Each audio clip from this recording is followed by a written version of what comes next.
Hello. The time is 12:18 in the UK on the 21st of January. Can you believe it? It's Friday again. No, it's Sunday. The weather is crap. I'm a little bit rough because we were out last night. The time is... and yeah, just gonna get straight into it. Nice, sleepy, chill Sunday stream. So we're on part 5 still. Talking about immersive sims, and we're talking about class structure under transhumanism. So let's watch the in from the cutscene. The future of 2072 is classist. Transhumanism didn't fix that. Citadel Station has an ingrained class hierarchy where executives aren't rewarded for their merit, but for their loyalty to the megacorp.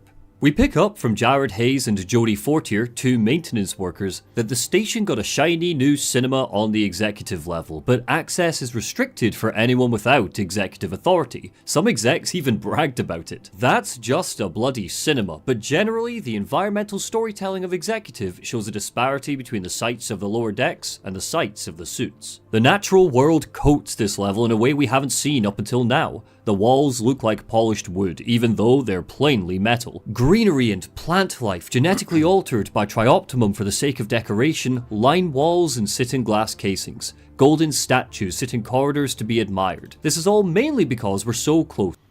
Hey Alfie, hey Noah, good to see you. We're just watching through, building up to the point where I'm editing again. I'm just trying to figure out the flow. To the Groves, but the Groves were just another part of the executive sector reserved for Trioptimum's elite. Before they were overrun with mutants, they were monuments to the corporation's exploitation of transhumanist values, and a garden for them to relax in. Considering the sorts of conversations we're already having today about what this world would look like, it seems like transhumanism is already tangled up in a future run by megacorporations. And personally, I think it's naive to think that companies like Neuralink, Calico, or whatever seedy underbeller Peter Thiel's investing won't be at the forefront of how this tech is rolled out to the wider public. We've already seen some of the stuff they're working on, and I agree with the leading voices of this world that we're past the point of no return. Pandora's box has been opened. Augmentations that heal us would be expensive. If you live in the US, a pacemaker... Cool, we were getting into pacemaker chat, lovely. Building Legos, Noah, damn, I'm envious.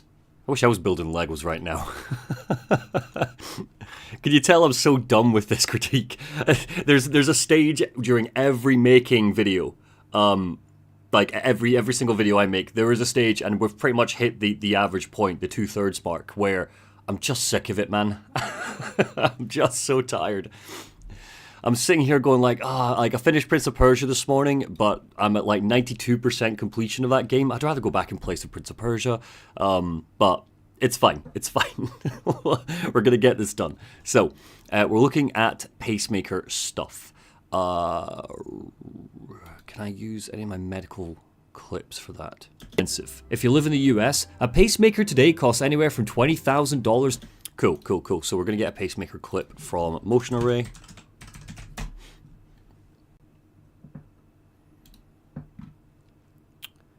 And thankfully I've got those links from the research streams that I can use. Surgery. Hopefully not too grim. Oh, that's a good one.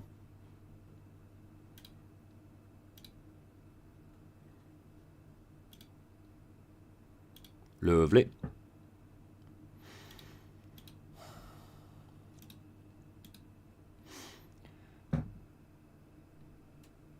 You could Persia those princes soon enough. Yeah, we're getting there. The thing is, the rate that we're going at, Alfir, like, I'm going to need to, you know, by the time this video is out and done, Suicide Squad Kill the Justice League will be out, and then I've got to play that. It's so tough. Having to time things around games that I want to play. Speaking of which,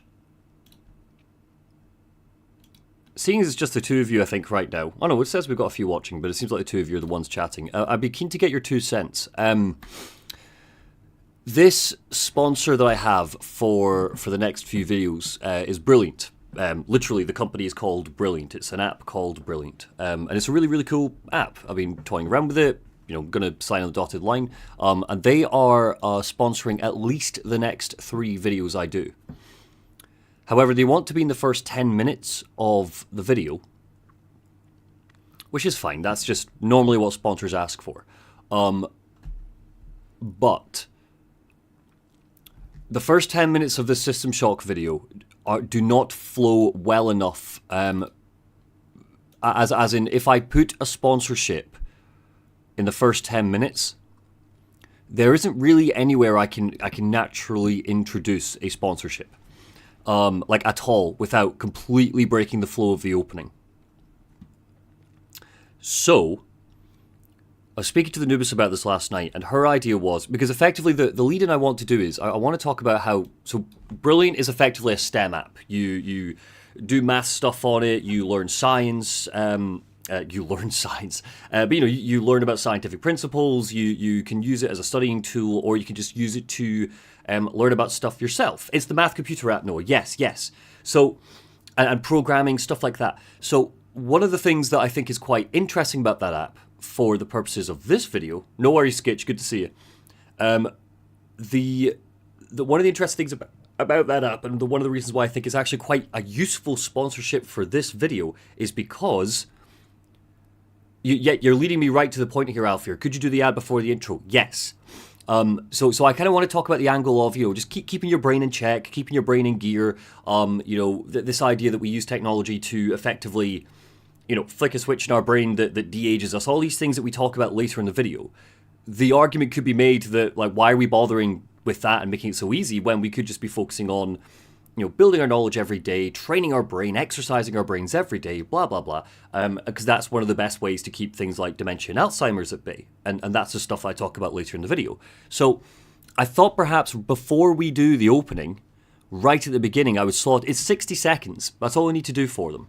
60 seconds. So effectively, I would just do a quick hey, before we begin, this video is sponsored by Brilliant. We're going to be talking about transhumanism. We're going to be talking about this. This is why it's useful.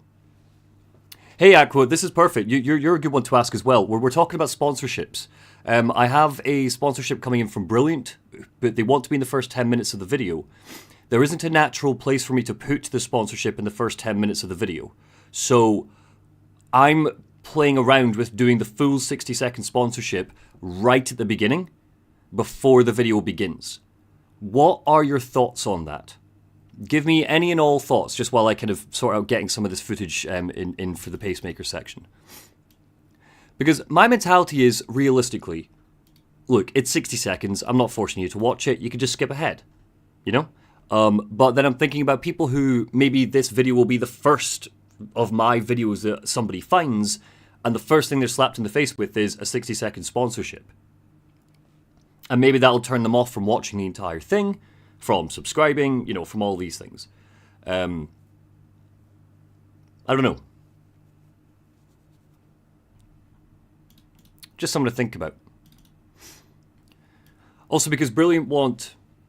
I know plenty of YouTubers do it, Aqua says, and it goes well, but I'd be worried about the watch time taking a hit. Yeah. Because I also don't know what it does to the algorithm. If somebody, if the first action somebody takes in your video is to skip forward 60 seconds, Like, what does that do to the algorithm? Does YouTube look at that and go, oh god, people are just skipping through that video?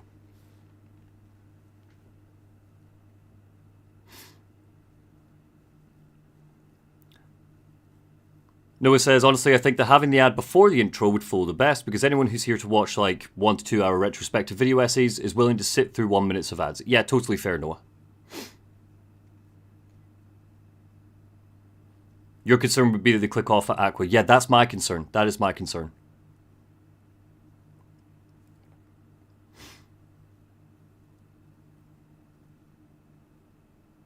Have you ever done... I don't think I've ever seen you do that, Aqua. I don't think you've ever seen... hey, it's Vivi. We're talking about sponsorships, Vivi. We're talking about...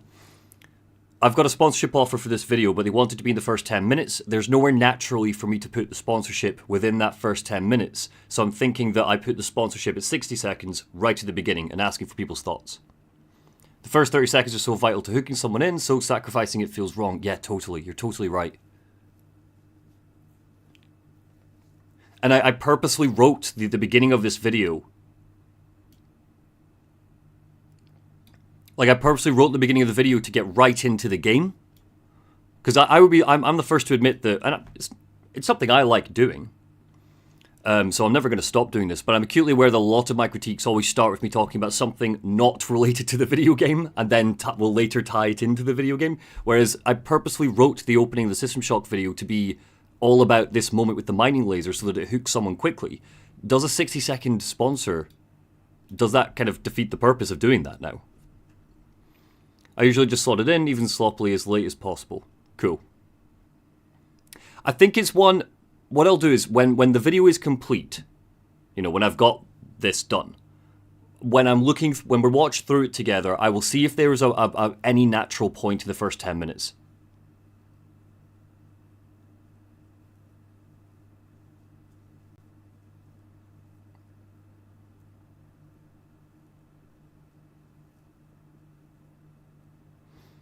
My thought process is, if someone is already there for 10 minutes, they are way more likely to be there for the long haul. That's a really good point.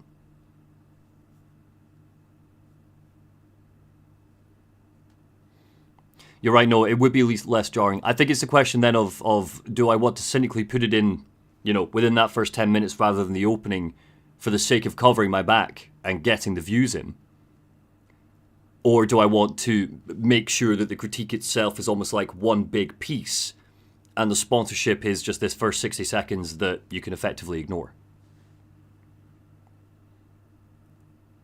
Because the thing is as well, and like, you know, full disclosure, and I'm not going to speak on behalf of that boy Aqua here at all, but I do know that many YouTubers, you know, they don't massively care if you're interested in the sponsorship or not. You know, if someone clicks the link and if they go through to the screen and they pay for something, it's more likely we'll get sponsorships again, and that's great for us. But, you know, I think Brilliant is legitimately quite a good sponsorship for this video. That's why I'm like, yeah, this is great, and I think it's useful, and I think people should use it. But, you know, if finding a way that makes the sell better is the bottom of my list of priorities here.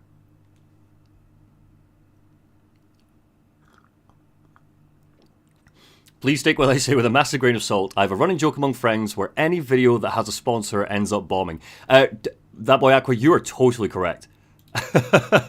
I know it's a grain of salt and you're just joking, but every video I've done where there is a sponsor has very rarely done well. Which is always annoying, you know.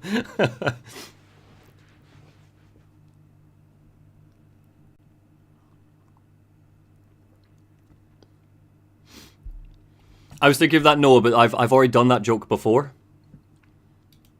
I've already done the, you know, speaking of, I can't remember, it was one of the Bioshock videos. Speaking of hypercapitalism, let's talk sponsor. And then I do that in the Bioshock video with bestgameprice.net. The other thing is, between us, just as friends, no, we're not friends. If it's in the first 60 seconds, it's very easy for me to cut it out a year from now when the contract runs out. You know? And I'm really hoping no future sponsors end up watching that. But if it's just the first 60 seconds, I can just, you know, in a year from now, I can just go into YouTube Editor and go, yep, cut out that sponsor, it's gone now.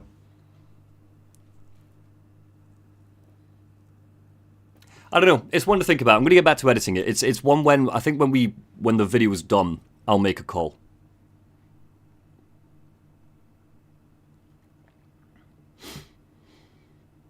Expensive. If you live in the US, all right. Downloadable footage.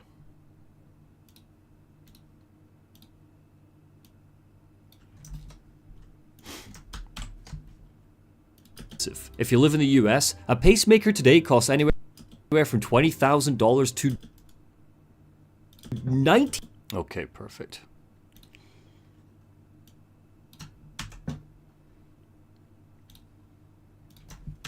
$96,000.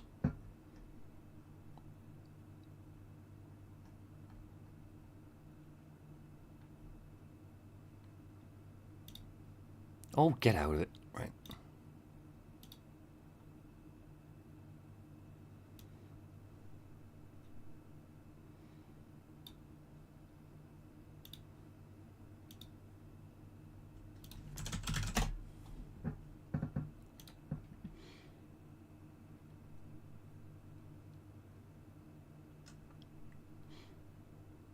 Morning, Beezus.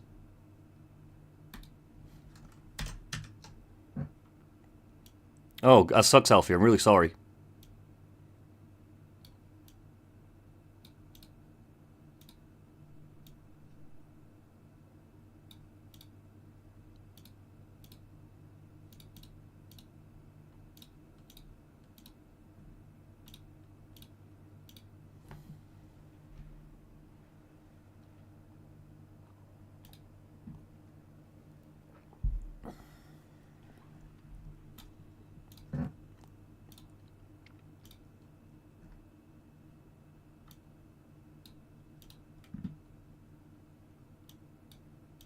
$96, anywhere from $20,000 to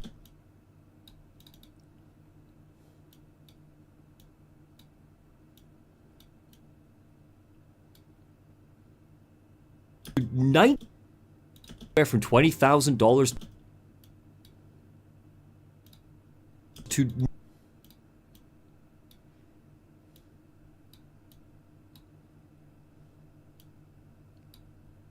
dollars to 90. Oh, that's not good. To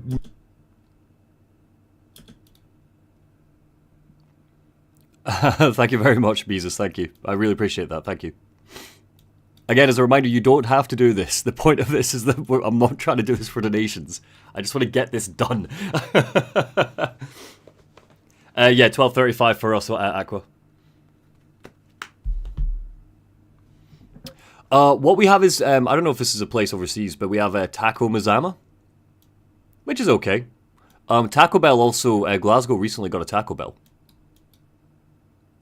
So I got to have my first ever Taco Bell, which, kind of a letdown, to be honest. I was kind of expecting it to be, like, way tastier for fast food. To 90... Oh, crap, what's happened here? 90... Right. To 9. There we go.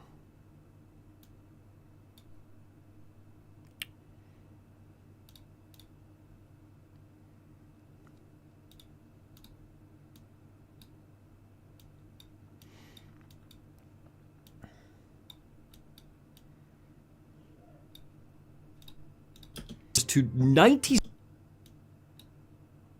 Okay, now I'm tired of this. $1,000 to 90. There we go. It needs to be earlier. To $96,000. Are you kidding me?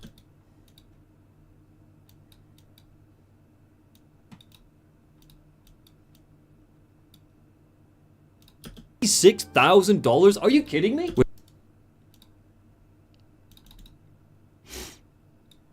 I'm a mess, but that doesn't make me less than you and I. $1,000 to $96,000? Are you kidding me? Without insurance.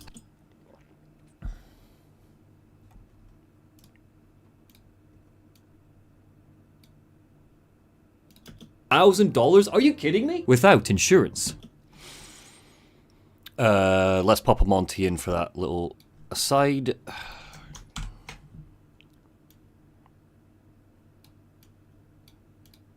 Kidding me? Without insurance. How much would a cybernetic eye be? Sticking with the pacemaker example, let's get our good old friend Rob Spence in. Where is he? Come on, Rob. Ah, there you are.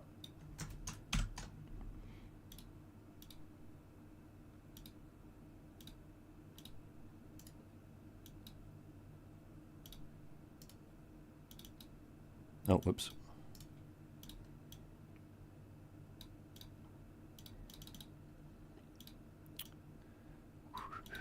Without insurance. How much would a cybernetic eye be? Sticking with the pacemaker example, my country, the UK, we're going to need another medical clip for the sake of variety.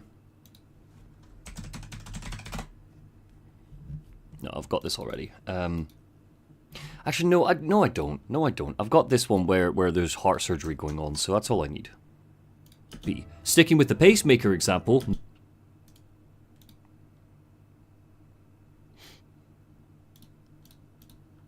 Oh, I don't know if you were here for this, Noah, but you're about to learn something that's going to make you upset if you're an American.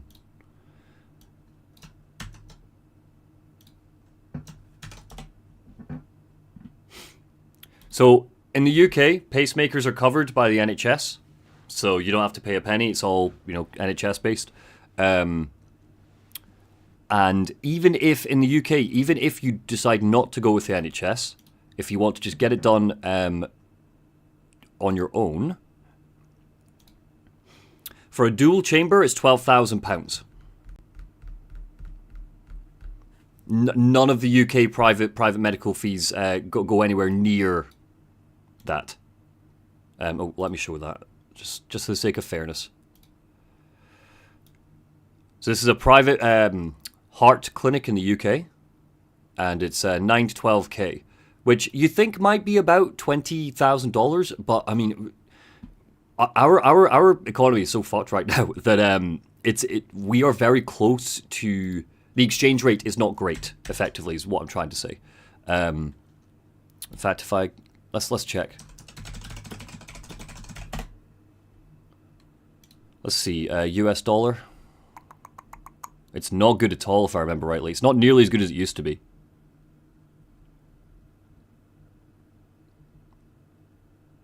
Come on, surely it'd be under U, right? United States dollar, yeah. Yeah, £1 equates to $1.27. I remember the days when £1 would be like $2.05. It's crazy.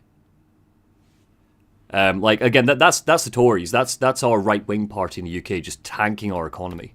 That's the damage that Liz trusted, and Brexit. But even considering that, effectively, this is about $15,000 tops, and that's a choice. That's an option you have over here. Again, you can get it for free if you want to. Well, quote unquote for free. Free at the point of use. It's important to say, because your taxes do go towards it.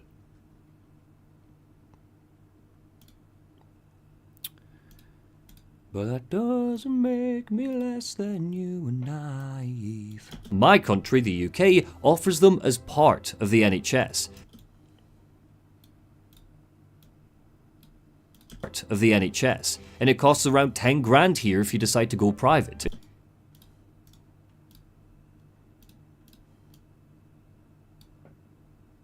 I just want a general zoom, not a... There we go. It's around 10 grand here if you decide to go private. It's almost like American healthcare is a scam.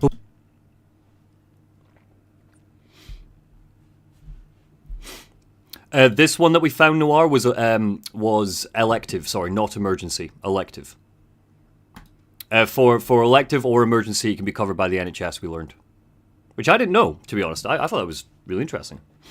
You finished Bioshock Infinite Alienated? Jesus Christ. You blasted through that.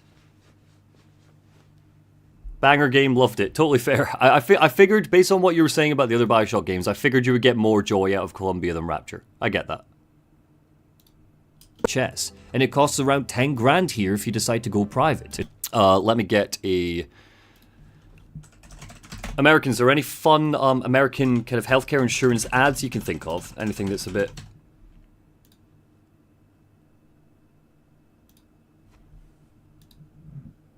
What?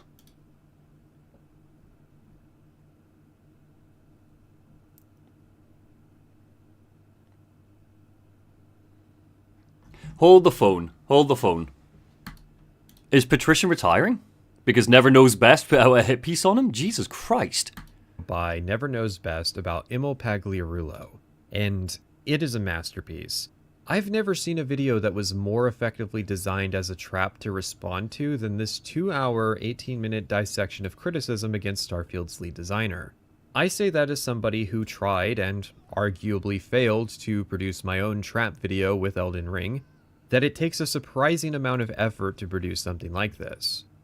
I'll be expected to respond. Wait, okay, should I watch this or should I watch this in my own time? Like, I want to watch this now, but I don't want to be the guy that's just sitting quietly watching patrician TV. Arky's fine, right? He's got more subscribers than me, so I'm punching up, I'm not punching down. So I will address the serious stuff first. I would like to apologize to committing plagiarism to the Joker. I copied his famous line he says to Robert De Niro where he says, "You get what you deserve," and then he shoots him. I found it a fitting ending to my Starfield video. After all, it's a response to the comments I've received sycophantically defending Bethesda over the years. I like it because to say I'm wrong about that is to imply that Starfield is not as good a game as they deserve. I will say that I really enjoyed his Starfield video. Like, I really enjoyed his Starfield video. It felt quite cathartic to watch as somebody who really did not enjoy his time with that game. What I am about to say may cause some viewers to want to go leave a comment. I ask strongly that you do not do this, nor any other interaction with Never Knows Best. And I will elaborate why in a bit. Never believes I stole this line from his Outer Worlds. Doom Noir says, "Oh my god, video essay drama is so lukewarm." Aqua, I think you gotta back me up on that as well. It is so lukewarm. It's very rare we have anything like that saucy going on. The sauciest thing that came out was H-Bomber Guy. That was quite interesting. That was pretty fiery. Video.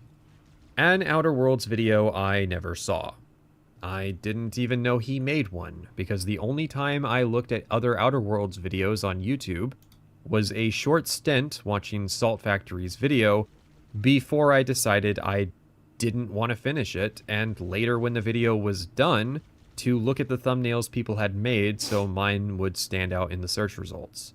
His thumbnail was so generic, being just the game's box art with text that just says mediocre, that I paid no attention to it or who made it.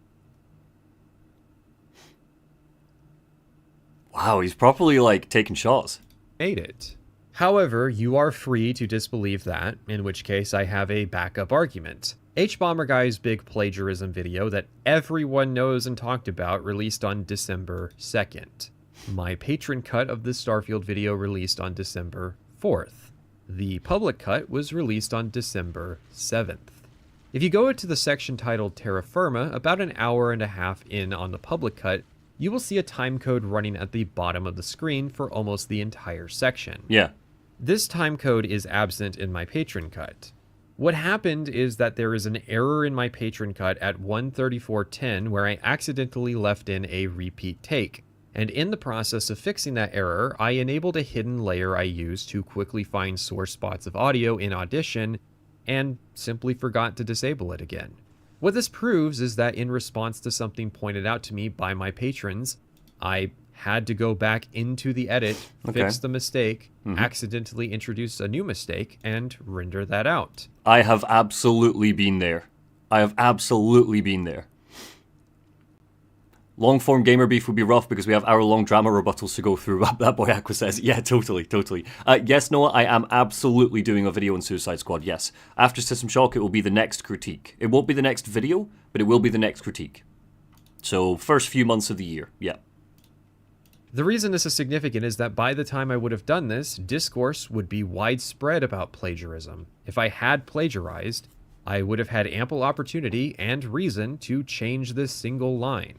Both in the patron cut, which was rendered on the 3rd, and the public cut, which was rendered on the 5th. I even changed the ending because in modifying the error, I had to remove audio, which means I had to increase the length of the credits to bring the runtime back to the rounded 8 hours. However, you might ask, if I used the same line as Never and I stole mine from Joker, does that mean he stole his from Joker as well? Most likely, because his video released 4 months after the Joker did. Which means that yes, I am reverse Unoing this plagiarism charge back at him. But in all reality, it's fine. They're both literally just a reference. Next, let's talk about defamation. Yes, Never implies that I am potentially guilty of defamation against ML. Oh, and by the way, Patrician TV, you like research, so some advice. It might be worth researching something called defamation, because the case against you seems rather strong, and almost everything that's usually so hard to prove you have provided evidence of already. The sad thing about this... Oh, damn it, one sec.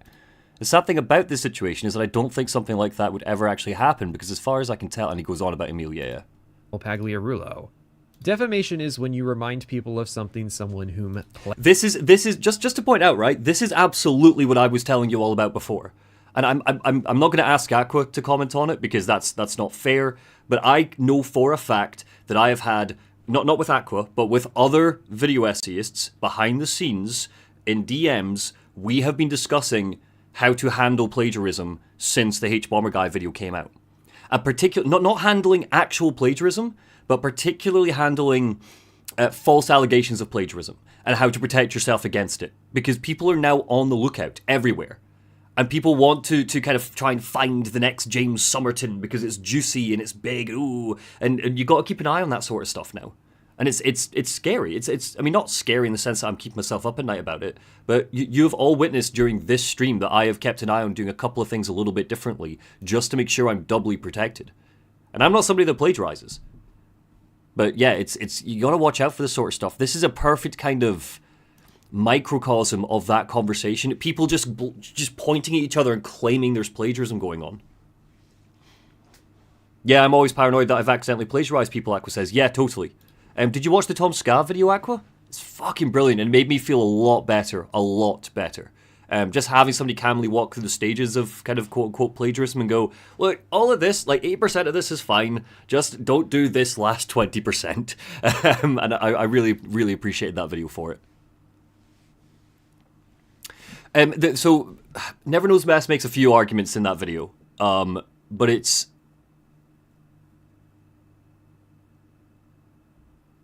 why I never watch video essays on games I plan to cover, so I don't accidentally remember their ideas as my own. Totally Aqua, yeah. Honestly, it's a very cathartic watch. It's very funny. Tom Ska, bloody brilliant. You know who Tom Ska is. But the... Yeah, so sorry, the Never Knows Best situation, I'm going to bastardize this. It's not actually that complicated. Never Knows Best released like a 2-hour, this one here. Lies, Hate, and the Story of Emil Pagliarulo. Effectively, what he does is he works through a bunch of Starfield critiques that take down the game, and he focuses particularly on Patricians, because Patrician takes a couple of quotes from Emil, who's one of the people that worked on Starfield, where he has previously said, we don't use game design documents. You know, we effectively use, there's actually a term for it, and I can't bloody remember what it is now, but they have a different design methodology at Bethesda nowadays. They don't have design documentation like, you know, it's all mapped out from the very beginning. They're dynamic.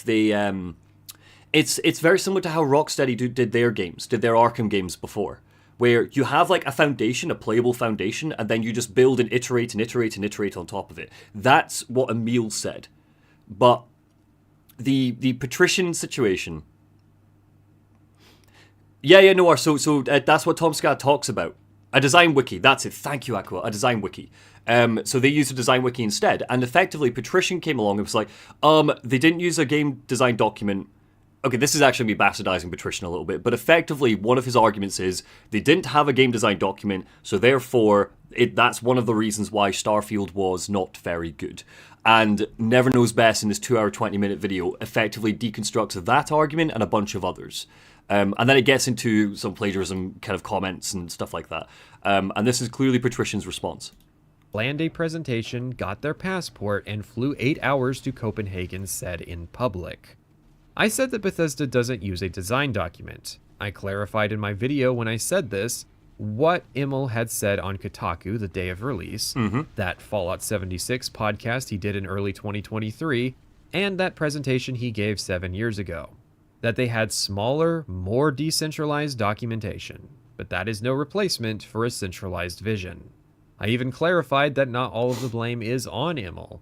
Just because I reference this point, because it's the video's thesis, as a joke multiple times without re-clarifying every single time that Bethesda does use some limited documentation, is not me being dishonest. I cannot control what people decide to do with the information I provide. For example, some people's takeaway from my video was that Emil was the lead on Skyrim. He was not. He was a senior quest designer, while the lead role was filled by Bruce Nesmith and Kurt Coleman. I even said as much when introducing Bruce Nesmith and his interview. To say I am responsible for the lessening of Bruce Nesmith and Kurt Coleman's contribution... I'm curious about what Patrician uses to write, because I've never seen, things highlighted in orange and stuff like that. I mean, I'm a basic bitch, so I just use Word, but yeah.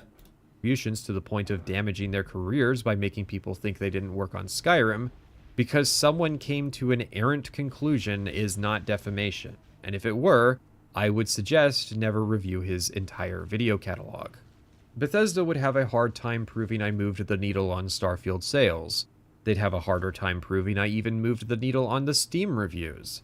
I don't think you can even meaningfully prove that my video was the direct cause of Emil's 15-part Twitter thread, given he instead mentioned the Reddit thread. It's more likely that Discourse picked up from the much more popular... I would also argue that it's a bit of a moot point. Quote-unquote YouTubers, video essayists, whatever you want to call us, people that make these long videos and critique these games, we do not have a responsibility to the game sales. We don't. We have a responsibility to be careful about it and not to, direct hated individuals. But we don't have a responsibility to game sales at all, ever. It's simply not how criticism works. Gotham Knights. If my Gotham Knights video turned people off of playing Gotham Knights, I don't care, and that's not on me. I made a video about it, that's the end of it. It's the same way a review works. It's just a review for after the fact. I think it's a bit of a moot point. Not to Patrician or Never Knows Best, just generally, I don't even think it's worth responding to. I like both of these creators quite a lot, so I just find it very interesting that they're kind of like slapping each other in public. I think it's so interesting. But yeah. The Jakey video that released on the 9th, and some people brought the design document Discourse with them. That turned into the Reddit post that Emil would mention, and then that sparked his Twitter thread. Then when people saw a game developer publicly coping and seething, the story picked up further from there. Bethesda was already dealing with negative news about covering their public responses to Steam reviews, so an actual design lead writing a 15-part post was going to catch people's attention. As Asmongold pointed out, he could have written a good response. He could have tried to clarify the things that are being said about him, instead of downplaying the talk and assuming that there's just some magical expiration date on information he gave voluntarily and reiterated. It is not my fault that he made the situation worse. It is, however, my fault that I asked him for an unmonetized interview. Seriously, the play here wasn't the guaranteed... Also, we can't control how people react to our vids, Aqua says. Absolutely. Absolutely. And it's the what's the meme? It's like, that's a cute opinion. Did a YouTuber give it to you? I don't design my videos to replace someone's experience of a game, ever. I design my videos to be a conversation about a game and how I feel about it, good or bad. And if someone watches that video and walks away from, again, sticking with Gotham Knights, if someone walks away from, say, the Gotham Knights video, and says, oh, Gotham Knights must be a piece of shit, and everybody who plays it is a bad person, which is never anything I've actually said. For example, with Gotham Knights, I got a few comments from people mad that I hopped on the hate bandwagon, Aqua says. I'm like, I've been dick riding Gotham Knights since day one. Yeah, legit, Aqua, your video is one of the more positive videos on that game. You try to find the positive in it. Like, that's one of the things I really like about your video on it, is that you are trying so hard to find the good bits. And to despite the fact that I hate that game, you do find the good bits. But again, I watched your video after I made mine, so that way I wasn't swayed. Million view Starfield video, no matter what I said. It was apparently maliciously lying and baiting Emil in order to get a hastily produced podcast interview that would never happen in a million years, that might get 100,000 views if I was lucky, and would make me no money. But hey, if he did do that, then it would be the start of the same process Never talks about of people spreading the word, giving a good explanation for his decisions. Patrician, that's no. I think we both know deep down that, yes, okay, fair enough, he did say he would make no money from it, and that was part of that whole conversation. I think that he underestimates what it would do to, the strengthening of his fan base. Because that podcast interview with Emil, after effectively releasing a hit piece on the guy, that would get views. that would get shared. Like, you know. Oh, thank you, Aqua. Thank you. Hey, Teddy. We're getting back to editing in a second. Just I stumbled across the latest development in the Patrician Never Knows Best drama. I'm probably not even going to watch all of this, but we're going to watch this. We're going to take 2 minutes, 2-minute break, and then we're going to come back and actually do what I'm supposed to be doing right now. But yeah. And I was operating in good faith in offering that. But it will not happen, because the ship sailed on me ever getting an interview with a Bethesda employee before I even had 100 subscribers. It was, as I've said, purely optics to indicate that it was not I who was avoiding this conversation. The last thing I want to mention is that Never says I called him a cuck. Speaking of which, what did you have to say about me? You're a cuck. You're a fucking cuck. Not only are you a cuck, you're like fat bastard cuck. Oh, I guess he doesn't like me. The context he leaves out is that it is in response to the following quote he said in his Skyrim video. Yeah, still, yikes, Patrician. Not great. Like, even if I watched a video that I didn't, and with a thing in it that I didn't like, I don't think I would sit and just, like, yell at my screen live on stream. Like, Christ, we've been looking at Elon Musk, and I'd be very careful not to, like, you know, be silly with my quote-unquote hate against him. You know, it's just not... Calling someone a cock isn't great. Don't do that. We're all meant to be colleagues, you know? Like, Christ's sake. Yo. I suppose, now that you've stuck with me for 5 hours, I should admit that the basis of my ex-lover theory comes from personal experience. I loved this series. The Elder Scrolls was like the first serious long-term relationship of my gaming dating life. I thought it was the one, that it understood me, that of all the games that I made, it was the one that was designed just for me. I guess I was young and naive. I didn't understand that things would change, for both of us. A lot has happened since those early days, but I'll always cherish those memories. I've never felt as connected to any virtual world as I did with you, back then. And now I'm getting older, I wonder if I'll ever feel that way about the virtual world again. I know you've gotten older too. I guess you've moved on, but I still wonder sometimes if you miss it. And I know you've achieved a lot. It's incredible really looking at how far you've come, but you had a passion back then. There was a spark. You understood what it meant to dream. And I just hope you still understand that. I hear you're with a new guy now. One with more money than me. Oh my fucking god. You're a cuck. Whoops. You're a cuck in your own metaphor. You're a fucking cuck. Really? Why would you... I hope it works out for you. I moved on too, you know. Actually, I ended up starting a YouTube channel. You'd never guess what it's about. And it's been going pretty well. Although sometimes the videos do get a little weird. Well, this isn't exactly how I expected I'd end this series. But here we are. Hey, Elder Scrolls, if you're listening... You literally... See, this is kind of the thing with Patrician, right? Because again, I do enjoy his videos. I find it a little bit cringe.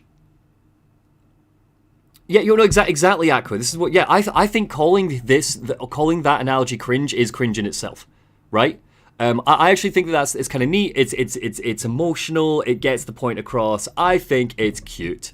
But I didn't mind while watching. Noir says, yeah, absolutely. You know what I think is cringe? I'm not kidding here. This video is actually turning me off Patrician more than his actual videos.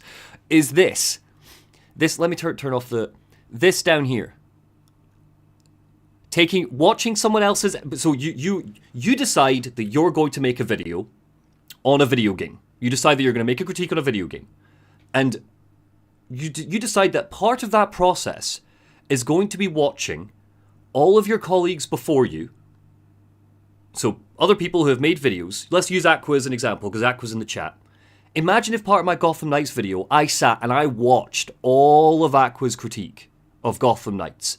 And while I did that, live on stream, and while I did that, I sat taking notes, time-stamped notes, like ribbing into things that Aqua says, rather than focusing on the game itself.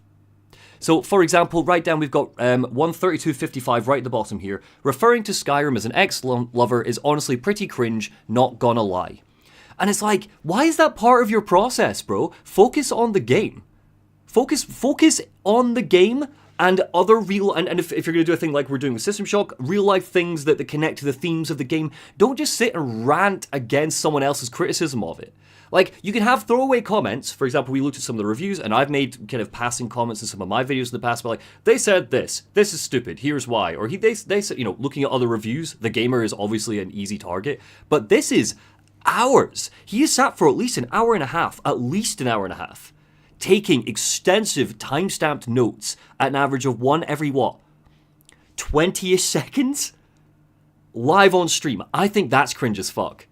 I think there's a difference between treating it like this and Patrician in his own time watching this video, and going, don't really agree with that. I'm going to remember that he said that, and just take a quick note on your phone or in your notes, and then you add it in later. There's a complete difference between doing something like that, where you go, that's quite interesting, I'm probably going to comment on that in my video, and someone like finding things to rail against. 1953, everyone already knows games can be better, so don't bother. His radical solution is to remove the player marker, not the quest markers. Why are you criticizing the critique? Focus on the game. Your video is not about criticizing the critiques. You know what video is about criticizing the critiques? Never Knows Best's video. Only in this situation, Never Knows Best has literally done a U. And now you're upset about it. Like, I don't know, Patrician. Like, I like your stuff, but this is cringe as fuck. Like, it's real bad. Not only are you a cuck, you're like fat bastard cuck. Leaving out the context that you set up the joke yourself that Elder Scrolls was your girlfriend who left you for a richer guy is really all I needed to hear to know that I did not need to take this seriously. But I still watched it anyways. Well, only half of it. I mean, he only watched 25% of my video, so fair's fair, I guess. Patrician video came for the first 2 hours because that's how much I watched before deciding that I have far too many examples already to fit in, and that there's just no way anything in the rest of the video could ever redeem it, so I'm not cherry-picking the worst examples from his 8-hour video. I don't need to. I'm cherry-picking the worst examples from the first 2 hours of it. That is a fucking burn and a half. Stellar. It's again, I don't know how many of you have, like, you know, studied philosophy or how many philosophical texts you've read in the past, but this is the academic video essay drama wasn't on my birthday card. My bingo card today, Noir says. Yeah, this is the equivalent of back in the day, philosophers writing their, like, 800-page tomes about, like, the nature of the soul, and then, like, in there is, like, 2 throwaway comments about how, like, John Locke is full of shit. It's so good. Within 5 minutes of runtime, about 3 in real time, I concluded that this video was a trap. Everything I heard about further affirmed this conclusion. His thesis is about fact-checking, and he encourages people to fact-check his video. He also includes an extensive bibliography complete with timestamps, but he didn't archive anything, so this will be completely dysfunctional in 2 years. Complete with timestamps. Holy shit, that is a great idea. Holy shit, that is a great idea. Fuck, that's so much effort, that's so much work.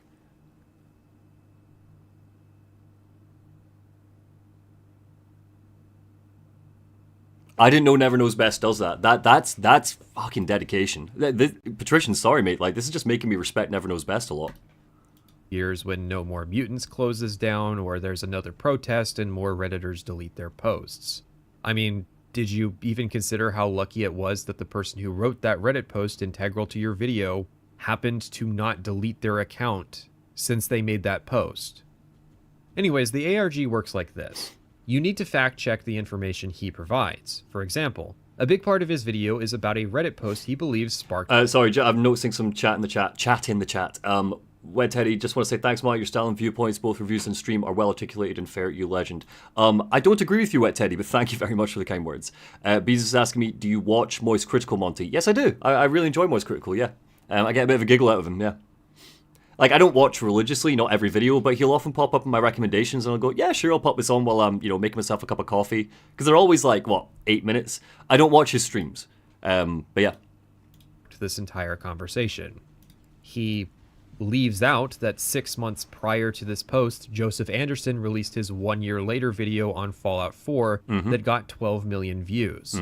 Now, which is more likely? That I found it out from a popular analysis that I sourced in my Skyrim video. Sorry, Patrician. Sorry to interrupt, bro.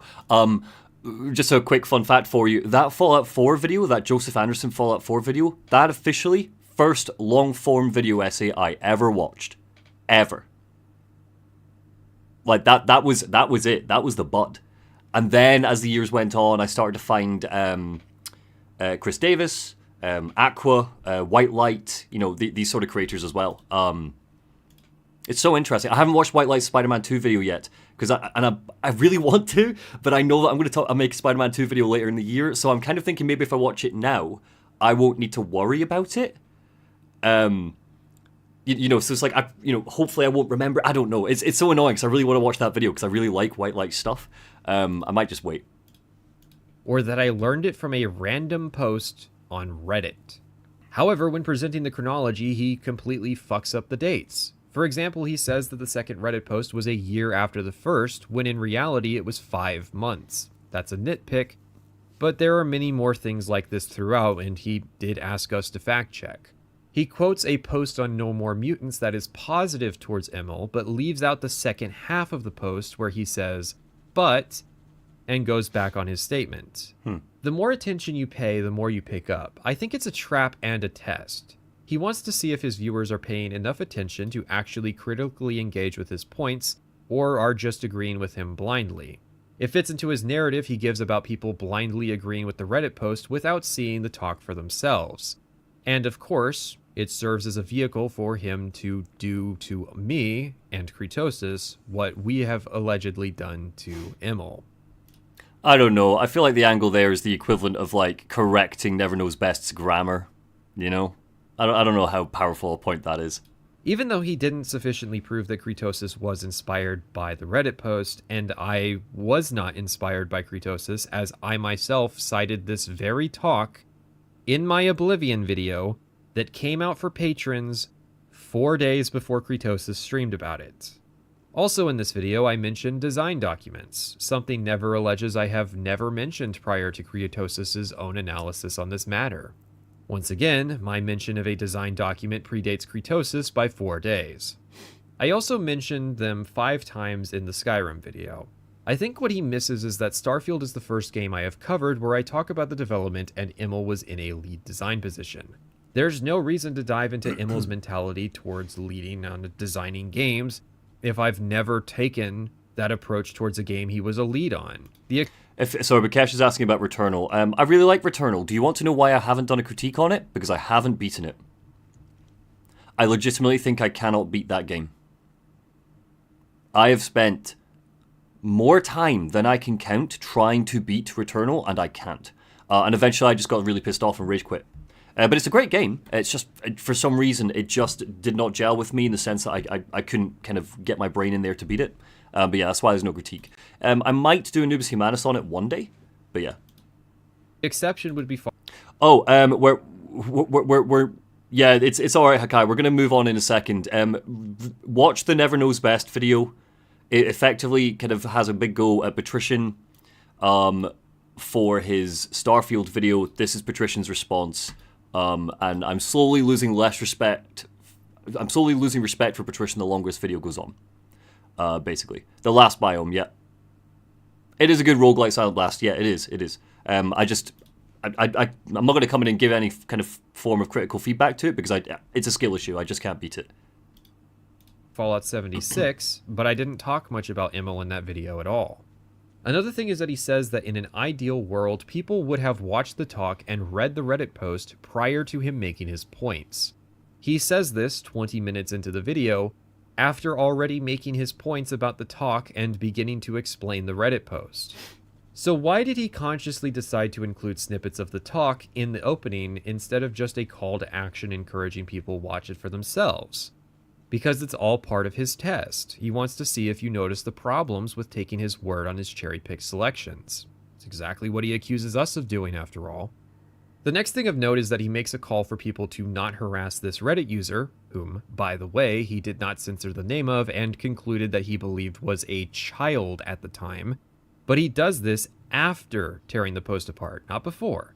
Meaning, guess what? They got harassed. Yes, Noir, yes. Was it H-Bomber Guy's Fallout 3 video that he rebutted? I can't remember. No, it wasn't. It wasn't H-Bomber Guy, was it? It was something else. And immediately found out about the video. When he says this, the imagery he chooses to use is a guy sleeping on the beach while making empty threats that he will ban you if you harass anybody in this video, because he'll somehow magically know. Never. People aren't that stupid. They know what pseudonyms are, and many use different names on different platforms. And in any case, are you going to be a watchdog now on Reddit as well as my and Kretos's communities? Will you be doing that in a month, 6 months, a year, in perpetuity? Do you actually think a ban from the never knows best comment section is a serious dissuader? If he was serious, he would have done what every commentary channel has done for years and placed this disclaimer at the front of the video like I did. Oh shit, okay. Sorry, my bad. It goes without saying that do not harass Never Knows Best or Patrician TV. I really feel like there's 27 of you here. I don't think anybody is going to be getting involved in anything like that. We all seem pretty chill. But yeah, sorry, I didn't consider that because we just slipped into watching this. We're going to get back to the critique in a second. Ultimately, you cannot stop people from deciding to use the information you provide to harass others, or even just leave comments, which is why for most people, standard operating procedure is to censor the name of anyone who is featured that is not a public figure. However, that may be the point. I believe that he intentionally sabotaged some of his arguments and argued in bad faith in order to act as a vigilante and dish out justice, as he sees it. The call against harassment is nothing more than optics. It looks good that he says that, even if he completely fucked up the execution and got someone harassed, indicated by the visual of a guy sleeping on the beach. He, in fact, states that he wants to cause Kretos's stress so that he can see the unfair strain Kretos has put on Emil. Okay.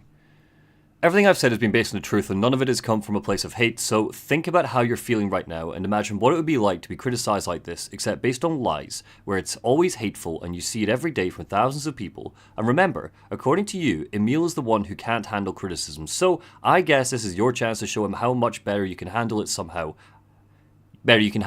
Somehow I doubt this will be a turning point in your life, where you develop genuine maturity, self-awareness, and empathy, but I hope it is. It's never too late to grow as a person. In his section on Kretos, he makes a point about Kree changing Emil's words. The examples he gives are, at best, either misinterpretations or just extrapolations. However, each point he makes is significantly weaker than the last, and his final point is just a forward response repeating something Kretos said. Yet somehow he managed to do this series of weaker and weaker arguments in chronological... Yeah, that's what I thought. I thought Never Knows Best was the... it's got a name, doesn't it? Porco Russo. Thank you, Noir. Porco Russo. Yeah. ...order, meaning that I doubt it was an accident. In one point, Never himself changes Emil's meaning by removing the word personal from Emil saying personal experiences in order to quibble that first-hand experiences are not just experiences. So, Kretos claims Emil's rule is only right about things you have first-hand experience with, and yet in reality, all Emil said was draw from your own experiences. He did not say they have to be first-hand. He is guilty of the very thing he's accusing Kree of, which he claims was changing Emil's words, and even leaves the evidence on screen with closed captions as he is doing it. I think that's a good find by Patrician. Because that's a pretty solid point, to be fair. Again, like these are little hiccups. I get it. But that is a solid point by Patrician. That can't be a mistake. You have to go to the extra effort to make sure the closed captions were on screen when you changed Emil's words. However, the ultimate conclusion Private Sessions and I had to this video was that Never is likely not doing well. It makes sense. Ever since he made that adult game review, YouTube has unfairly messed with his monetization, age restriction, algorithmic placements, and even random channel deletions. That is also true. I don't know if any of you have picked this up, but Never Knows Best is like, his channel has been getting smashed by YouTube. Big time. Here he is, having his videos and relevancy outshined by smaller YouTubers, one of whom he has a negative history with. He sees an opportunity to get some revenge, even if it means nitpicking and quibbling, and in the same breath try to pull a fast one to avoid his own accountability. I disagree with that. I've never gotten the vibe that Never Knows Best would put the effort required into a 2-hour, 20-minute video just for the sake of cynically trying to bump your channel back up. I've never gotten that vibe, ever. Like, no. I think that you're assuming too much. Hence the trap. The video is perfect in terms like realistically, Never Knows Best has talked in the past about how he doesn't want to be kind of anti games on his channel. He doesn't want to be as negative anymore. And as a result, I think he's watched something like Patrician's video and Kritosis, which I haven't watched Kritosis's, but he saw them kind of like beating the shit out of Starfield, which, to be fair, Patrician does quite well, but particularly beating the shit out of Emil Pagliarulo. And he kind of went, here, that's not on, by the way. Like, you know, I don't think he's interested. I think he just looked at this and kind of went like, I'm kind of sick of seeing this shit on the platform. Never Knows Best is like one of the biggies. He's one of the OGs as well. Like, he's not an OG in the same sense that, like, say, a Joseph Anderson is, but he's been around for a long time. And he's probably sick of seeing these 12-hour videos pop up where it seems like a lot of the research is given over to just watching other people's videos. But yeah.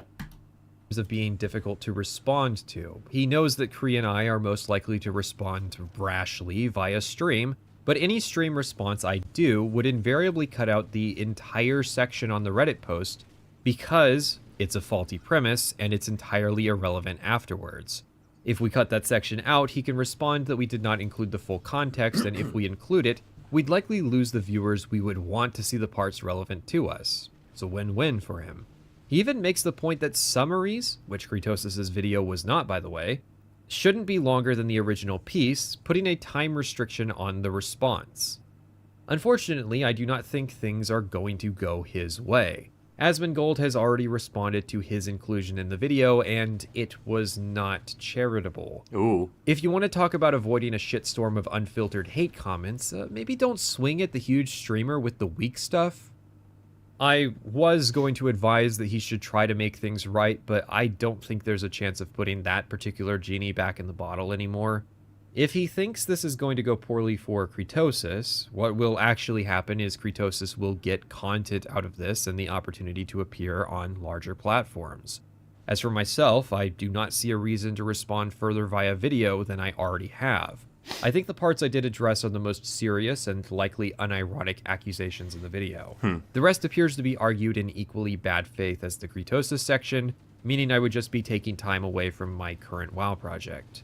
Most people convinced by this are likely already people I filtered out years ago. I will not engage with a video intentionally operating in bad faith, made to prove a point to show me how it feels.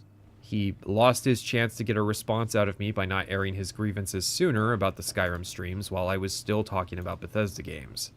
However, this is not the last I will speak on this, as I've already have been invited onto a larger platform to discuss this issue. Oh, I wonder, well, it'll probably be Asmongold. I wouldn't be surprised if it's not Asmongold bringing them on. Because this is juicy content for Asmongold. Surely. So, if you're unsatisfied that I'm not taking this particularly seriously, just wait for that. I made this response short because I Strange that Patrician isn't saying who, like what platform. It's weird that he's being mysterious about it. I wonder why.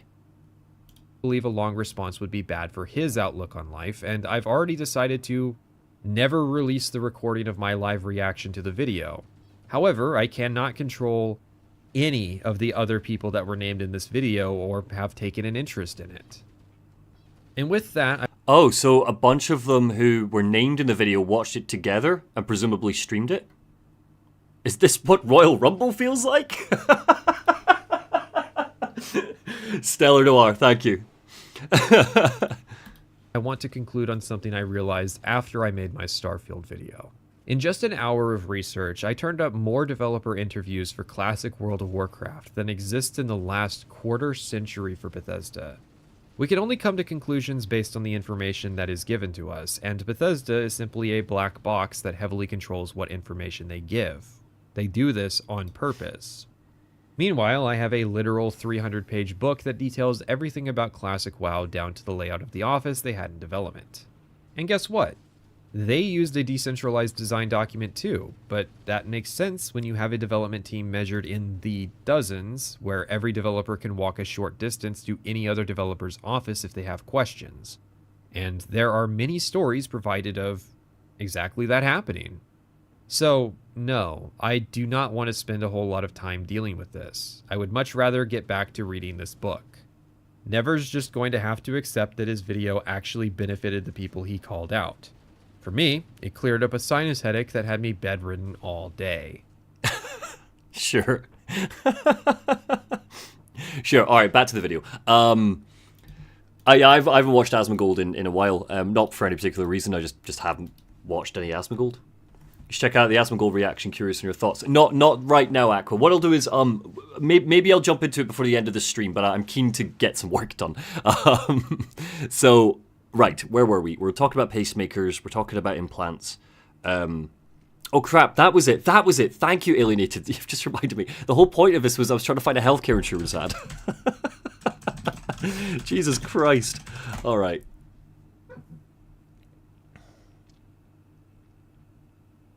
That's Ireland. US. Health insurance, probably, right?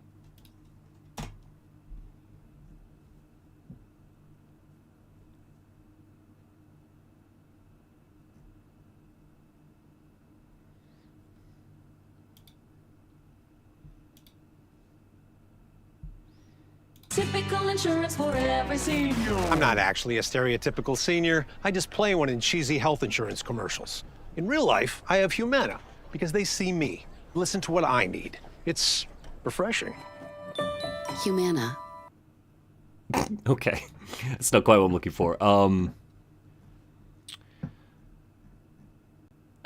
god, like who are your Blue Cross Blue Shield? Blue Cross Blue Shield. Thank you, Silent.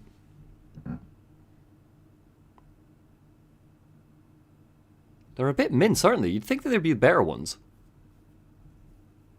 Ideally not of a child. B is for Blue Cross. B is for Blue Shield. And B is for being there to help you get more from your health plan. Perfect. Lovely. Thank you, Silent Blast. I appreciate that.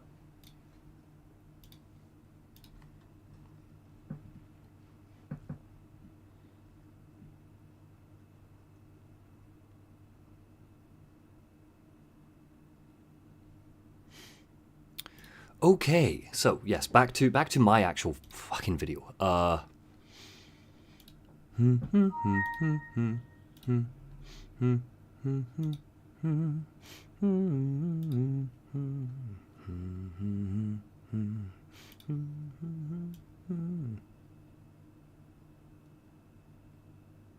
Shit, 2 secs, transhumanism.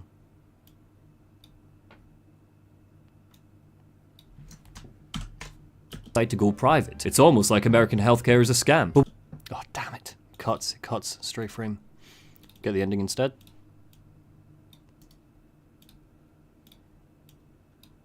If you decide to go private, it's almost like American healthcare is a scam. But what about these crazy technical leaps that aren't about healing yourself? What about the sort of Lovely, can finally use this brain image. It's like American healthcare is a scam. But what about these crazy technical leaps that aren't about healing yourself? What about the sort of implants System Shock gives us? How much will a Neuralink cost? History tells us probably too much. Mobile. Oh, I see. Sorry, you thought you got an ad, Philippe. Yeah. Sorry. Yeah, it's all good.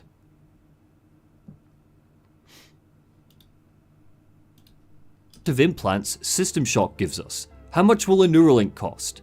Aren't about healing yourself.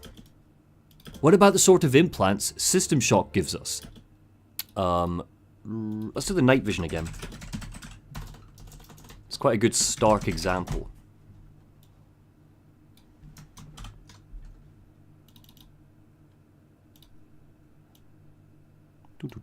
Oh.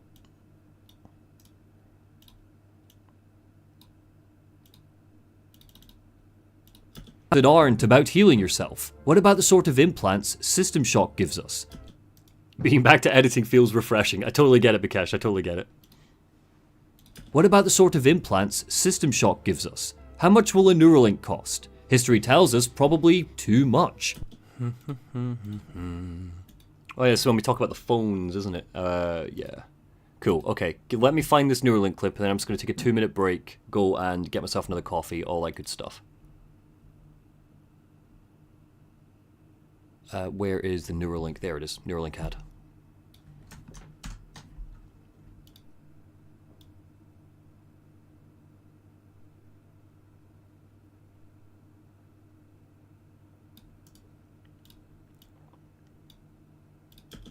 How much will a Neuralink cost? History tells us probably too much. Mobile phones are so integrated nowadays that some of you are... damn it, I need to get a phone. Okay, I'll download this, then I'll take my break. It's not just healthcare, by the way, it's also our car insurance. Damn! Oh, that would make sense, right? An insurance company would insure for a lot of things, yeah.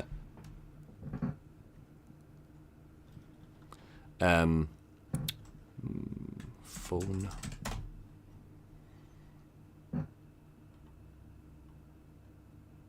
It's a good one.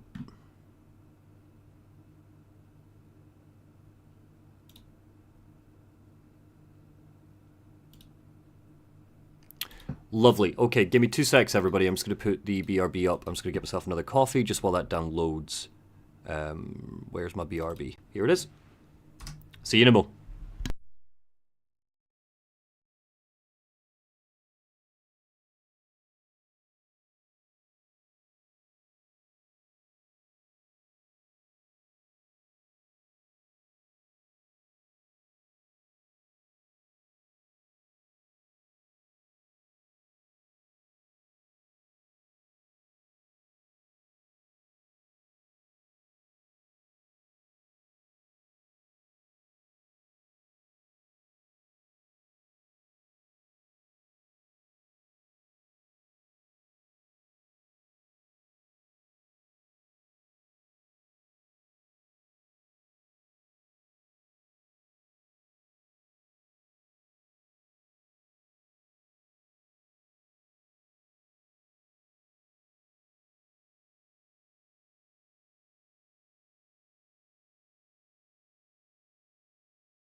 I'm back.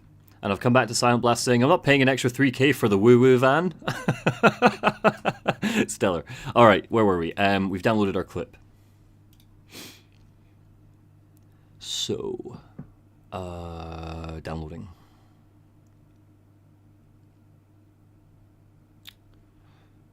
Actual downloads, not the Uniconverter downloads, thank you.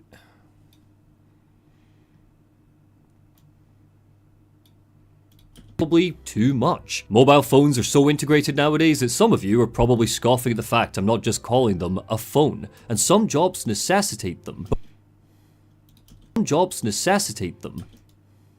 But when they first appeared in 1984, they could cost the equivalent of $11,500 in today's money. Motorola.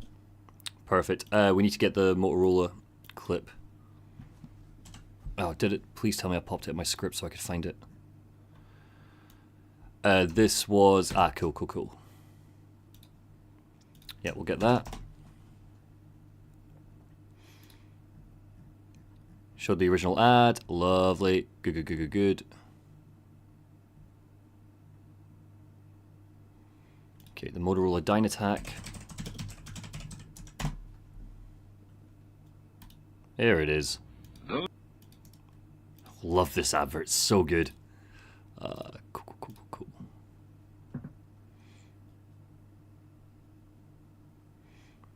Alright, while it downloads, let's get... Not this. Can I just clip this? I can. Alright.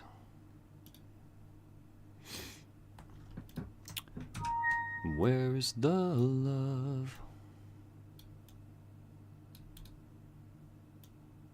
I just need the take along phone bit.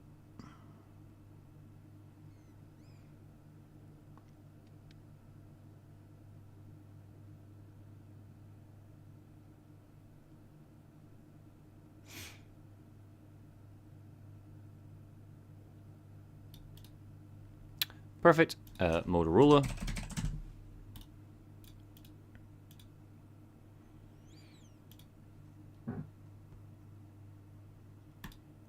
Am I the only one that associates Tiny Tack with American Psycho? I see it. I get it. Yeah. It's not like one of the standout icons of that movie, I would say, Bikesh, but I get you. Cool. Boom.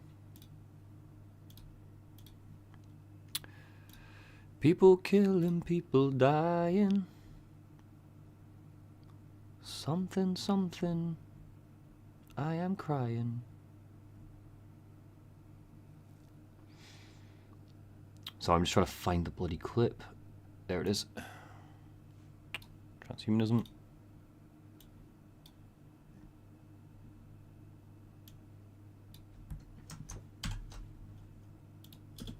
Them. But when they first appeared in 1984, they could cost the equivalent of $11,500 in today's money.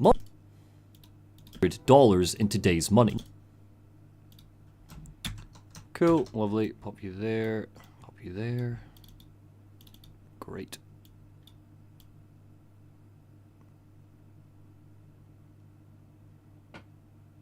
Let's blur that so that the old effects don't look nearly as old. But when they first appeared in 1984, they could cost the equivalent of $500 in today's money. Motorola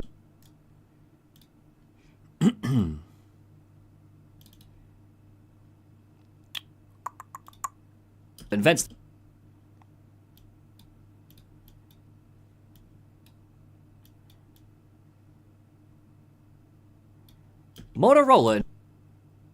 the take-along phone. Let's actually just come out of this a little bit. It's a bit too closed in for me. There we are. Motorola invents the take-along phone. It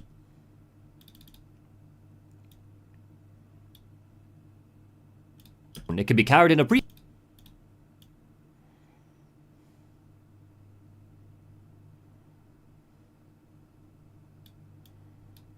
zoom out a little tad.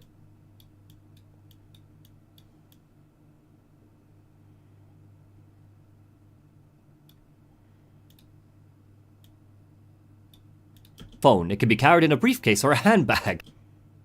It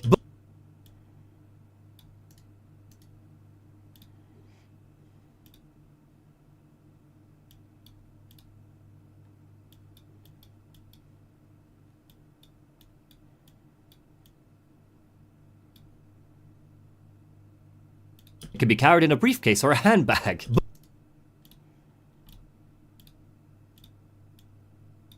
But Monty, you might say. Everybody has...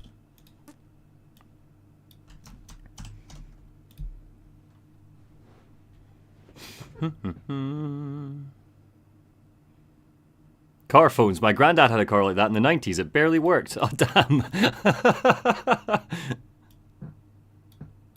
But Monty... But Monty.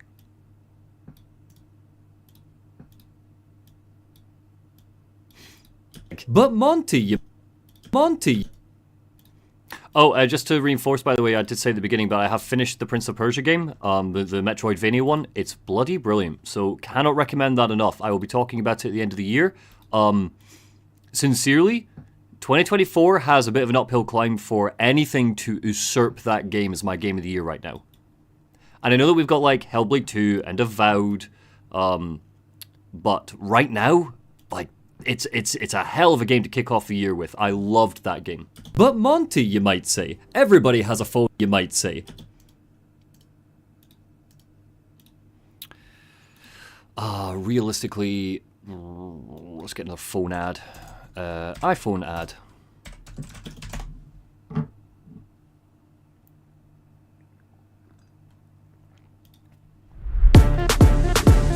Shush. It's gonna get me copyright struck.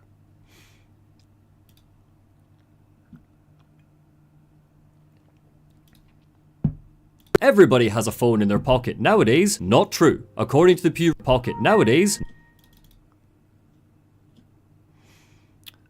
Perfect.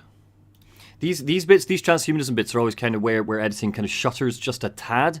And it's just the way it is because I'm mainly downloading clips. So I'm sorry, I know this is a little bit stop-starty, but it's all important to kind of get the point across.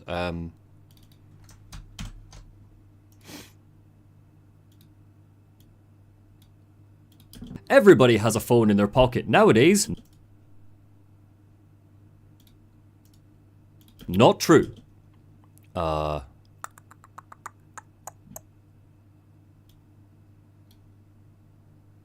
Days, not true.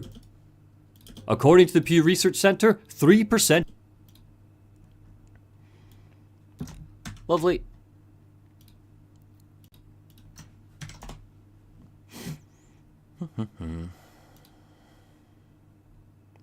Yeah, perfect. Up a little tad.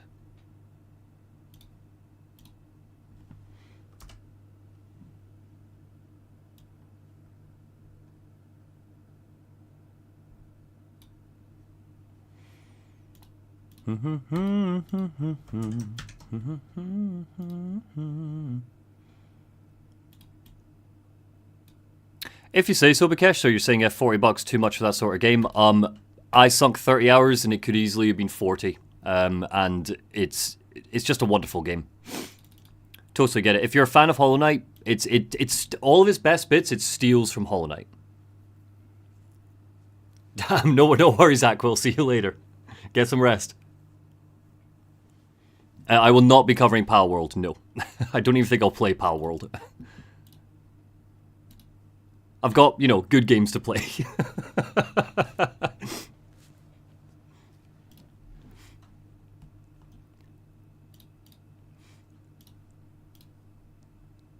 All right.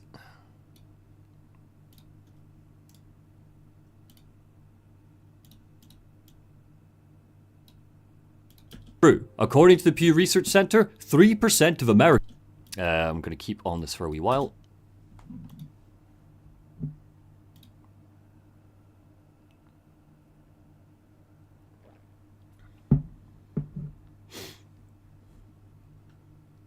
Come on. frozen a bit.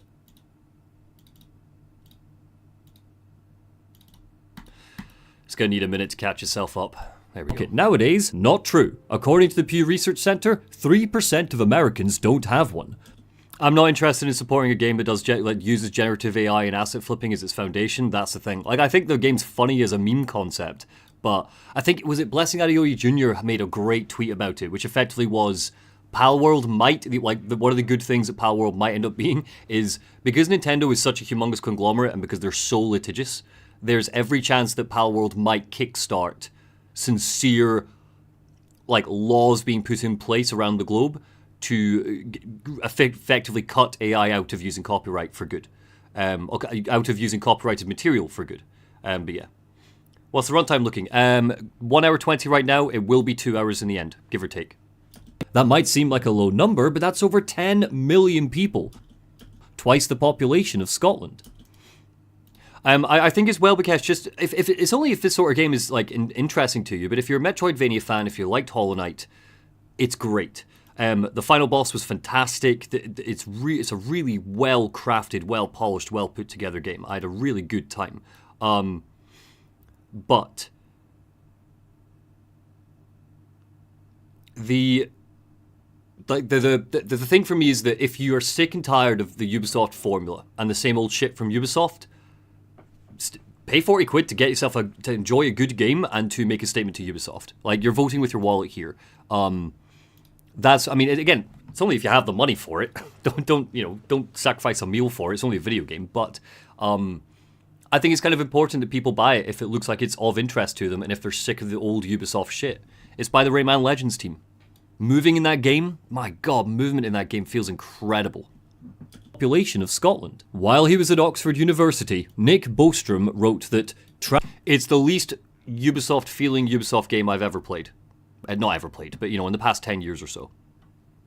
Population of Scotland. While he was at Oxford University, Nick Bostrom wrote that... Perfect, we've got our Nick Bostrom clip already. Where are you, Nick? We can get a little quotation in. Ideally one with a red background on him. That'd be good. Oh, this is a good one. There we go.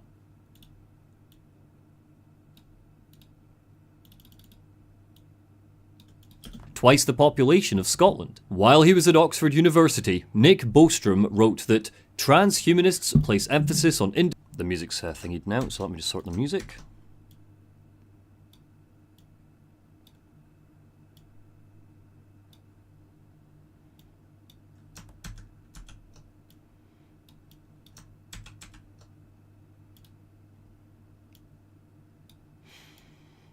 Lovely. People, twice the population of Scotland. While he was at Oxford University, Nick Bostrom wrote that Nick Bostrom wrote that... Great, quote time. Where is the love? Where is the love?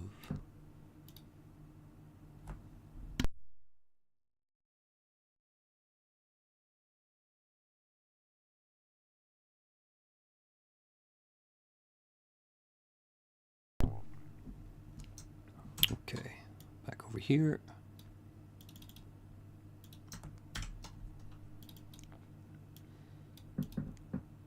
Wrote that transhumanists place emphasis on individual freedom and individual choice in the area of enhancement technologies.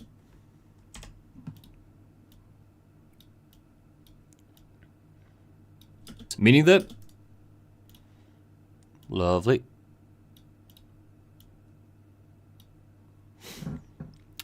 This was from his personal blog, if I remember rightly.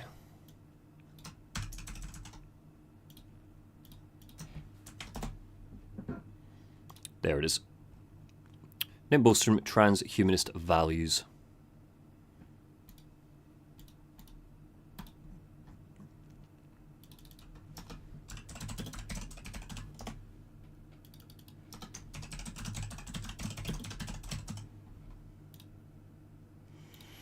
I'm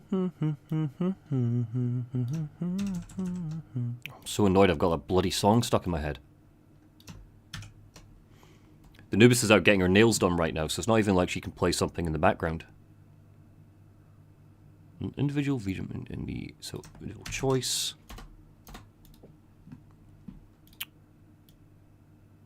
Where is the love?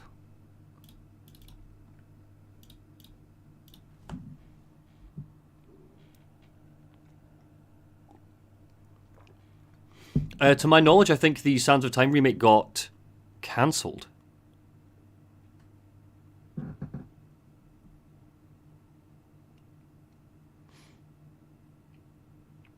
So found out today that if you put more than 10,000 plus channels on Do Not Recommend list, it could crash your phone when you log in due to loading that list, Godratty says. I did not know that's a thing. Are you new to the stream, Godratty? Good to see you. Don't say I was one of those channels.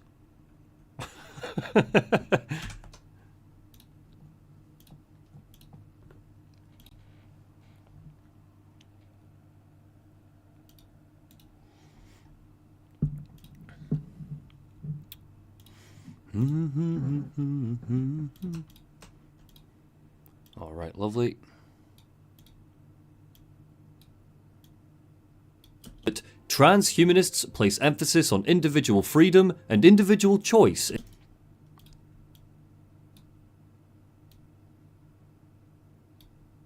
Shit. Get that back. No, just found you. Ah, fair enough.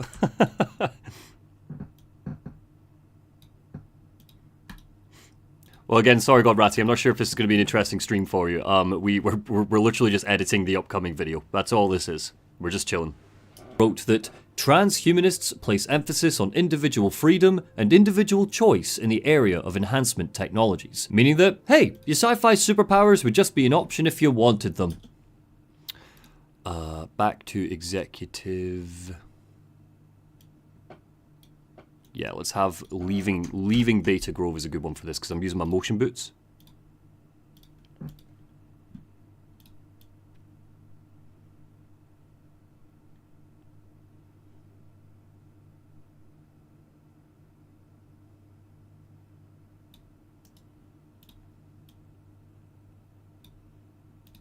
Enhancement technologies, meaning that, hey, your sci-fi superpowers would just be an option if you wanted them, but we are going to see transhumanists who think it's a moral responsibility to... Good old Zoltan, let's get him in. He's going to be featuring in the next part, and he's in his immortality bus. We are going to see... To be fair, that trailer did look pretty piss poor. We are going to see transhumanists who think it's a moral responsibility to take these augmentations. And again, like, as far as I'm concerned, if the Prince of Persia series does Metroidvanias now, like, if they make a sequel to The Lost Crown, I'll be over the moon. That's how good that game was. I loved that game. Like, I really can't recommend it enough. I'll be talking about it more at the end of the year, but it was so good. And individual freedom and choice would lead to a stretching of the already too wide class divide. How are we going to focus on executive again? Diego's office is a good example for this.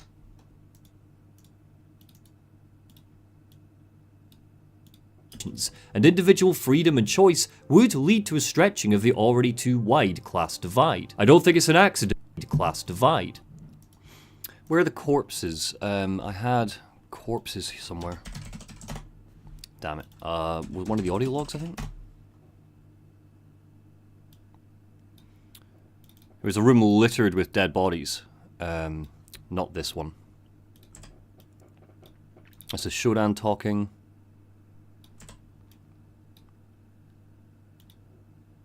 Jettisoning the Grove. Nope. Damn it. Where is it? Was it...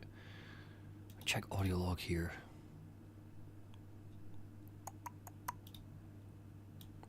Bianca? Was this flight deck? This is flight deck.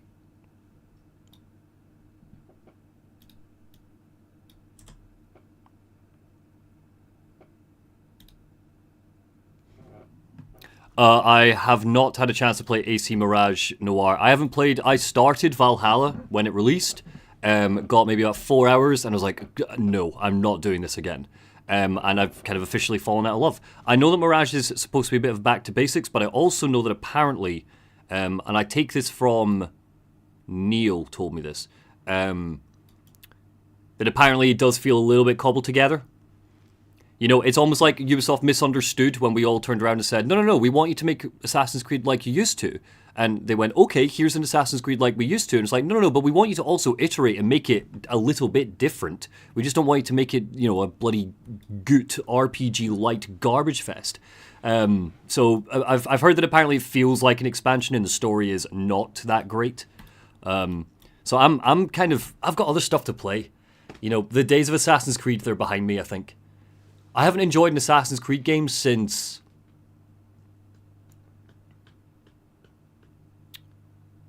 Syndicate. I loved Black Flag. I haven't loved an Assassin's Creed game since Black Flag. So I'm just kind of done with the franchise, you know? And individual freedom and choice would lead to a stretching of the already too wide class divide. Right, okay, we've got to find the bodies. Where are the bodies? Checklist view, I must have noted it down. Numbers on screen. Enemies in cages. Movie room. Dinner table bodies.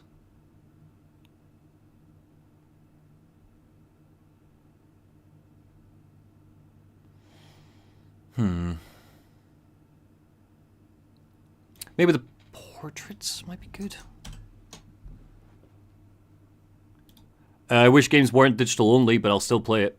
It's the same feelings I have about Alan Wake 2 being digital only. Like, I'm gutted about it.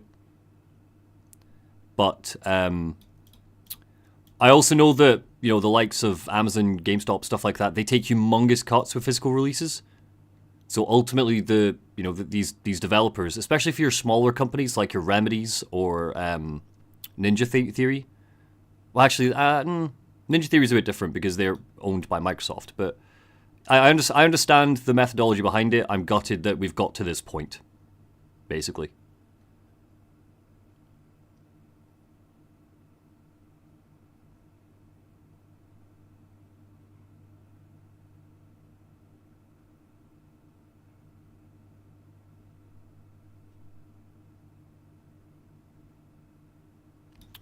No corpses here.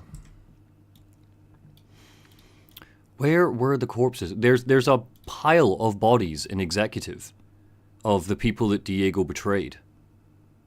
Where are they? I'm just gonna have to scan through and find it.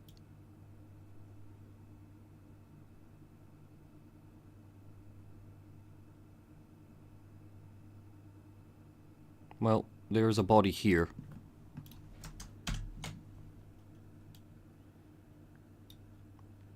No, that'll do. I don't think it's an accident that the only corpses we find with implants are on System Shock's executive level. The people who can afford enhancements would be prime workers. Who do you think a hospital would rather hire as a surgeon?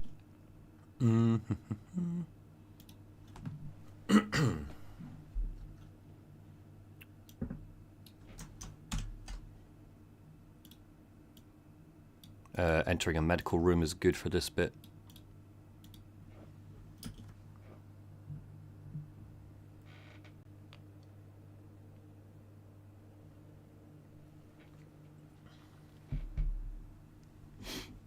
Come on. Shock's executive. There we go. Level. The people who can afford enhancements would be prime workers. Who do you think a hospital would rather hire as a surgeon? Someone with a proven would be prime workers. Who do you think a hospital would rather hire as a surgeon? Someone with a proven neural implant that steadies their hand, or a purely human one, prone to human errors? And that steadies their hand, or a purely human one, prone to human errors. And prone to human errors. And that's if these jobs even still exist. System Shock casts some doubt. Don't forget the first enemies we fight in the game are rogue medical bots. Showdown's Guide, first room. Nope. Next one, fighting the medical bots.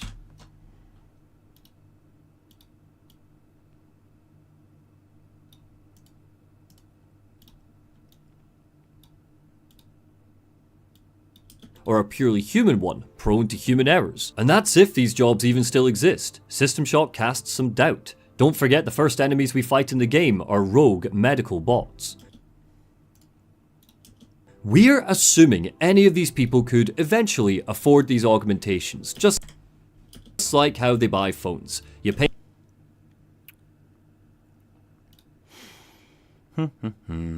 Let's pop Musk back in.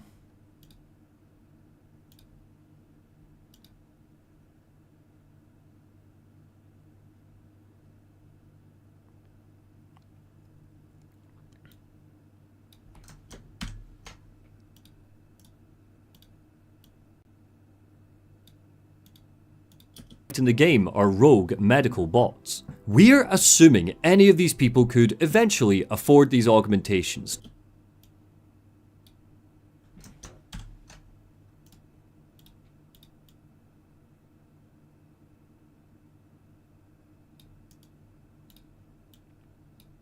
Afford these augmentations, just like how they buy phones. You're paying for a better body, better protections, but just like how they buy phones.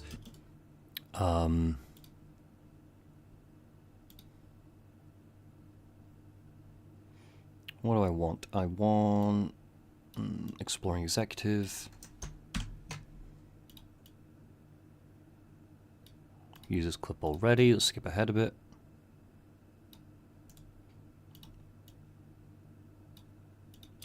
You're paying for a better body.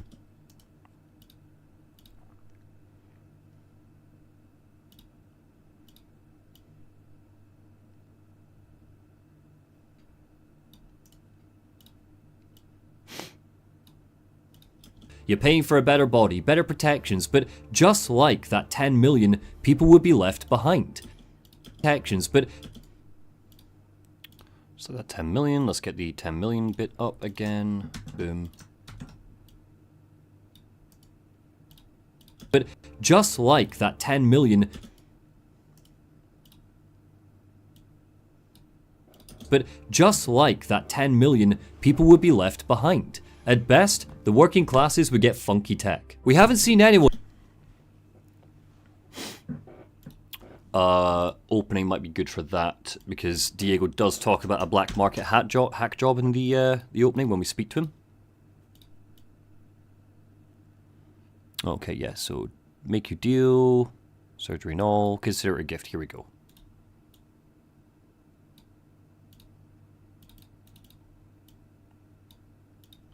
Behind. At best, the working classes would... Oh, you're not being here for the editing stream, Sedant. I'm using Wondershare Filmora. You'll see it in the top left-hand side of the screen. This is my editing software. Like that 10 million, people would be left behind. At best, the working classes would get funky tech. Best, I want to draw attention to it.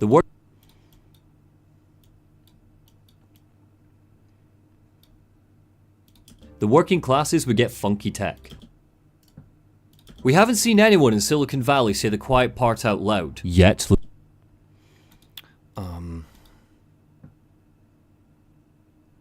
Gates again would be a good one. Where are you? Where are you, Bill Gates? Let me just search for him. There he is.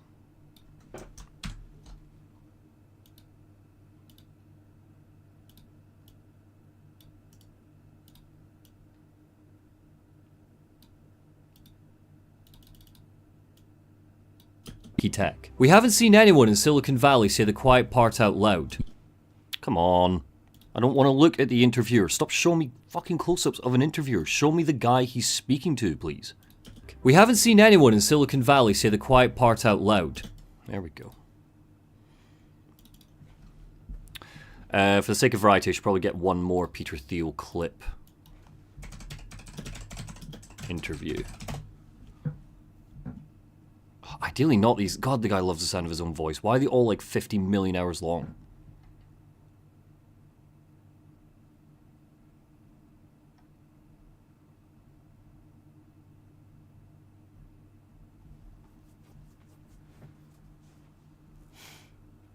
If he's not giving a presentation, he's refusing to speak to someone. That's what I'm picking up. I'm finding it very difficult to find sincere... This at least is only 17 minutes. Shut up. Right. Cool. But it's very hard to find like a CNN or a Fox interview with the guy.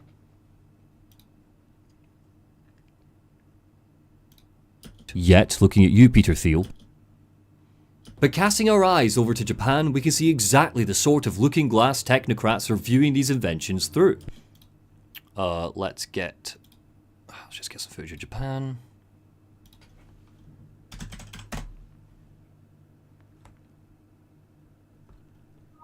Yeah, Shibuya Crossing's quite good.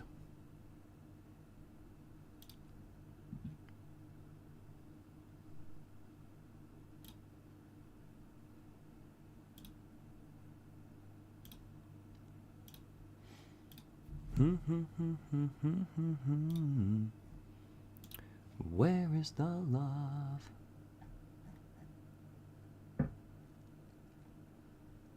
If at least one of you isn't humming Where's the Love by the end of this stream, I've failed in my job. I've failed in my responsibilities to you.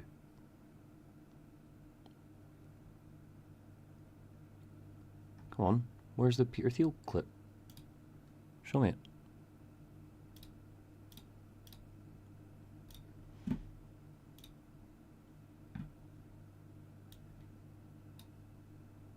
There it is.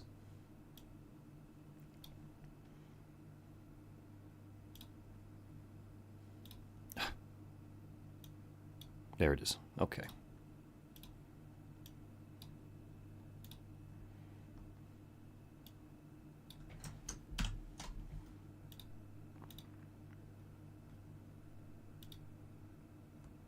Went to the pet. No worries, Alienated. Good to see you.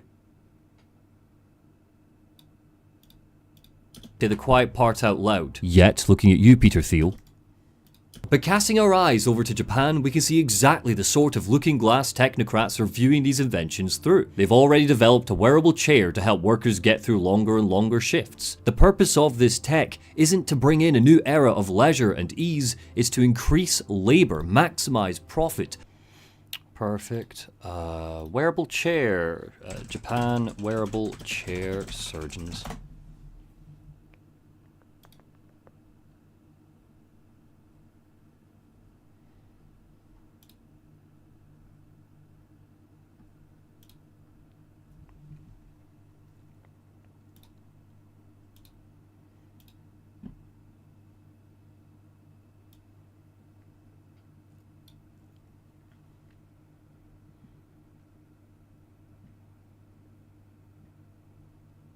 Don't forget to put an eye filter on.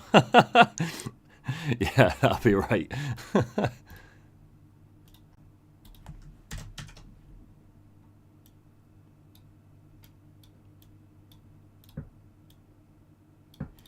Not sure if you were here for this, Alfir, but I stole your joke.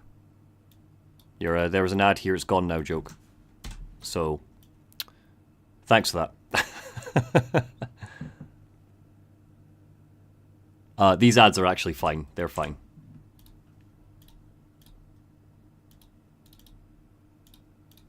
All right.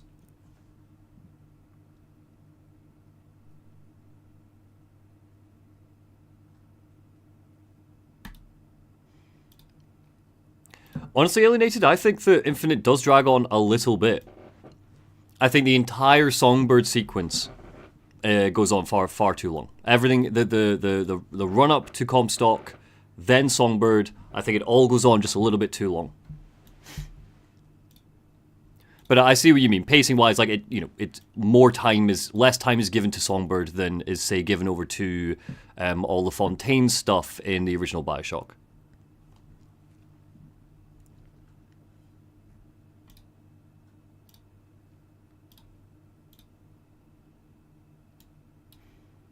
Hopefully.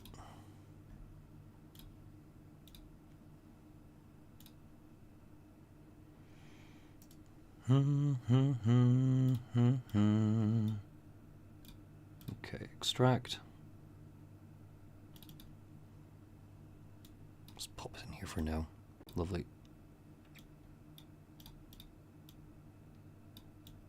looking at you, Peter Thiel. But casting our eyes over to Japan, we can see exactly the sort of looking glass technocrats are viewing these inventions through. They've already inventions through.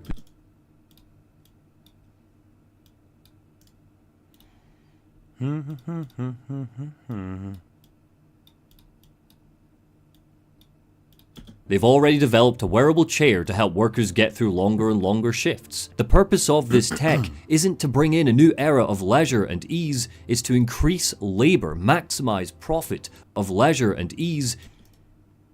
It's to increase labor, maximize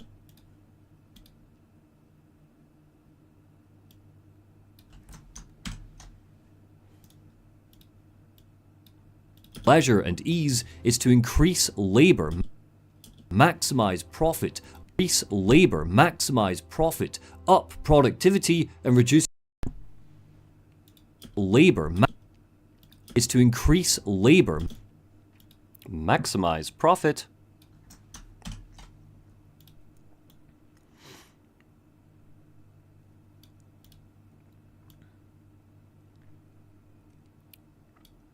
Trying to find the stamina pad. There it is.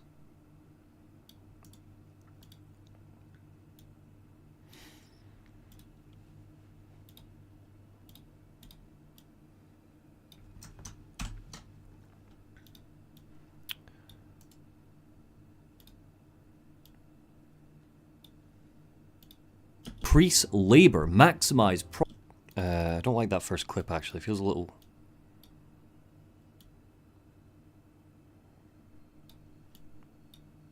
Ease is to increase labor,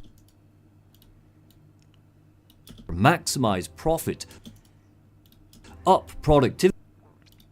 Good stamina pad for up productivity.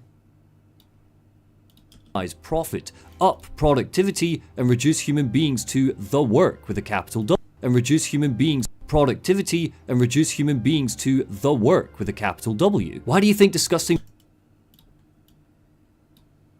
profit, up productivity, and reduce human beings to the work with a capital W? Square Enix.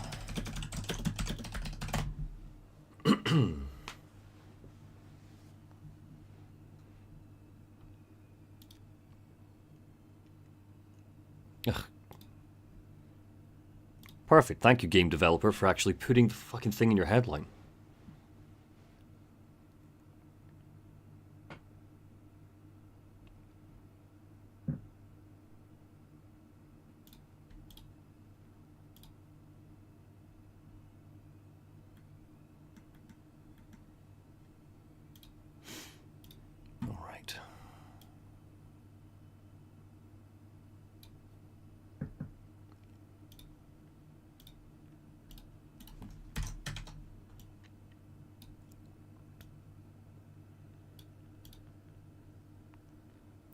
Lovely. Let's pop it in.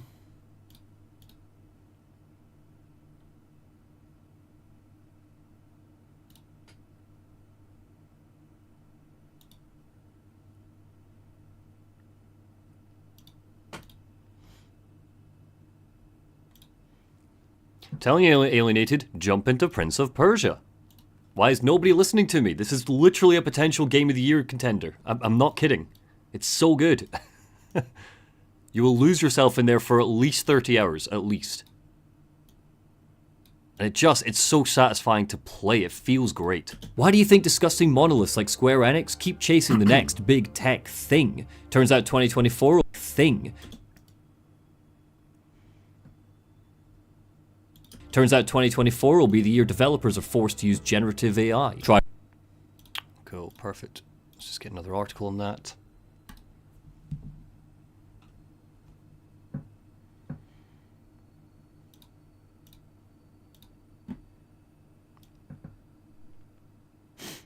I went back over Christmas and my dad was telling me that he started playing World of Tanks.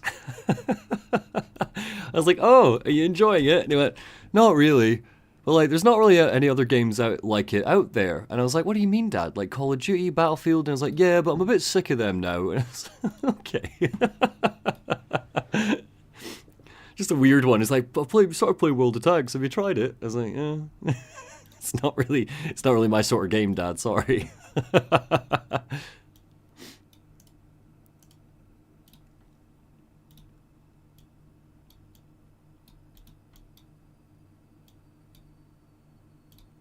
Thing. Turns out 2024 will be the year developers are forced to use generative AI. Trioptimum embodies all... Price, Monty, price. Yes, totally fair, Bikesh, totally fair. Forced to use generative AI. Trioptimum embodies all of this. It's on every screen, in every regen bay, and underpins the stress of every audio log we can listen to prior to Shodan's takeover. Citadel Station stores... Trioptimum embodies all of this. It's on every... Do I move? Can I move? Yeah, cool. Generative AI. Trioptimum embodies all of this. It's on every screen, in every regen bay, and underpins this. It's on every screen. Regen. Pod. Healing self and pod, that's what I want.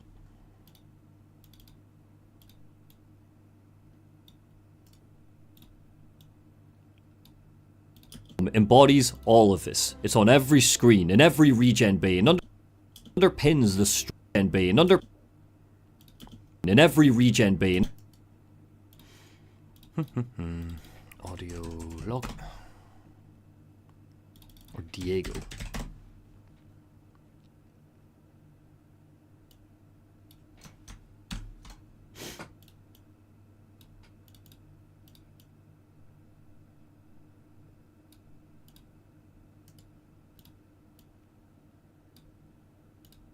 In every regen bay, and underpins the stress of every audio log we can listen to prior to Shodan's takeover. What's War Thunder, Theo? That's not one he's mentioned to me. Prior to Shodan's takeover. Citadel Station Storage Supervisor, Sabo Engel, doubled shifts and cut break times in half. What's the big deal? If you're tired...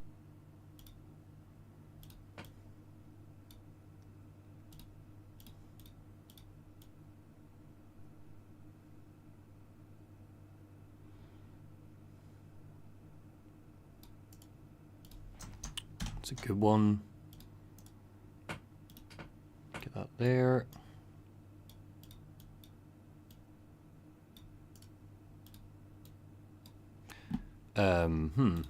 Virus.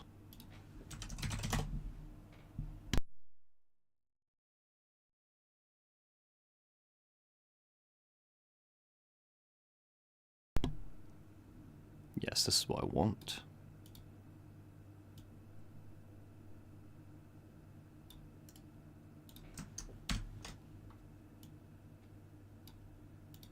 To Shodan's takeover. Citadel Station Storage Supervisor, Sabo Engel, doubled shifts and cut break times in half. What's the big deal? If you're tired, just pop a stamina patch on. Why are you complaining? This is the future! Engel doubled shifts and cut break times in half. What's the big deal? If you're tired, just pop a stamina patch on.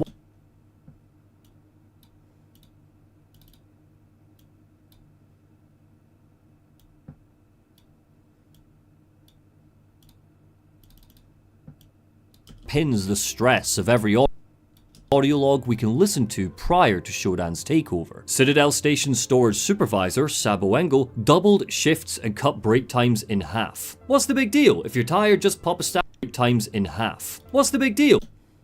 If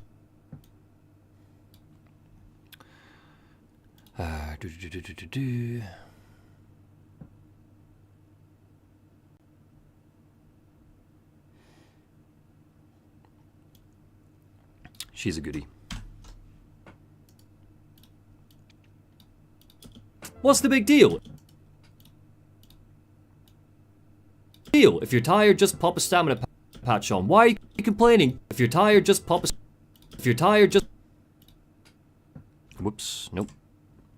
If you're tired... Damn it. Tired, just pop... Just...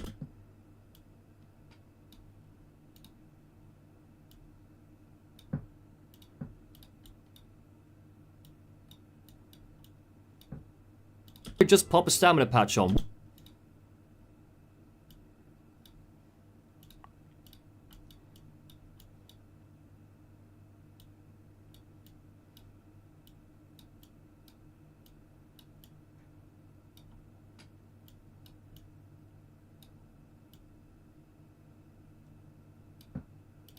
on? Why are you complaining? Damn it. What's the bloody thing called again? Heal. What did I call it? I called it something stupid. Healing machine. That's what I called it.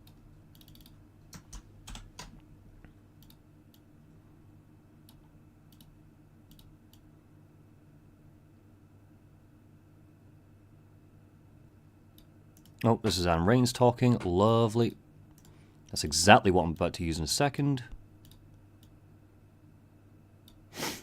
Yes.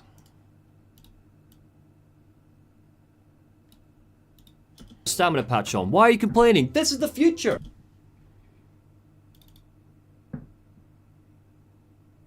Future. Corporations won't think of the greater good when they roll these developments out the door. They'll think about how it strengthens their profits, their control.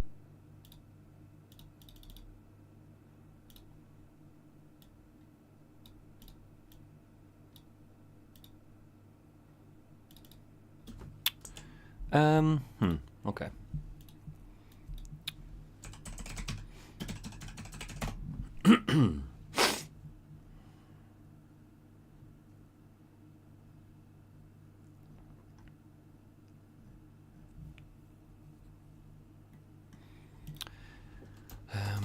Shareholder.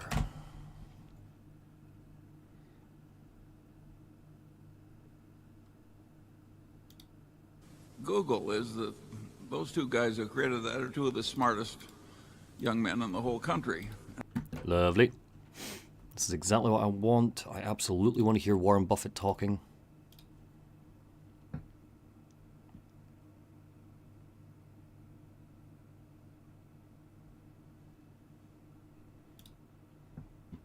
Oh yeah, God Ratty. Yeah, I did. I looked at the opening of Undertale, but that was ages ago. That's an old video back when I was you know, crap.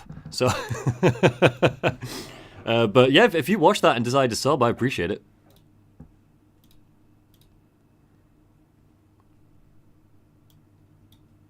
He says, making it sound like he's not actually crap right now. Cool, Warren Buffett. Where are you, Warren? Down here.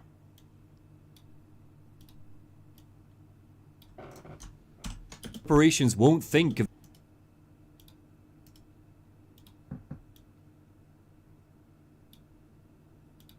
Why are you complaining? This is the future! Corporations won't think of the greater good when they roll these developments out the door. They'll think about how it strengthens their profits, their control. Yep, another clip of Warren Buffett, thank you. Good when they roll these developments out the door. They'll think about how it strengthens their profits.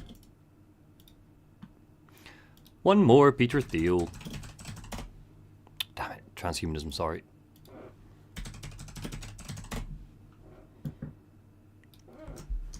I legitimately think that Peter Thiel wishes he could, like, rule the world. He could become, like, president of the world. Like, you hear the things this guy says, and it's just like, what the fuck are you talking about, bro? Just a freak in a suit.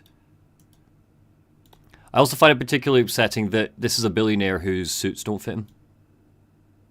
Like, come on. At least look the part. Complaining, this is the future! Corporations won't think of the greater good when they roll these developments out the door. They'll think about how it strengthens their profits, their control. No, I appreciate it, God Ratty, no worries. Control. But what's the alternative? Their control.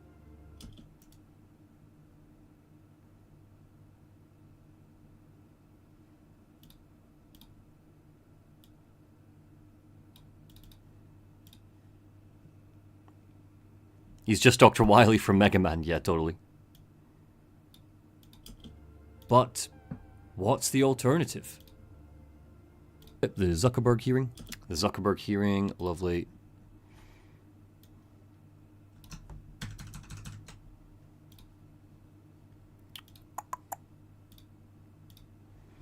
I think I do the Fade to Black thing twice, and I'm not totally certain I like that, but for now we're going to commit to it. See how I feel when we get there.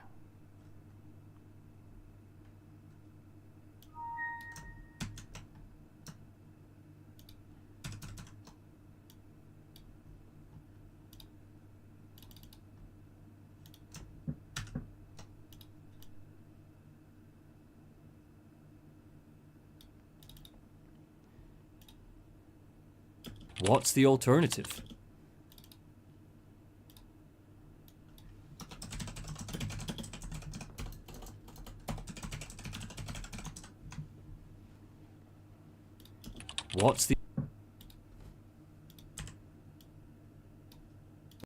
What's the alternative? Alternative.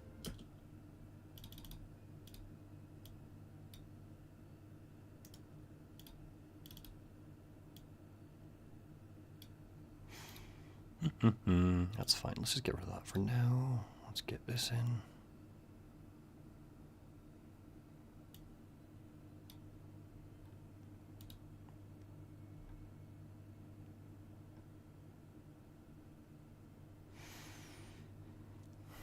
There it is.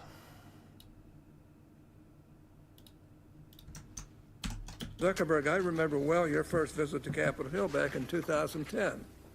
You spoke to the Senate Republican High-Tech Task Force, which I chair. You said back then that Facebook would always be free. Is that still your objective? Senator, yes. There will always be a version of Facebook that is free. It is our mission to try to help connect everyone around the world and to bring the world closer together. In order to do that, we believe that we need to offer a service that everyone can afford, and we're committed to doing that. Well, if so, how do you sustain a business model in which users don't pay for your service? How do you sustain a business model doing that?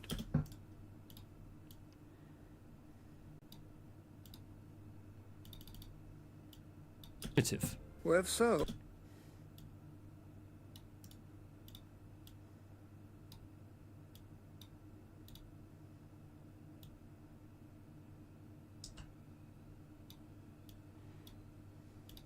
how do you sustain a business model?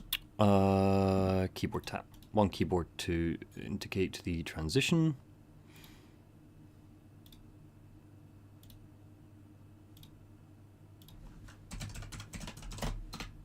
Oh, it's annoying. Should be in there because I've already downloaded the bugger. Oh, I've got it here, don't I? It's 1 second long. Oh, no, that's far too.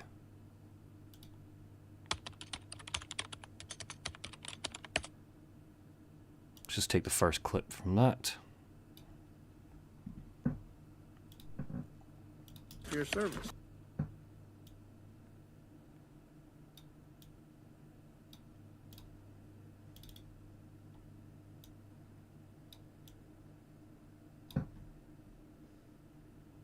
Alternative. How do you sustain a business model in which users don't pay for your service?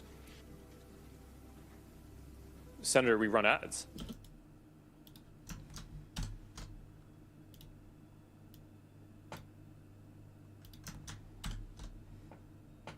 Okay.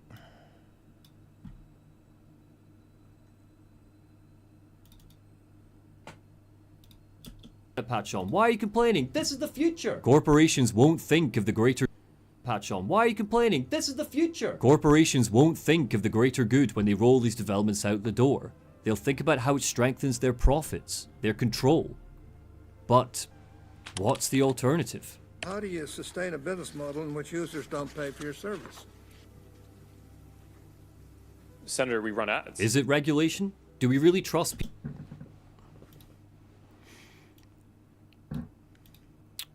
Let me just let that hang for a sec. I love the fucking smile, little wormy smile he gives. Just got this old man that just doesn't understand what he's doing, and then this creeper. We run ads. Is it regulation? Is it...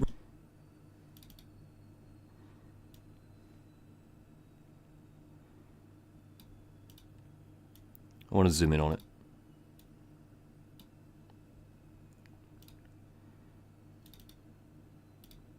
Is it...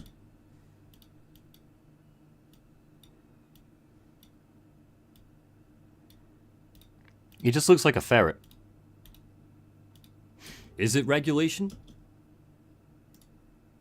Do we really trust people like this guy, Senator Orrin Hatch? Actually, let's just keep it playing.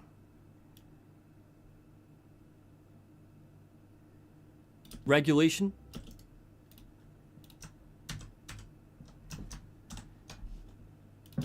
Do we really trust people?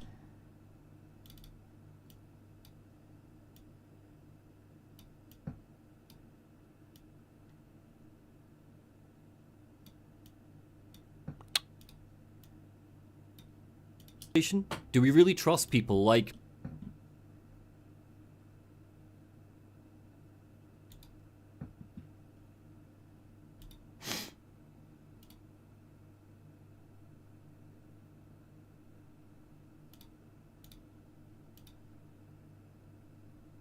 Do we really trust people like this guy, Senator? Do we trust people like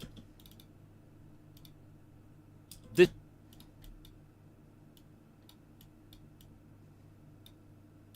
This guy, Senator.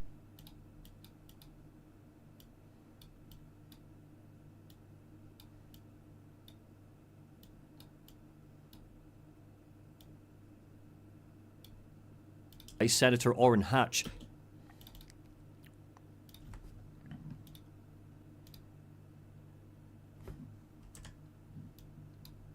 Senator Orrin Hatch. To understand this guy, Senator Orrin Hatch, to understand how to make AI or cybernetics safe when he doesn't even understand how the internet works. AI or cybernetics safe.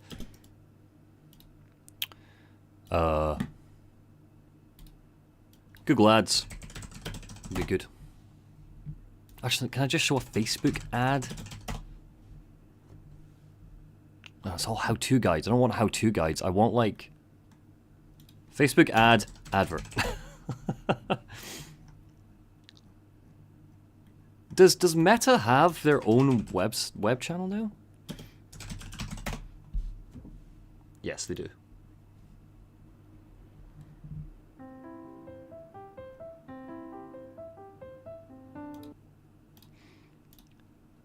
Do any of their videos talk about Facebook, though? Or is it all meta shit? Facebook app. Oh, tell a lie. Facebook for business. Oh my god, no. Shush, House of Takura. Far too loud.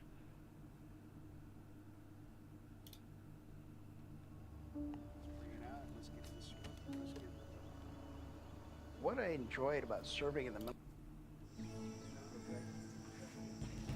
My name is Germán. I am the founder and CEO. Perfect. There you go, Oxa Canita. Just a clip, please. Mark Zuckerberg needs better haircuts. I've never seen another guy with a haircut that I find genuinely off-putting. I've never really thought about his hair, I'm not going to lie, but I kind of see it. I see it. It's just a bit too high. There's not enough volume. There's not enough going on. I think I would prefer it more if he just shaved all of his hair off and grew a beard. Or if he just shaved it all off and just went pure Lex Luthor. That'd be good. Oops, wrong one. Let's go here. Bum bum bum bum bum bum bum bum.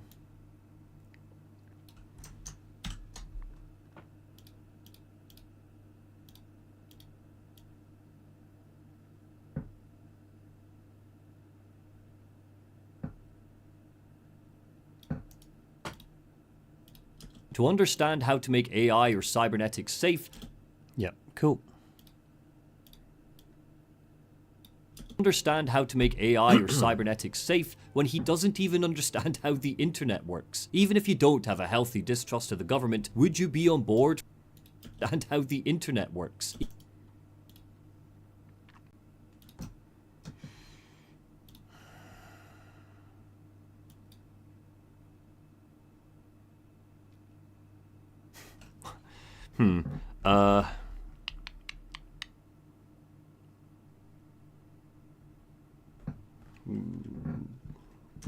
US government. I mean, why is this the top? Steve-O's Wild Ride, why are you the top 15k views a short? The US government proved that aliens exist. This is not exactly a niche thing that I've typed in. And this is the first thing that YouTube's giving me? Are you shitting me? Fuck off.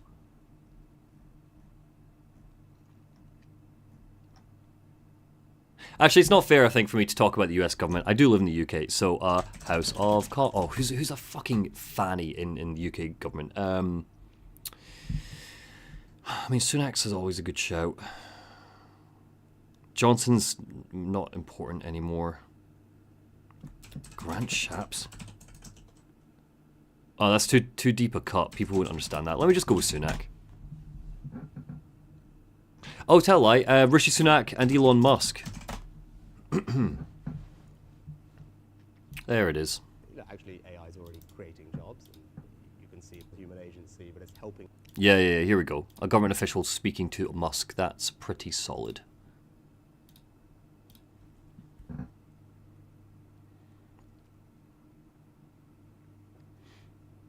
See, the thing is, Vincent, I think we're going to see Pal World explode and then drop off in 2 weeks, 2 weeks tops. The second another game comes along, like not even, and because people will be playing it for the memes. Christ, I fundamentally disagree with just how that game's been made, and even I want to try it, just for 5 minutes. But I'm not paying 30 quid just to run around and do a survival sim with Pokemon for a bit. Like, no, thank you. I don't care for survival games in the first place, and you know, the joy of Pokemon is the music and the vibe and all that shit. I think it's a fun, stupid concept. I can't see people investing hundreds of hours into it. I think it will explode, and then yeah, you'll get your concurrent players dropping off before January is out. That's my theory. But it is just a theory. A game theory. Right, next. Elon Musk. Let's get you in. There it is.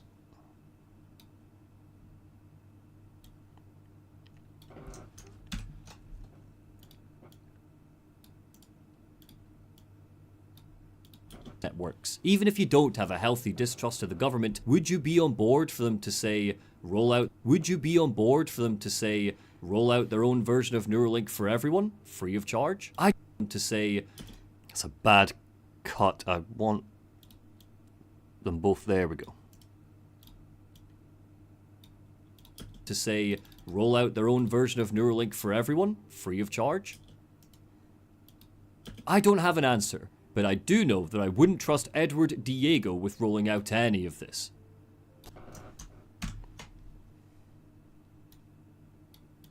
I don't have an answer. But I do know that I wouldn't trust...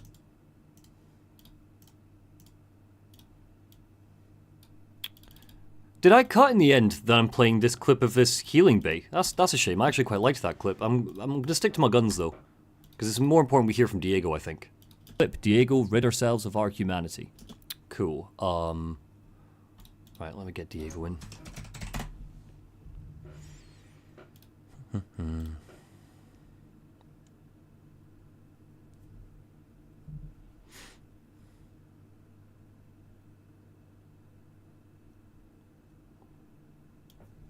Backtracking, I think is the one, because he talks about ridding ourselves of our humanity. His individuality. Yes.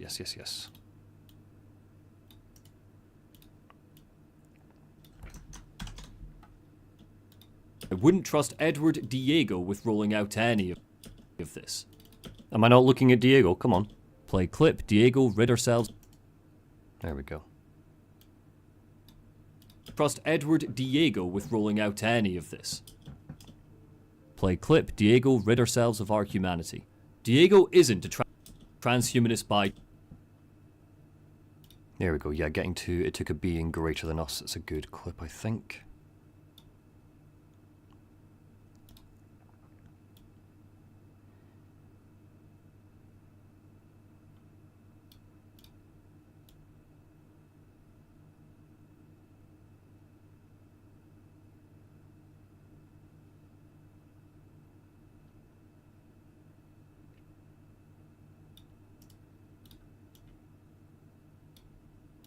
Trust Edward D.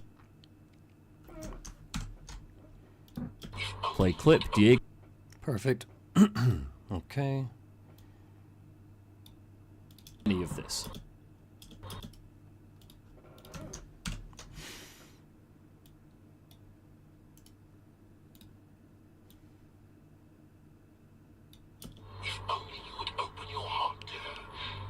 Diego isn't a transhumanist by choice. I'm sure he wouldn't be friends.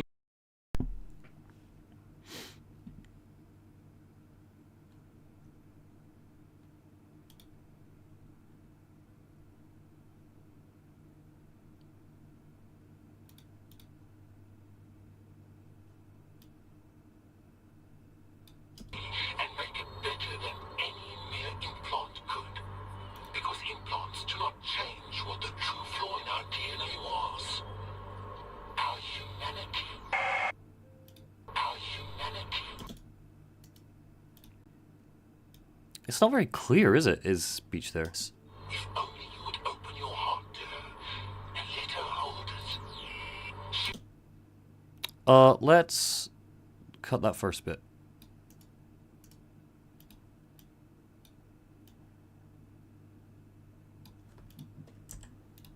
It's a good line, but again, it's just a bit messy.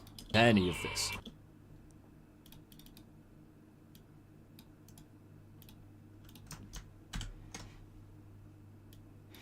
Does make you wonder how the fuck they managed to figure out a Neuralink if they can't even get the speaker system working properly so that the audio is clear. Rolling out any of this. She will strengthen your body and make it better than any mere implant could. Because implants do not change what the true flaw in our DNA was.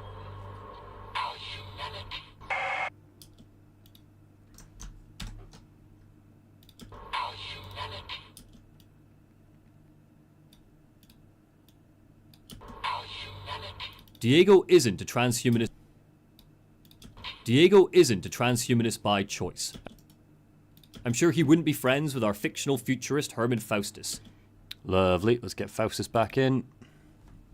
Oh, some of you may have missed this from the previous stream. We got our Faustus art from Checkpoints, so let me show you. Let me get him in. There we go.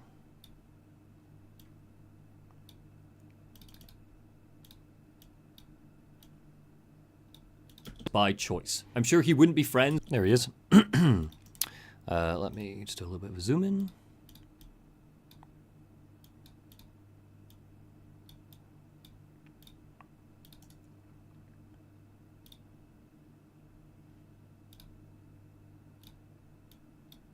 I'm sure he wouldn't be friends.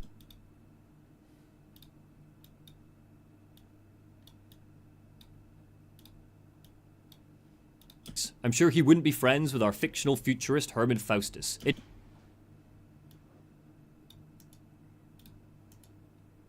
It turns out he had created this mysterious virus long before Shodan lost her ethical restraints. It's never explicitly told to us why he was doing this, but I think we can all make a pretty Faustus. It turns out he had created this mysterious virus long before Shodan lost her ethical restraints. It's never explicitly told to us why he was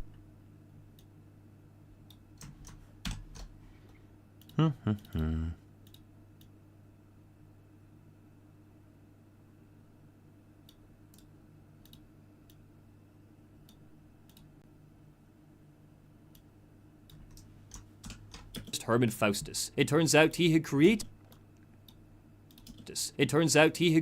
this mysterious virus long before Shodan lost her ethical restraints.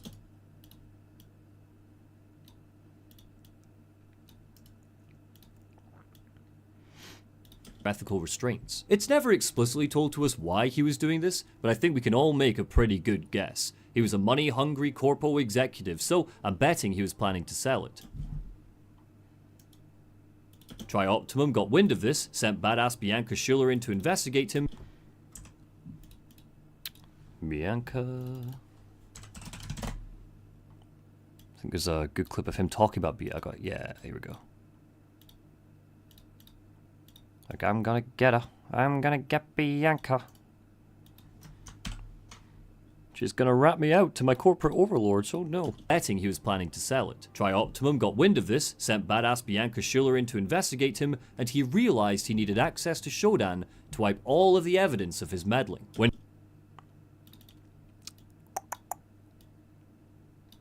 sell it. Trioptimum got wind of this, sent badass Bianca Schuller in to investigate him, and he realized he needed access to Shodan to wipe all of the evidence of his meddling. When faced with Shodan's power and fearing for his life, Diego submits. Where does he submit?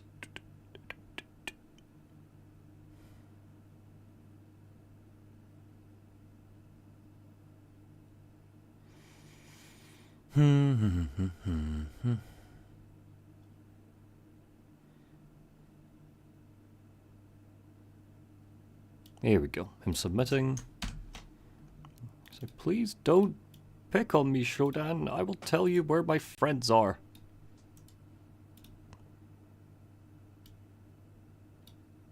Shodan to to wipe all of the evidence of his meddling. When faced with Shodan's power and fearing for his life, he made a bargain with her. He'd lead her cyborg forces as long as he could retain his individuality. He still had to be on top.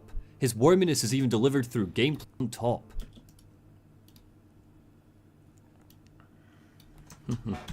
Yep, stick him on the big screens.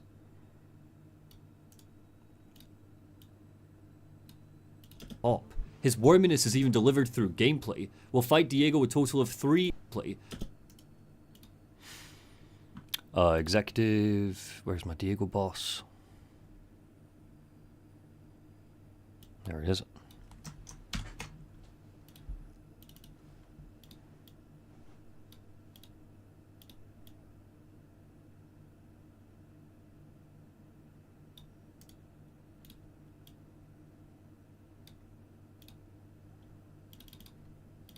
Play. We'll fight Diego a total of 3 times before the credits roll. Physically, he's more machine than credits roll.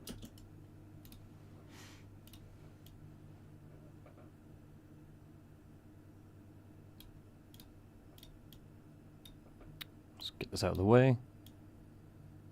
Where is he?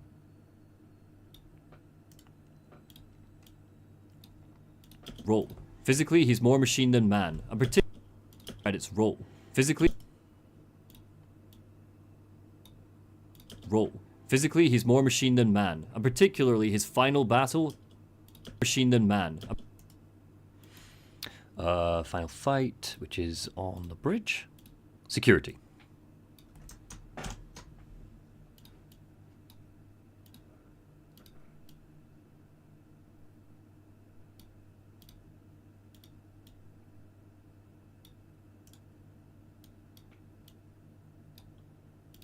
And particularly his final battle is a toughie. But every time it looks like we've taken him down,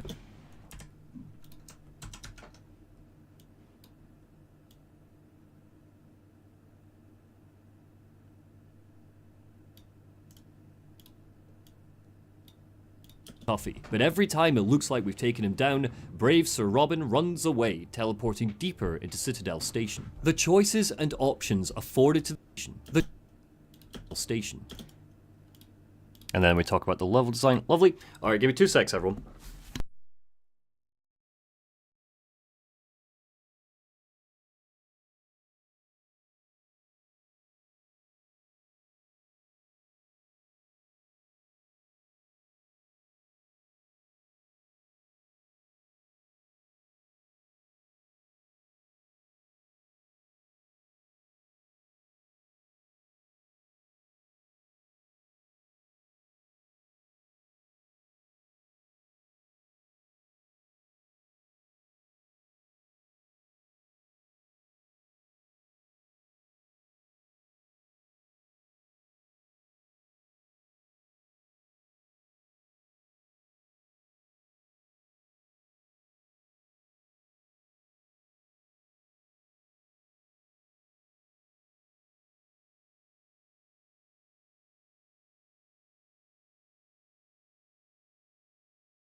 And we're back. Alright, so.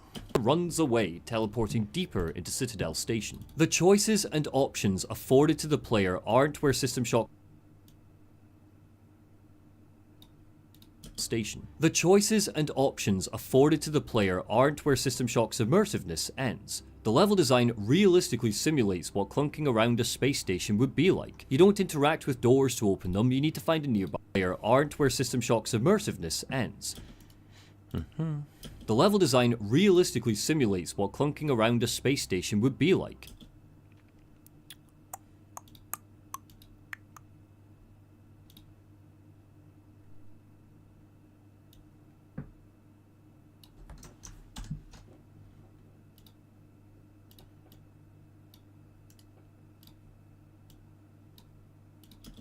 ends. The level design realistically simulates what clunking around a space station would be like.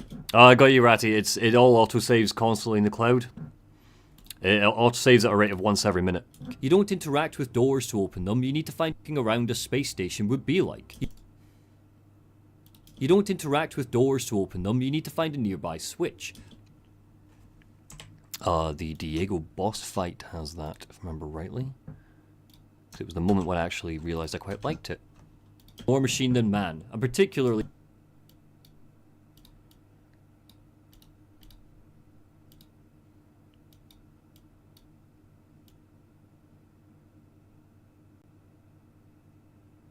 Oh, okay, well let's do that first.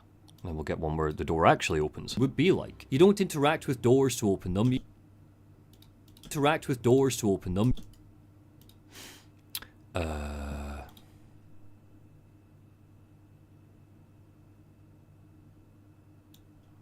Alpha Grove has a couple of doors in it.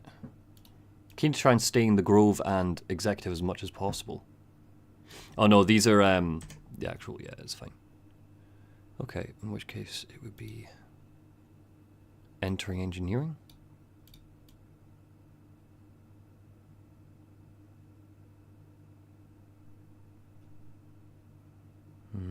Nope.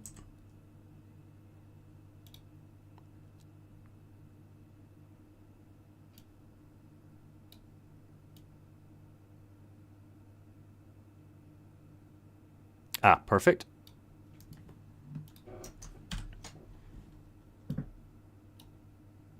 And then you need to find a nearby switch. A random lab was testing anti-gravity.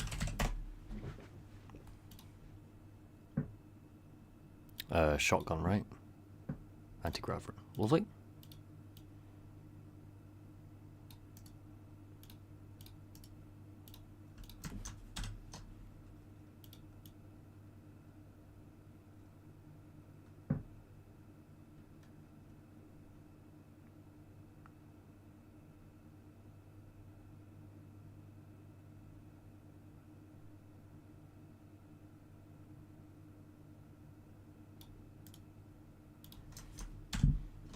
No worries, I'm glad that I luckily got your name right.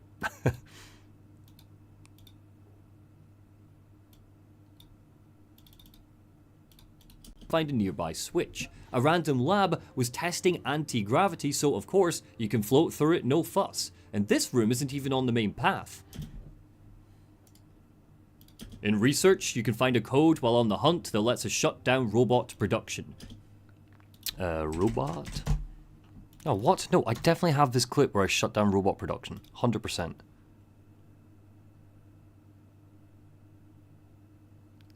Fuck. Alright.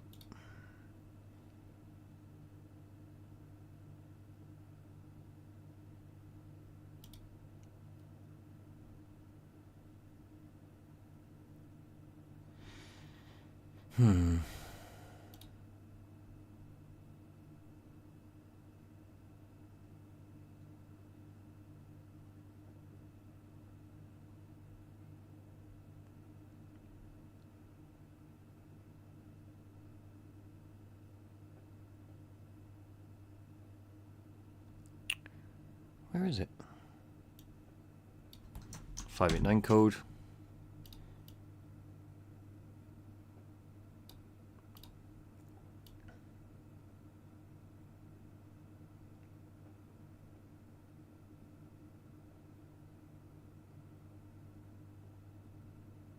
Path. In research. Path. In research, you can find a code while on the hunt that lets us shut down robot production. You don't need to worry about lowering the security level to stop enemies respawning. You can circumvent all of that through your wit, intuition, and exploration. My favorite little detail is that the EMP grenade deactivates doors, consoles, and laser bridges. Of course they would. That's what an EMP would do. This is a weapon not just limited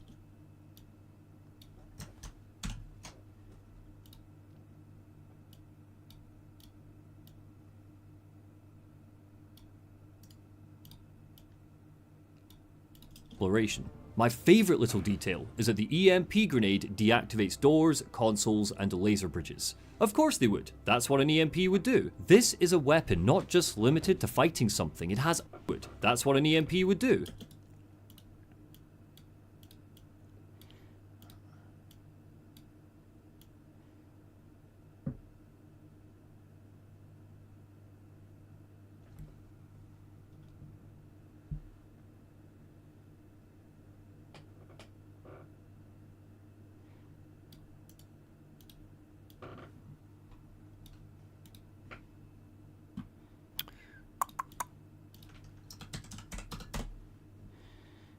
What an EMP would do. This is a weapon not just limited to fighting something. It has other purposes, and its properties are carried over for cyborgs as well.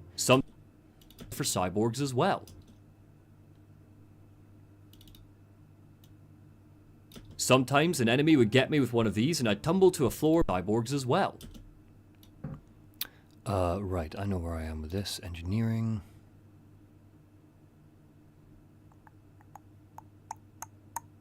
One of you has cyborgs using EMP grenades on me.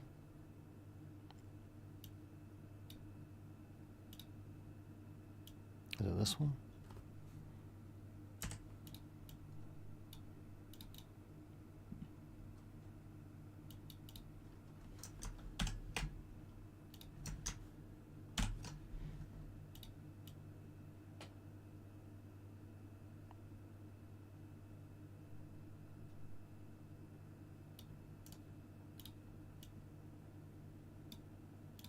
EMP would do. This is a weapon not just limited to fighting something. It has other purposes, and its properties are carried over for cyborgs as well.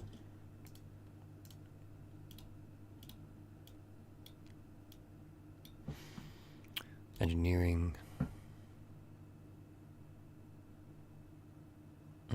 No.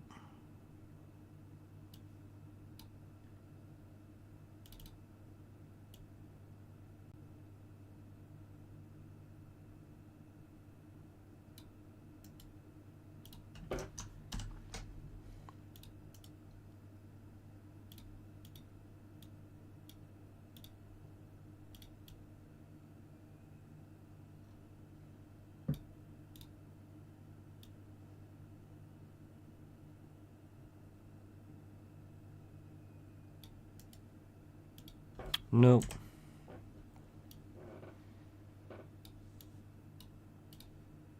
There it is. There it is. That's what I wanted. Okay. Fighting something. It has other purposes, and its properties are carried over for cyborgs as well. Sometimes an enemy would get me with one of these, and I'd tumble to a floor below, or I'd use them to take a breather and hide in a room during an ambush. Good enough. Playing Pong in our HUD might have been cut. Playing Pong in our HUD might have been cut from the remake, but we can play Showdown at chess in the Groves, and it might have been cut from the remake. Play Showdown at chess.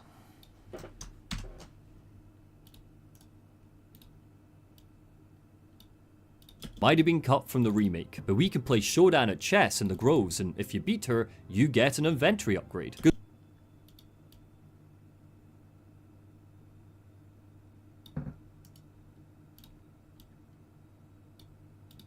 But we can play Showdown at chess in the Groves, and if you beat her, you get an inventory upgrade.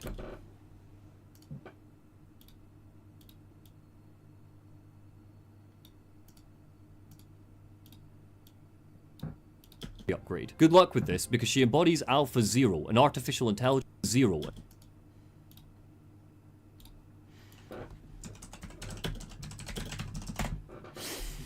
Alpha Zero chess.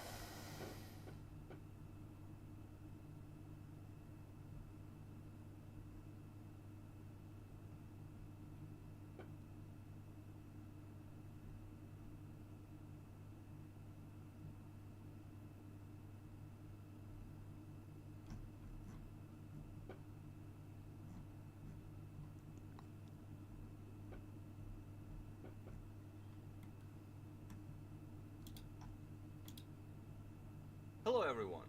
I think I'm coming down with the flu. My head hurts and I'm shivering a bit more now.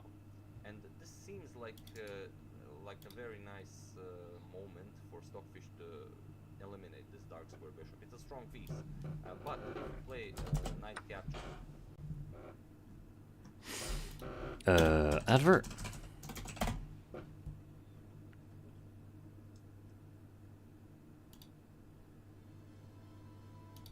Okay, we've beaten the world champion.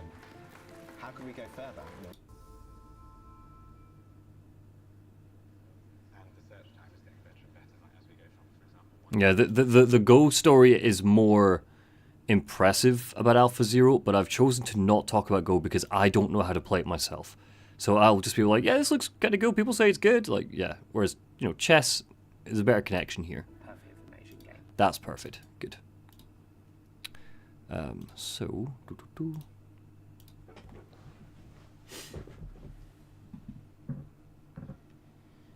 An artificial intelligence created by DeepMind that, to date, is yet to be beaten at chess. Now, you could point to examples like the saga of Abe Girin's head and... Lovely.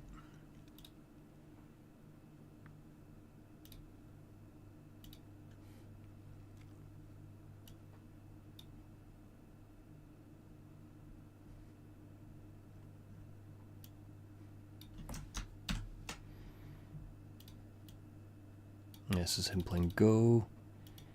I liked that clip with the chessboard in the background.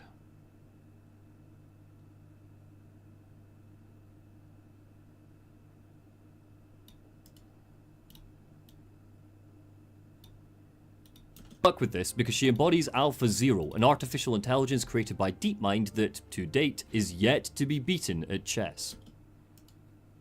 Now, you could point to examples like the saga of Abe Girin's head and argue that System Shock is limited in its options because not every obstacle has an alternate path. But Citadel Station's rigor is a blessing. This is a high-security research station.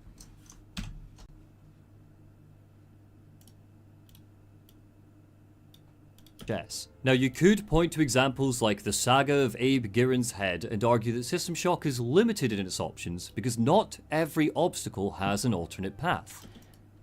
But Citadel Station's rigor is a blessing. Level is a has an alternate path. But Citadel Station's rigor is a blessing. This is a high-security research station, setting up, say, a vent that will let us research station, setting up, say, vent? Where's the venti level design? Creep through vent.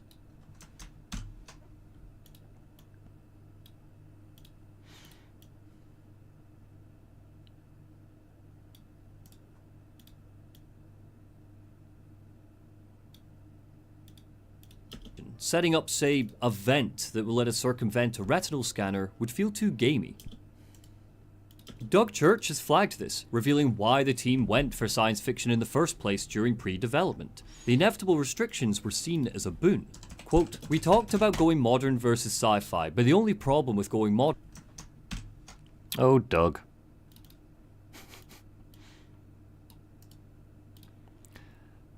Oh, Doug. Feel too gamey. Doug Church has flagged this, revealing why the team went for science fiction in the first place during pre-development. The inevitable restrictions were seen as a boon.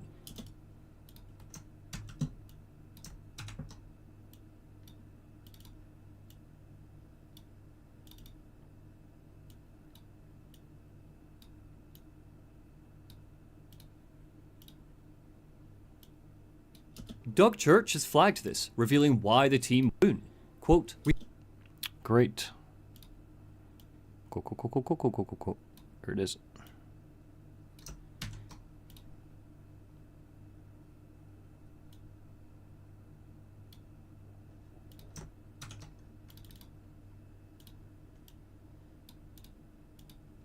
Quote, "We talked about..."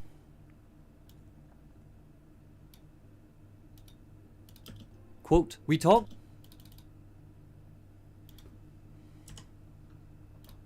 about going modern versus sci-fi, but the only 10 years old, in 1994, I get on the train, and so on, despite the genre of the train, and so on."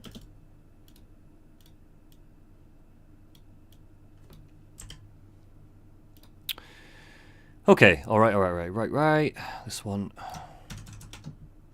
Ooh, we're so close to the end of part 5. Fantastic. Very happy. I will be streaming again later tonight. So we're not finishing up yet, but just to let you know, I will be streaming again later on tonight. Like after dinner, you know, about 8:30 sort of time.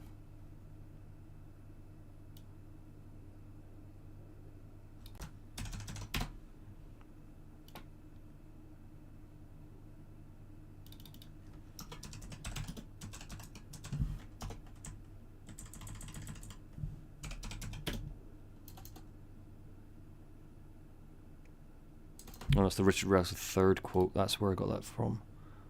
Did I link it? Yes, I did. Legend.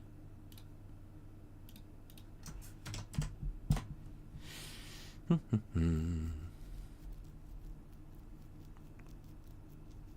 is that PC Gamer? That's not where...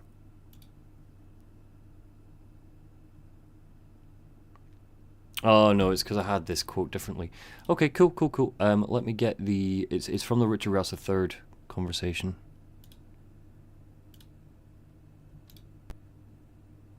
When did we do Doug Church again? We did it. He's Bowen. Travis Berg. Richard Rouse III interviewed Doug Church. Lovely.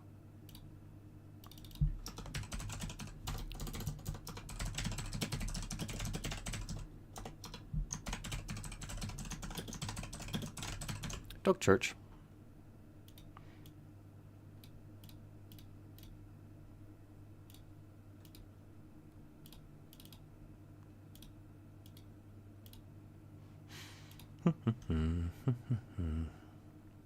Okay.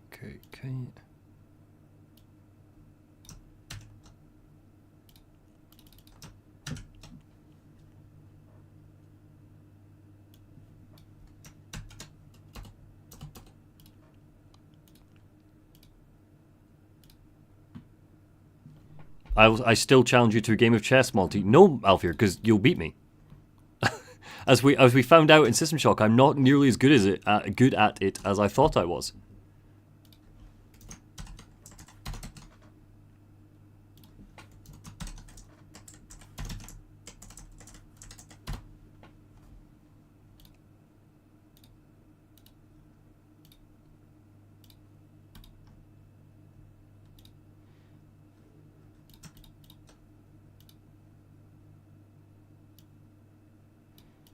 Alrighty.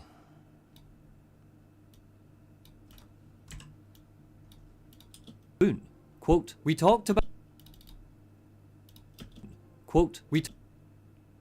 Let's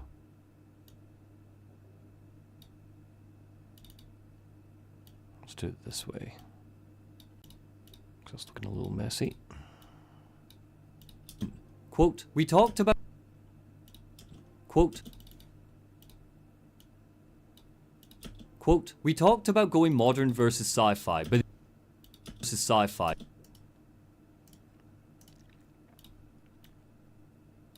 the only problem with going modern is it will just beg so many questions.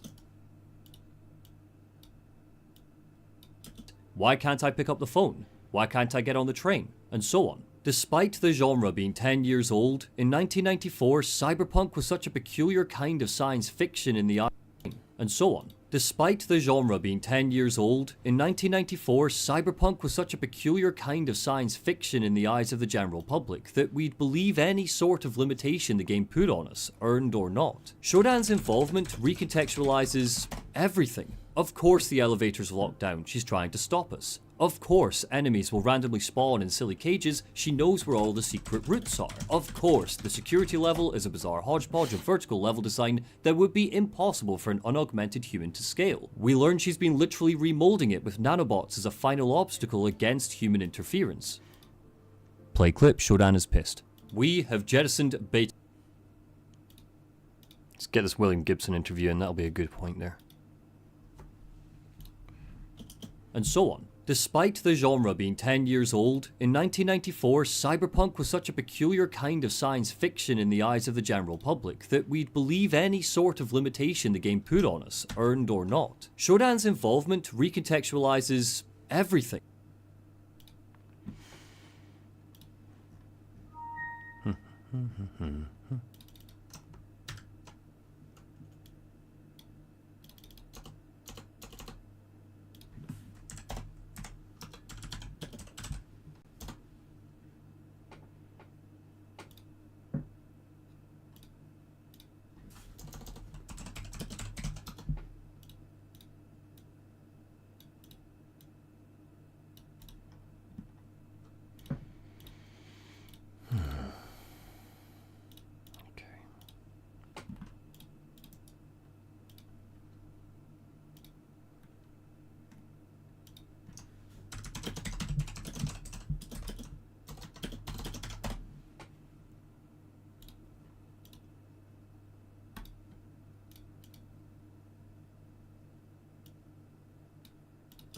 Despite the genre being 10 years old, in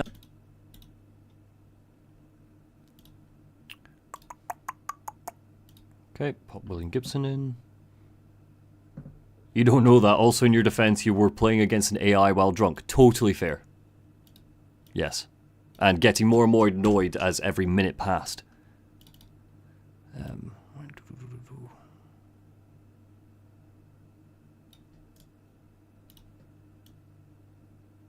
Look how stylish this is. Rain, and so on. Despite the genre being 10 years old, in 1994, cyberpunk was such a peculiar kind of science fiction in the eyes of the general public.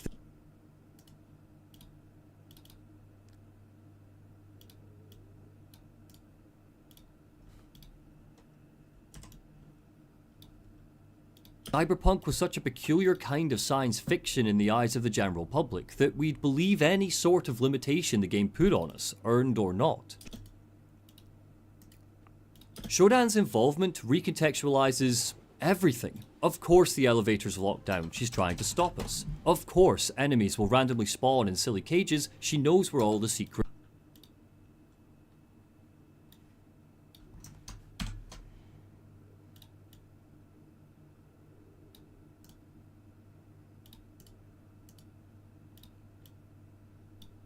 not. Shodan's involvement recontextualizes everything. That one.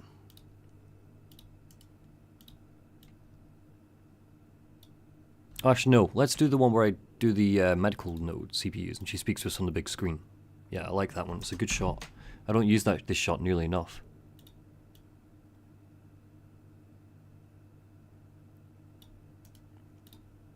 This one first. Or not. Shodan's involvement recontextualizes everything.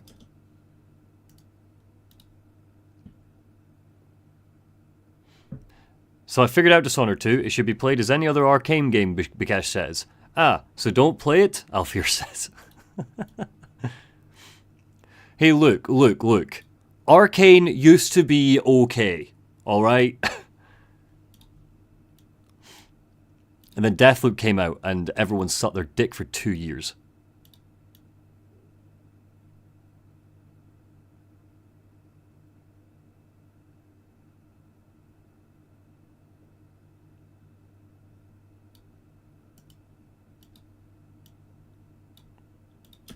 Everything. Of course the elevator's locked down, she's trying to stop us. Of course enemy elevator's locked down, she's trying to stop us. No. Of course, enemies will randomly spawn in silly cages, she knows where all the secret routes are. Okay. Of course, the security level is a bizarre hodgepodge of vertical level design that would be impossible for an unaugmented human to scale. We learn she's been literally remolding it with nanobots as a final obstacle against human interference. Play clip, Shodan is pissed. We have jettisoned Beta Grove. Okay. It recontextualizes everything. Elevator time.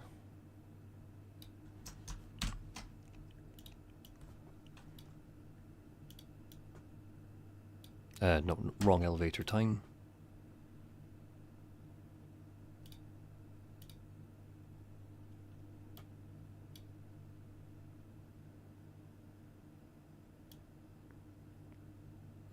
This one? Really should have acknowledged that she fucking locks down the elevator. Yes.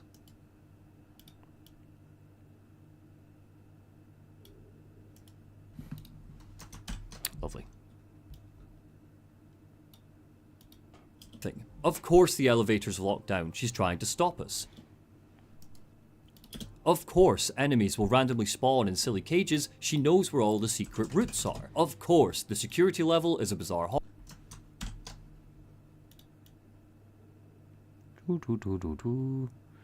Where is the cage? Excuse me, good sir. Is there a cage here?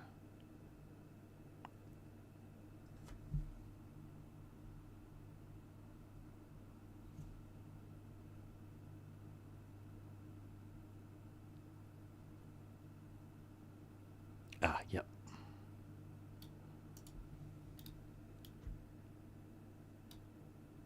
She's trying to stop us. Of course, enemies will randomly spawn in silly cages. She knows where all the secret...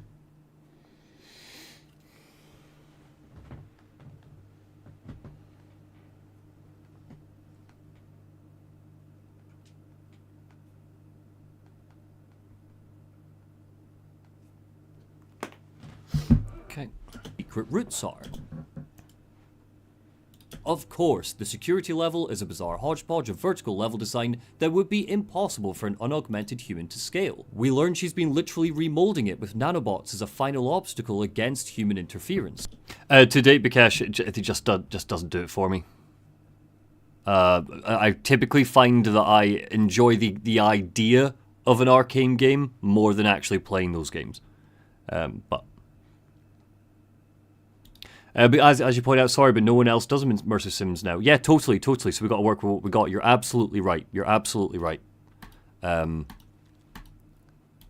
don't know, it's just like... I feel like a lot of Arcane's immersive sims are kind of... The Arcane's immersive sims are what people who don't like immersive sims think of when they think of immersive sims. Does that make sense? That's a terrible piece of articulation by me. I mean, to be fair, Alfir, when was the last time 2K released yeah, exactly what Bikesh is saying. When was the last time 2K did it? And Night Dive, this is a remake. So if we're talking new stuff, and things like the new Deus Ex games, they're fine, you know? But yeah, Arcane's version of immersive sims are kind of like what someone who hates immersive sims thinks of. Where all the secret routes are. Of course, the security level is a bizarre hodgepodge of vertical level design that would be impossible for an unaugmented human. Saying that, I haven't played any indie immersive sims. I don't know if you guys have any recommendations. I'm sure there are a couple out there. Where all the secret routes are. Of course, the security level is a bizarre hodgepodge of vertical level design that would be impossible for an unaugmented human to scale. We learn she's been literally remolding it with nanobots.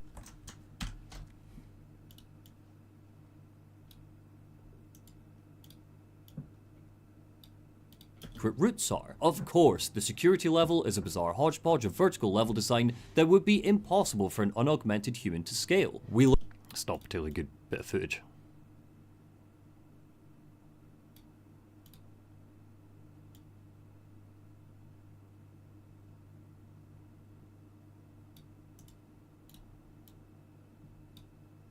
She knows where all the secret routes are. Of course, the security level is a bizarre hodgepodge of vertical level design that would be impossible for an unaugmented human to scale. It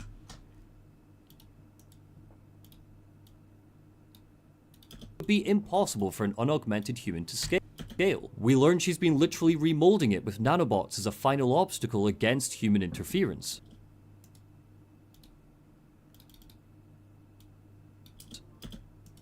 Lovely.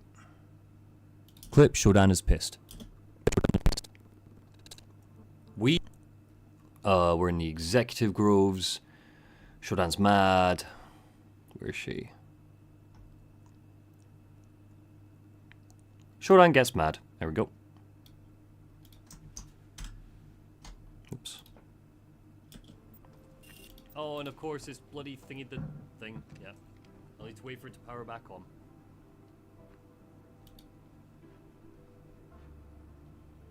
You have to get the error report that tells you... Oh, and of course it's... Cool, back him. Cool, back him.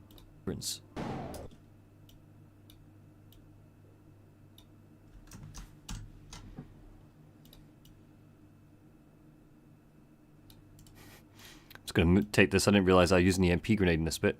Good example.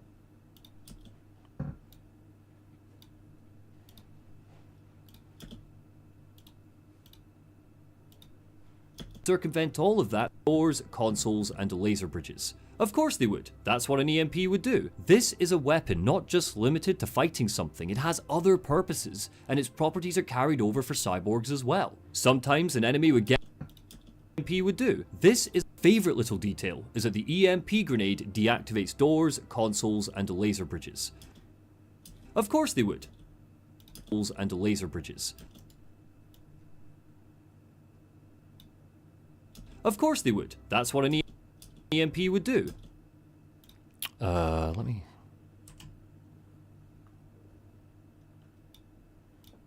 And exploration. My favorite little detail is that the EMP grenade deactivates bridges. Of course they would. That's what an EMP would do. This is a weapon, not just remolding it with nanobots as a final obstacle against human interference. In out of 9 million I start because I don't remember any of this. Okay. Boom, boom, boom, boom, boom, boom, boom, boom.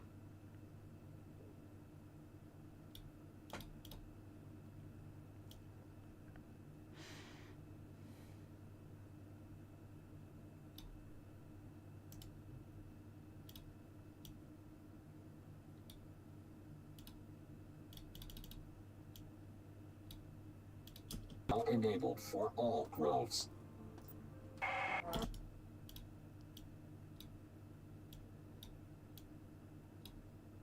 Human interference. Interference. Insect, cease your meddling. My experiments must continue.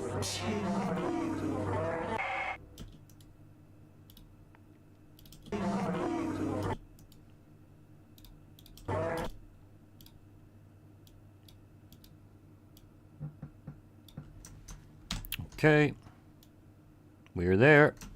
Ending time for part 5. We have jettisoned Beta Grove, ground zero for Shodan's virus, and blasted it off into space, ready to Shodan's virus.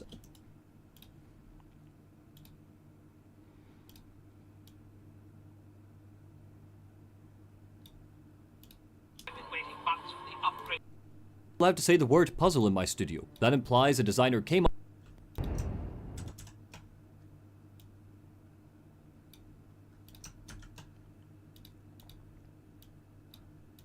virus and blasted it off into space, ready to be sucked up by a black hole and lay the groundwork for System Shock 2. Shodan is pissed. She's starting to see us as more than just... Shodan is pissed. She's starting to...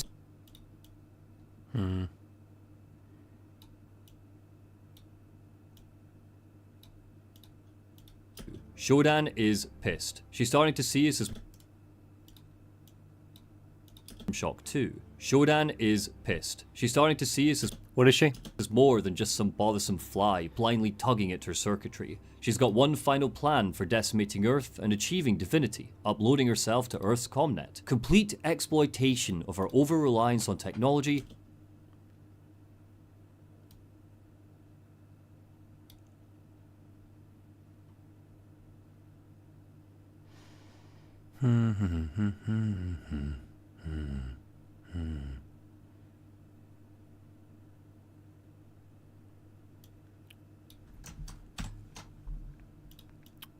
Just want a little bit of variety with her speaking, that's all.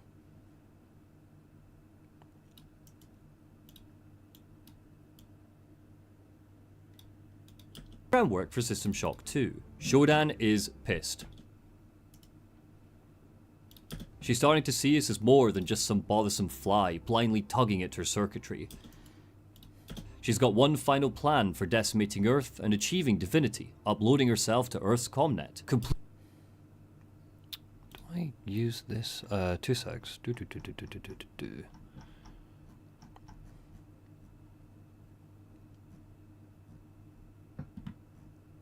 Oh, okay, hold the phone.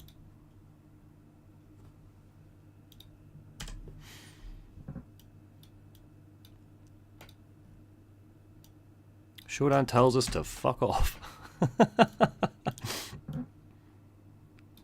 Again, this is normally how I label my videos. I'm not normally that kind of clever with it. She's got one final plan for decimating Earth and achieving divinity, uploading herself to Earth's comnet. Complete exploitation of her over-reliance on technology and expand its comnet.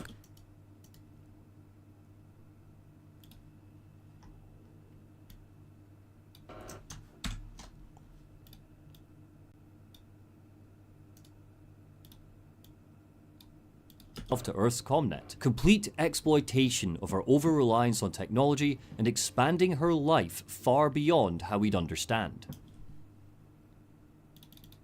So, let's get digital.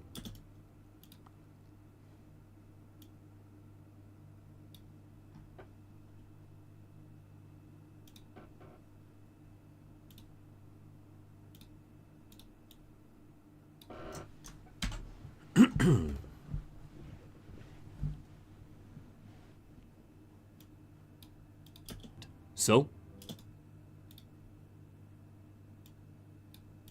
let's get digital.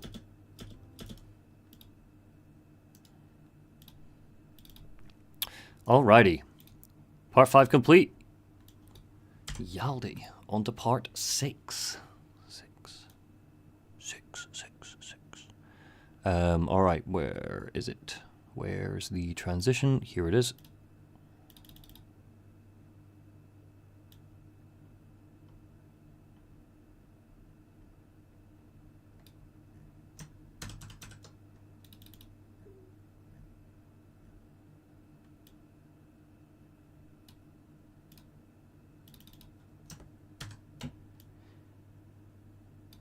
All right.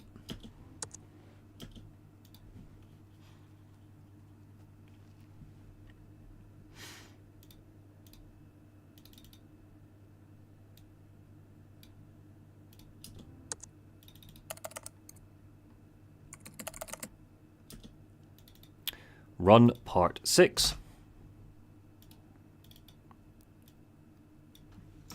Biology is immoral.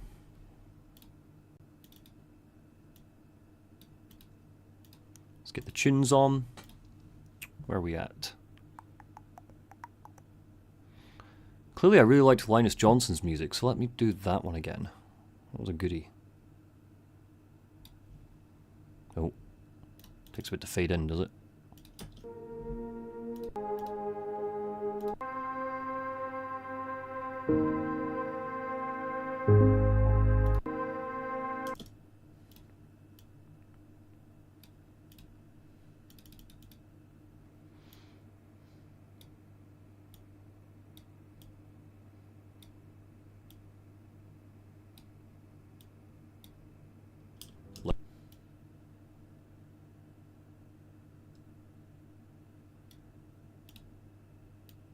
So, let's get digital.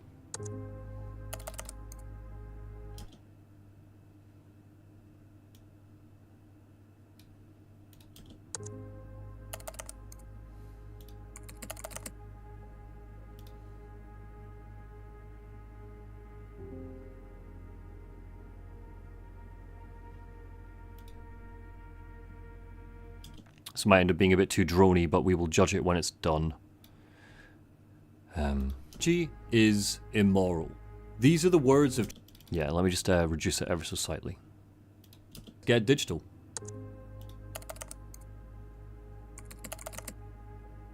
Bio...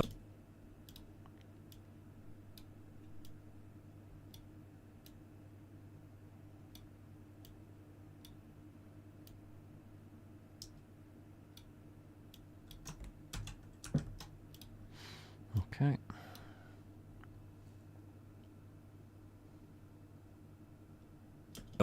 By all... I'll do it almost like I've done a zoom in here.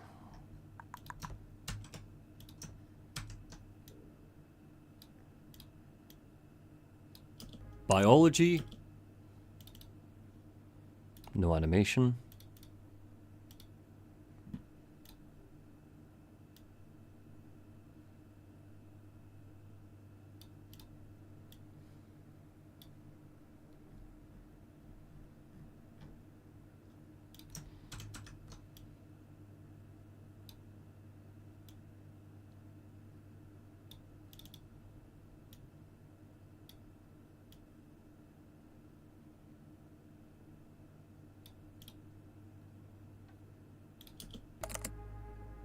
Biology. Oh, let's take that animation out. Biology.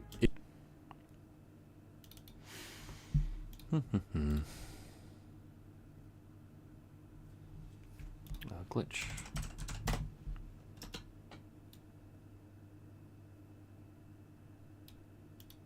Biology is immoral.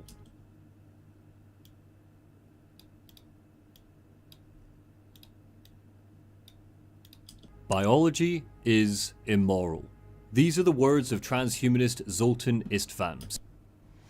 Perfect. Okay. These are the words of transhumanist Zoltan Istvan, seen here campaigning to be America's president by driving around in a coffin he dubbed the Immortality Bus. He was the candidate for the US Transhumanist Party in 2016. This is a real thing. They're planning to be on the ballot in 2024. It's important that we put a huge amount of money towards understanding how to upload ourselves, he said.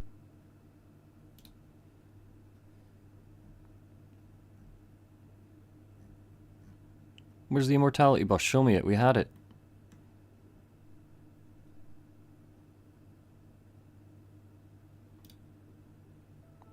Work. It's something that's going to wait in the United States. Hopefully getting people to think about using science and technology. The planet in a boat. He took 500 books with him. He's credited with inventing sarcophagus on wheels to Washington, D.C. You want to run for president? It's like, yeah. Don't you think it's brilliant? I am trying to essentially use my political platform as I fucking love this guy. He's so goofy. For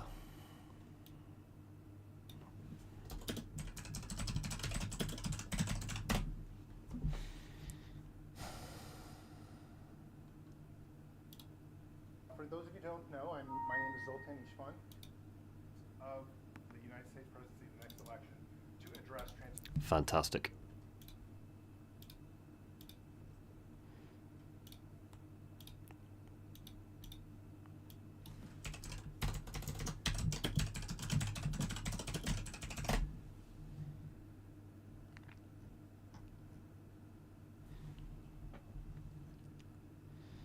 Where's your advert, guys?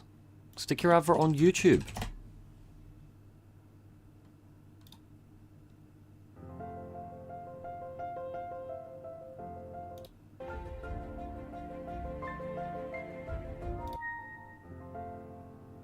Boo. It's not as good as the actual, as the new one we saw, which was way more interesting. Damn it. Transhumanist Party.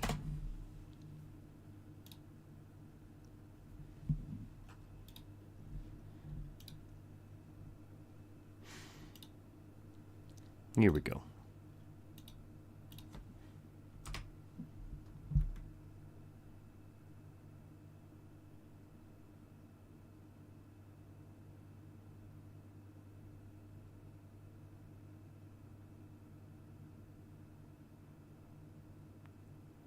Still think it's absolutely crazy that they decided to use AI art for it.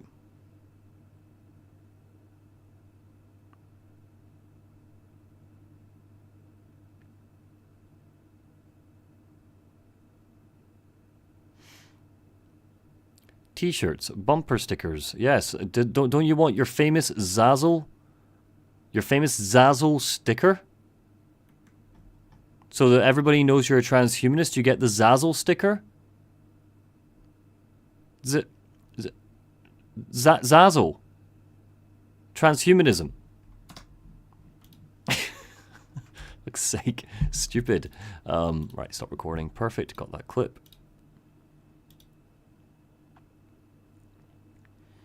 Show recordings. Let's get the transhumanism bit up.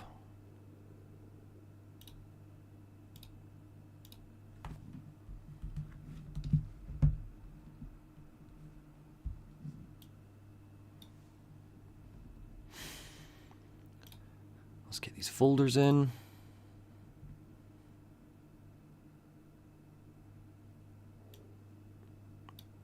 Oh, Zoltan. Like, thank God Zoltan exists. Like, this video needed a bit of levity. And I love a kooky presidential candidate. I think it's brilliant.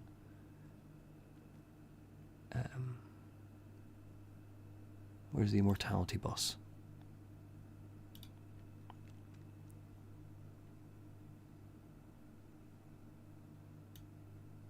There it is. Biology is immoral. These are the words of Biology is immoral.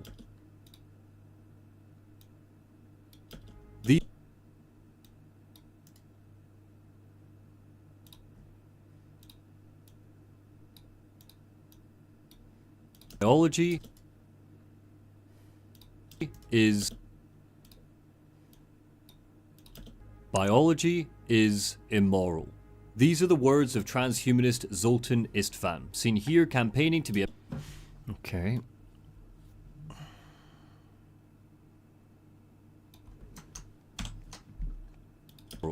These are the words of transhumanist Zoltan Istvan, seen here campaigning to be a... Istvan.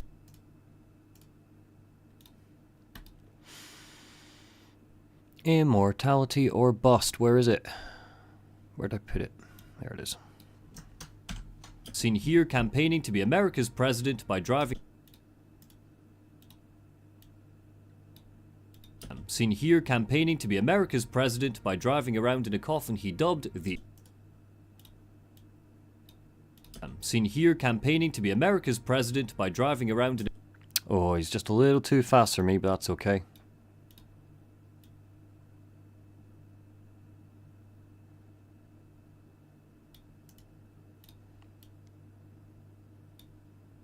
Fan. Seen here campaigning to be America's president by driving around in a coffin he dubbed the Immortality Bus.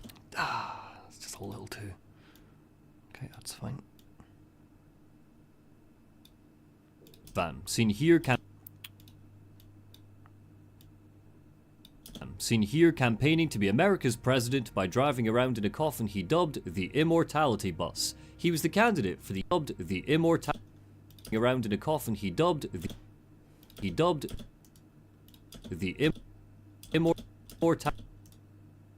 There we go. Around in a coffin he dubbed the Immortality Bus. He was the candidate for the US.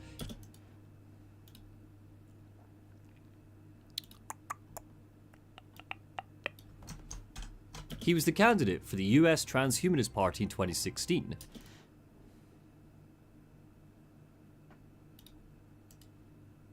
This is a real thing.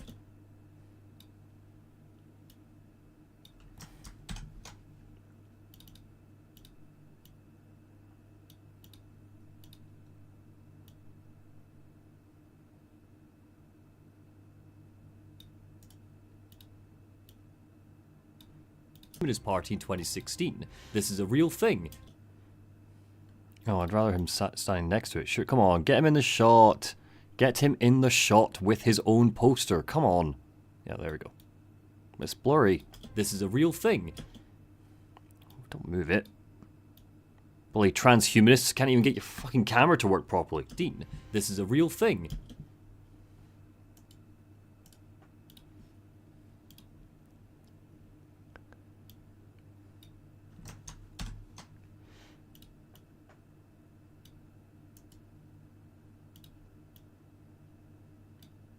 thing. They're planning to be on the ballot in 2024. It's important that we put a huge amount of money towards understanding how to upload ourselves, he said in an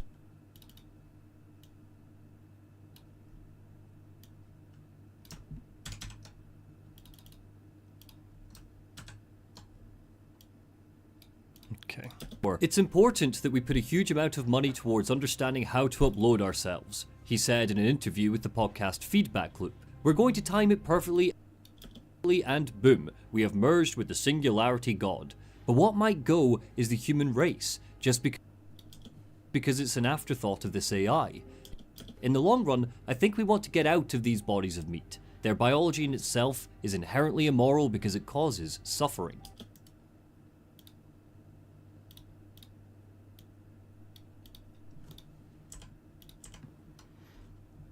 I think this is just a little too loud still. Okay, here we go. Alright, Zoltan, let's get your big fat quote in.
All right.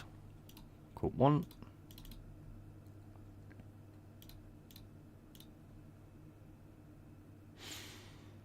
It's important we get out of these bodies of meat. Oh shit. Get the rest of the quote in.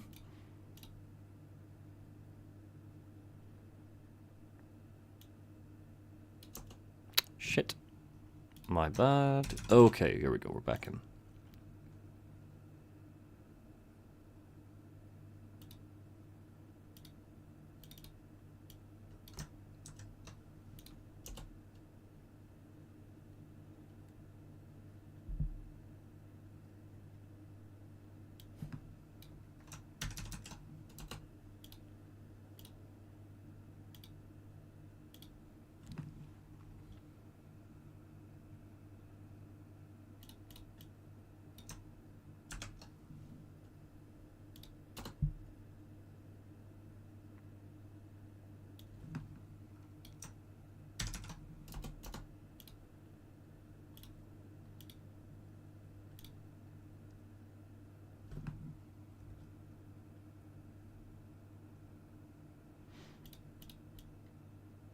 I haven't played Descent Dino-Medic, but I do know it. I do know it well. In fact, I think I have some footage of it.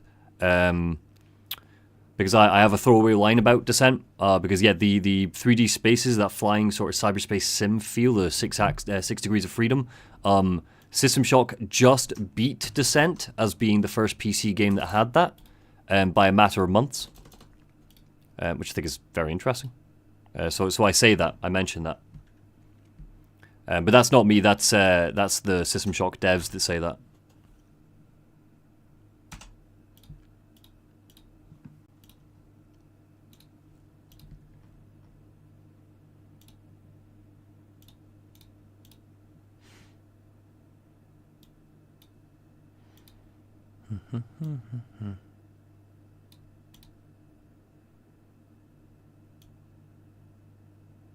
All right, there we go. These bodies of meat. 24. It's important that we put a huge amount of money towards understanding how to... Shit, wrong way around, isn't it?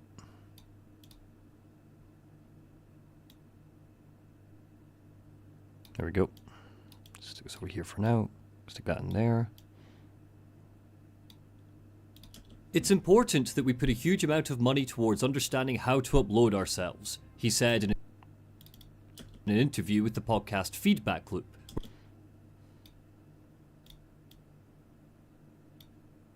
Upload ourselves. He said in an interview with the podcast Feedback Loop. Oh, no, whoops. Split. Let's just get that intensity right down. He said in an interview with the podcast Feedback Loop, "We're going to time it perfectly and boom, we have merged with the singularity God."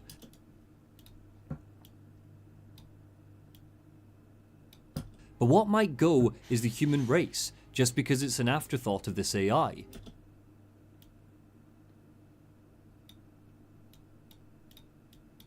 In the long run, I think we want to get out of these bodies of meat.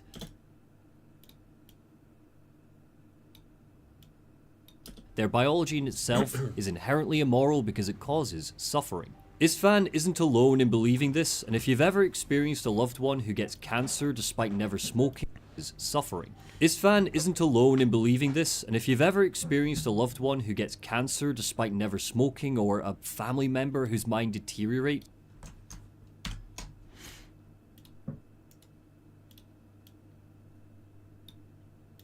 suffering. Istvan isn't alone in believing this,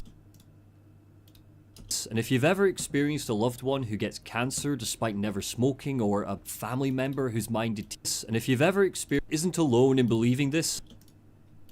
Okay. Good old motion array. Cancer.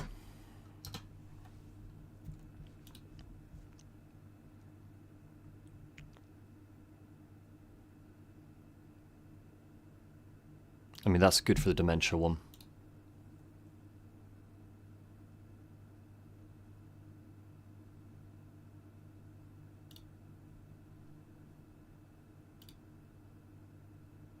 Cool.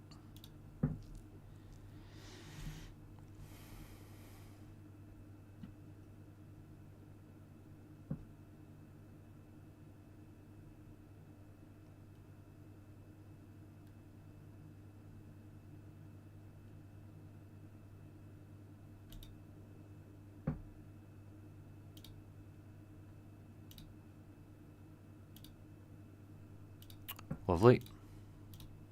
And if you've ever experienced a loved one who gets cancer despite never smoking, or a family member whose mind deteriorates, losing all sense of self because of some innocuous cells in their brain, you might feel at least a little bit like he's got a point. Some of us are born into this world with hard...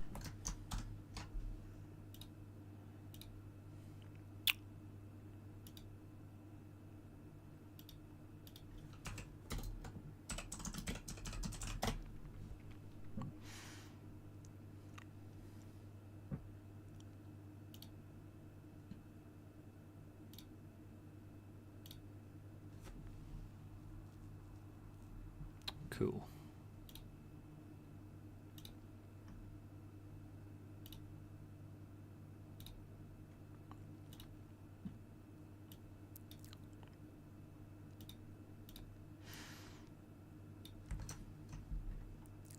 This, and if you've ever experienced a loved one who gets cancer despite never smoking, or a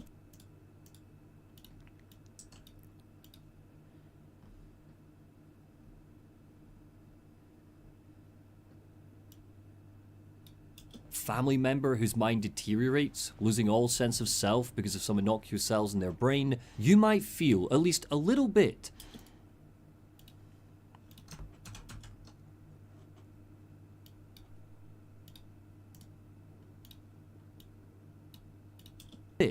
like he's got a point.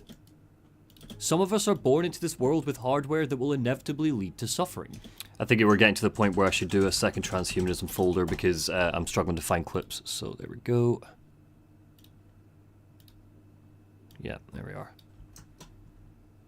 Point. Some of us are born into this world with hardware that will inevitably lead to suffering. I'm not talking about disabilities here, I'm talking to suffering.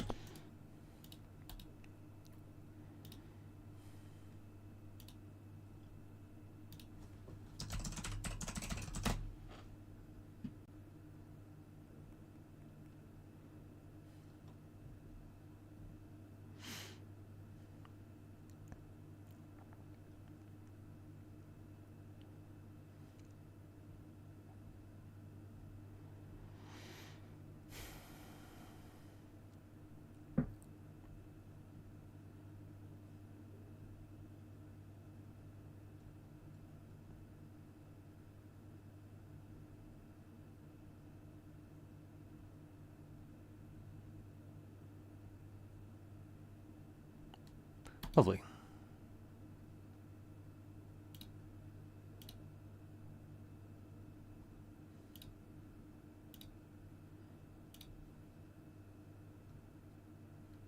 Come on, just give me the HD. I don't need that 4K. 4K is like 2 bloody gigabytes. Yeah, lovely.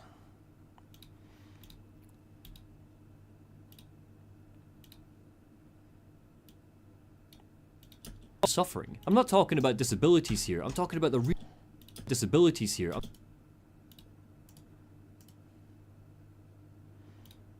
I'm talking about the really vicious sorts of diseases that cut life short and take dignity away. Where some shit,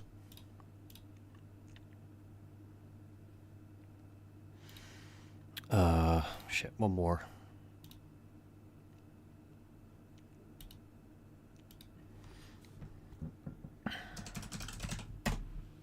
Oh, actually, I've already got a decent clip there.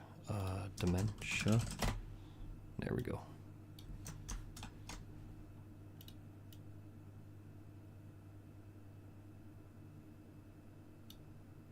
Here, I'm talking about the really vicious sorts of diseases that cut life short and take dignity away. Where some transhumanists think that inventing pills or implants are the route to ridding us of suffering, killing the so-called disease of aging and extending life, others, like Zoltan, think that life expansion is where our future lies. Uploading our consciousness to the cloud, becoming one with data, completely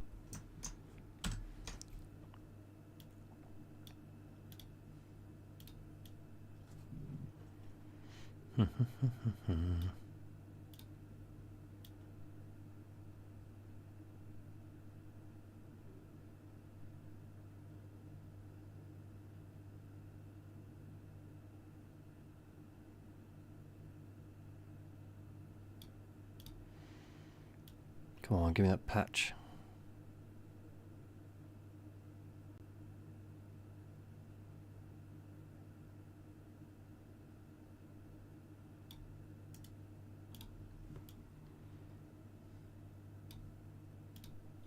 And take dignity away. Where some transhumanists think that inventing pills or implants are the route to ridding us of suffering, killing the so-called disease of aging, killing to ridding way. Where some transhumanists think that inventing pills or implants are the route to ridding us of suffering, killing get Natasha back up. God love you, Natasha, for saying such a bold comment, because it makes it so easy to keep bringing things back to you. And just to keep that way, it keeps everything tighter. It makes everything make more sense, and like all the examples end up speaking to each other, which is ideal. Of suffering, killing the so-called disease of aging, and although I feel like I've used that exact clip before too much, so let's go for the end. There we go. To ridding us of suffering, killing the so-called disease of aging and extending life. Others, like Zoltan, think that life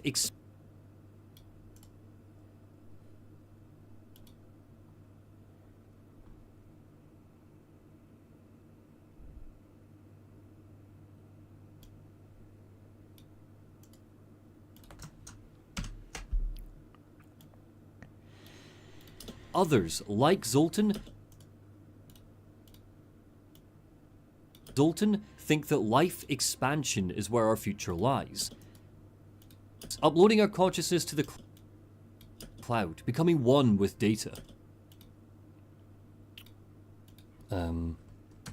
Consciousness. Give me anything for that?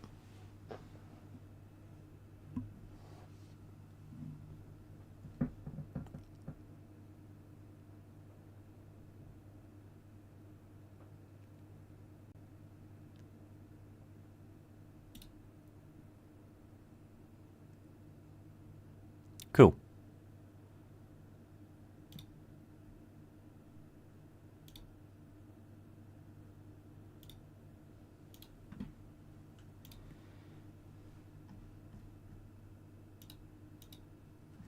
Data.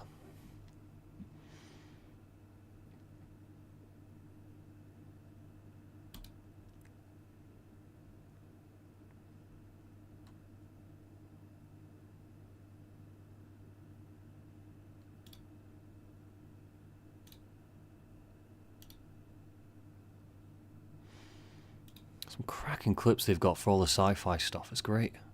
Love motion array. I don't begrudge or regret giving them any money. They're bloody useful.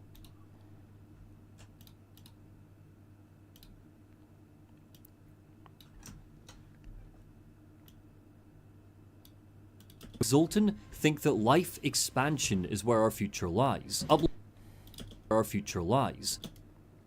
Uploading our consciousness to the cloud.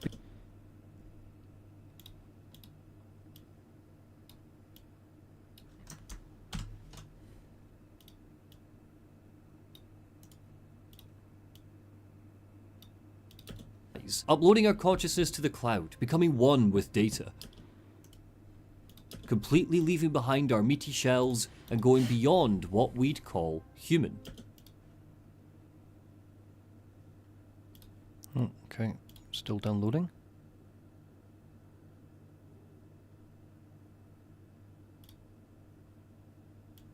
Right.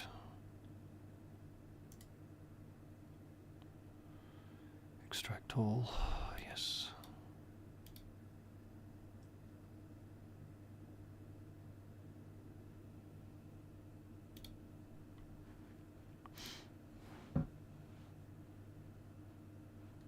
Just want a bloody clip of a data center and it's having to extract a whole folder here. Cool.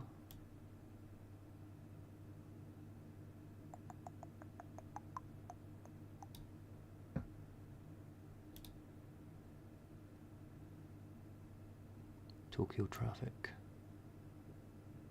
Data center.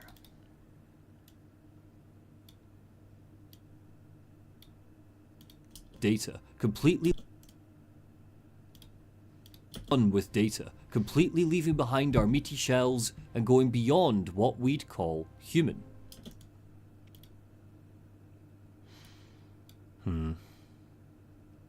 Alright.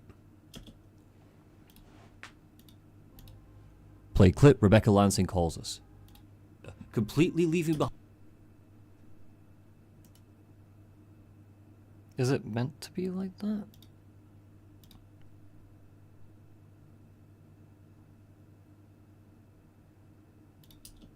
And going beyond what we'd call human. One with data. Completely leaving behind our meaty... Cool. Alright. Rebecca Lansing again. Lovely Rebecca. Good to see you.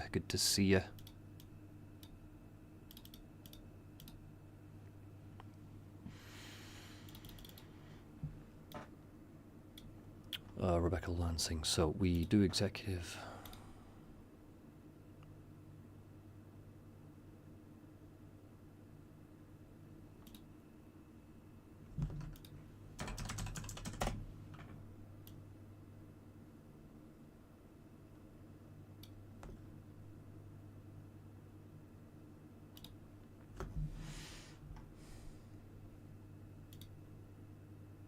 No, not there.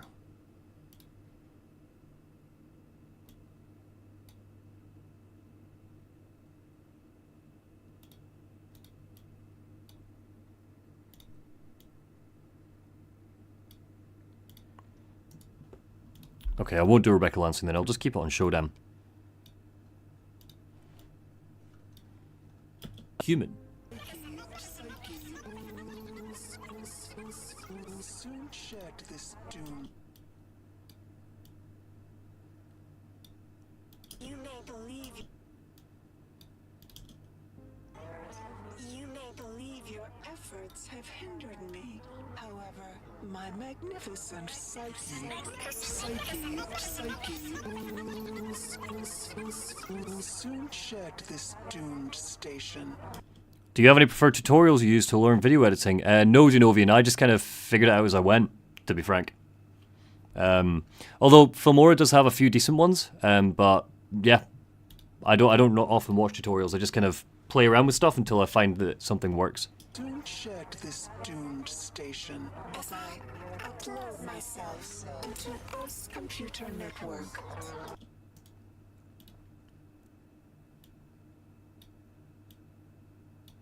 Not sure I like that clip, but we'll see.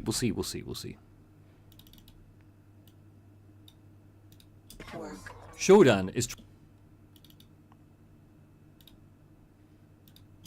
what we'd call human. You may believe your efforts have hindered me. However, my magnificent psyche will soon shed this doomed station as I upload myself into Earth's computer network. Shodan is trying to leave behind her physical body, Citadel Station. It's a little bit too loud there, actually, I think. Shodan. Yeah, way too loud. What? I don't know what happened with that clip. Let's lower that.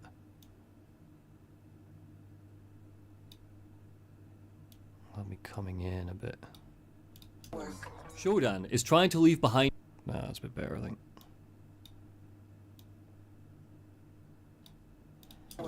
Shodan is trying to leave behind her physical body, Citadel Station. The next few hours of the game are all about backtracking. Is the free version of Filmora any good? Can't speak to it, Hebel. I paid straight away. So, I don't know. But the trial's there. Rebecca Lansing and Trioptimum's counter-terrorism unit guide us as we need to take a few steps back just to make it one step forward. The free version will definitely have a watermark on it. I can tell you that much. If you want free stuff, I recommend Openshot. Openshot. It should be in the description of this video. That's what I started with. Like, way back. Steps back just to make it one step forward. Stop. Trying to leave behind her physical body, Citadel Station. The next few hours of the game are all about backtracking.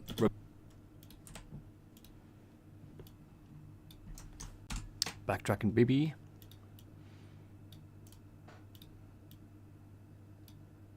Citadel Station. The next few hours of the game are all about backtracking. Rebecca Lansing and Trioptimum's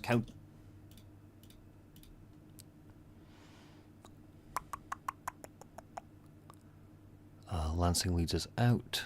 That'll be a good one. Just get her on screen for a sec.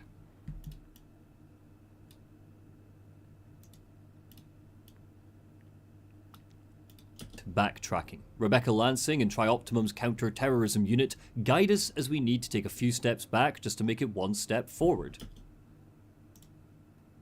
Stopping Shodan's upload means destroying the antenna relays, but to do that we need to get plastic explosives.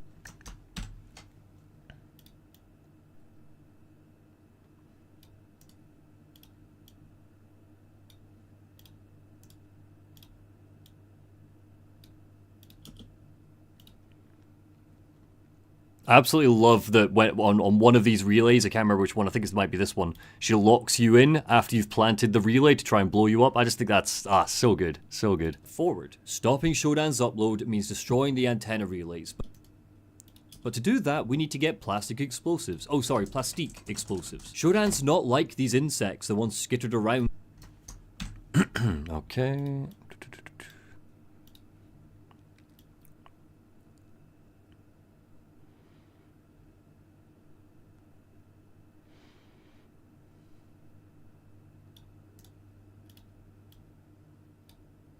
Destroying the antenna relays, but to do that we need to get plastic explosives.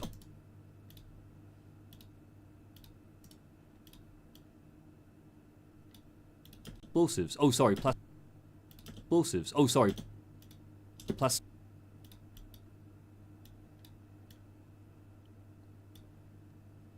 sorry, plastique explosives.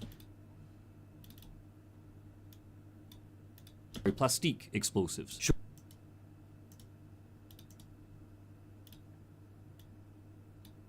Shodan's not like these insects, the ones skittered around the station, because she's not restricted by a meaty shell.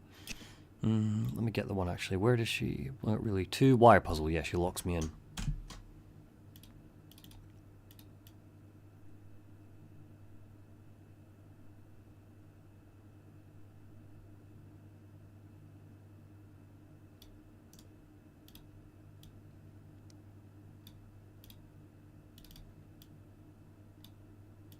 Explosives. Shodan's not like these insects, the ones skittered around the station, because she's not restricted by a meaty shell. She exists in cyberspace. Medical CPU nodes. This should actually be a very easy one for me to edit, because the majority of this, touch wood, should be just cyberspace clips. And, you know, and I don't have to be too specific about that because I've got so much cyberspace shit, which is great. So yeah, this shouldn't take too long, hopefully. She exists in cyberspace. We just show her on the screens again, and then we'll transition to, because otherwise this whole section is just going to be constant cyberspace. Right, there she is. I'm mad at you, insect. I'm Shodan. Oh my goodness. Restricted by a meaty shell. She exists in cyberspace. So, with all of this in mind, it's time to turn our attention to System Shock's more controversial part. The cyberspace we got in 1994. So, with all of this in mind, it's time to turn our attention cyberspace. So, with all of this in mind, it's time to turn our attention to System Shock's more controversial part. Turn our attention to System Shock's. It's time to turn our attention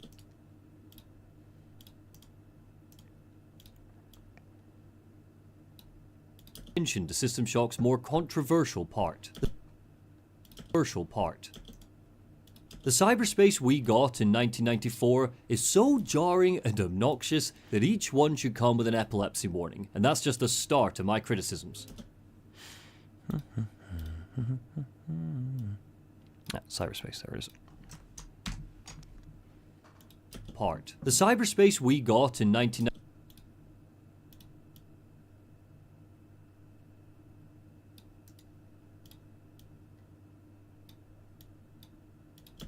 The cyberspace we got in 1994 is so jarring and obnoxious that each one should come with an epilepsy warning, and that's just the start of my criticisms.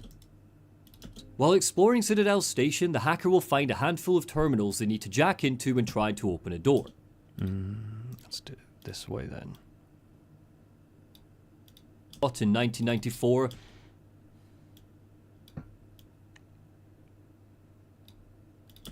the cyberspace we got in 1994 is so jarring and obnoxious that each one should come with an epilepsy warning, and that's just the start of my criticisms.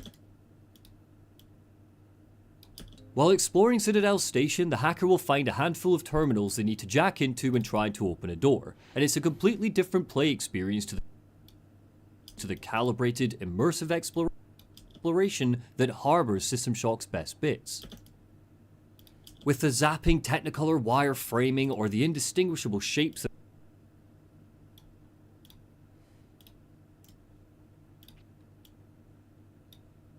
that harbors System Shock's best bits. With the zapping Technicolor wire framing or the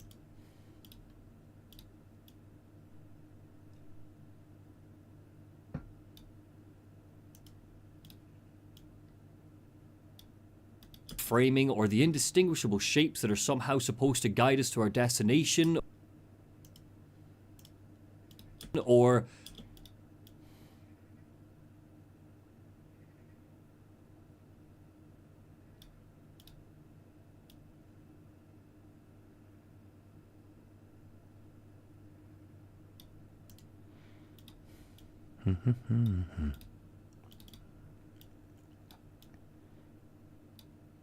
wire framing or the indistinguishable shapes that are somehow supposed to guide us to our destination,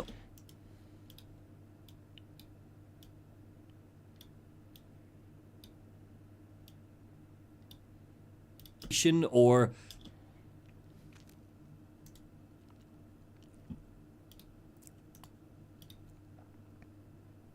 this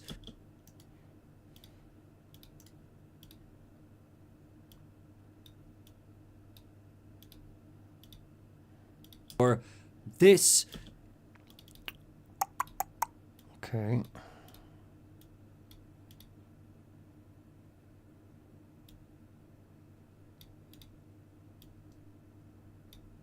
Or this,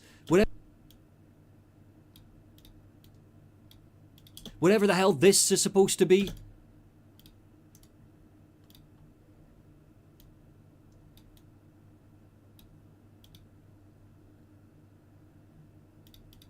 Whatever the hell this is supposed to be, we get some insight to how incalculable existing in cyberspace might be.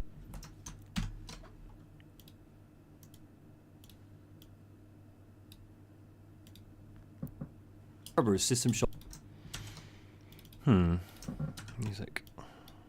What happened to my tunes?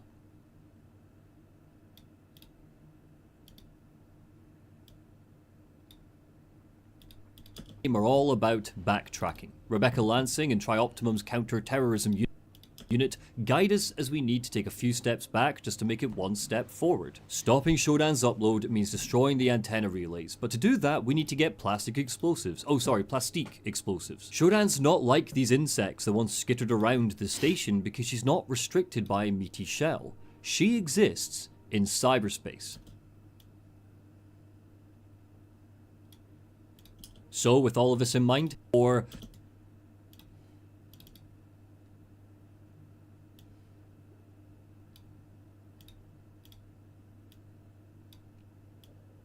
indistinguishable shapes that are somehow supposed to guide us to our destination, or this, whatever the hell this is supposed to be, we get some insight to how incalculable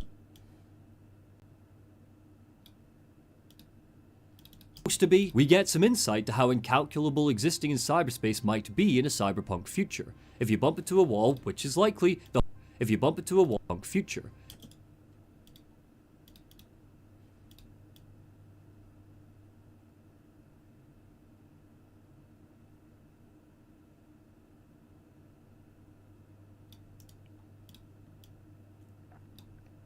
future. If you bump into a wall, which is likely, the whole screen fills with a corresponding color, jettisoning a hex code into your eye.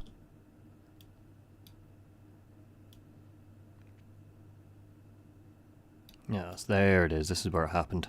It might be in a cyberpunk future. If you bump into a wall, which is likely, the whole screen fills with a corresponding color, jettisoning a hex code into your eyeballs in a way that kills any ability to appropriately orient. If you bump into a wall, which is likely, the whole screen fills with a corresponding color, jettisoning a hex code into your eyeballs in a way that kills any ability to appropriately orient yourself. For the original game, cyberspace was the first time there was a 3D space where you were textured. Way that kills any ability to appropriately orient yourself. For the original game, cyberspace was the first time there was a 3D space where you were tumbling in 6 Degrees of Freedom on PC. Descent released in 1995 and did this. Descent released in 1995 on PC. There we go, and now I need to get my Descent footage. We were talking about this earlier on.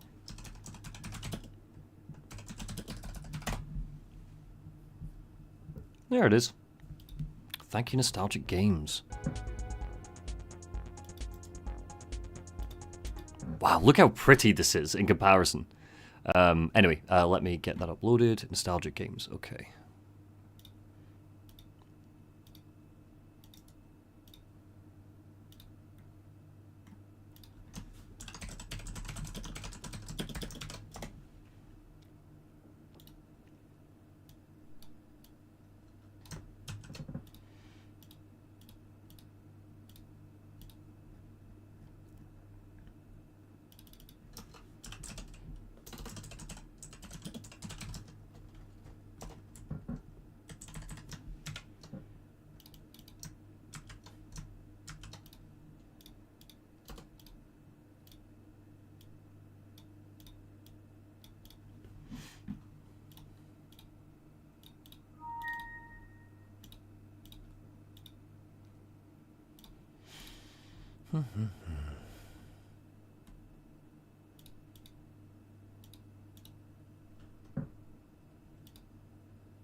Descent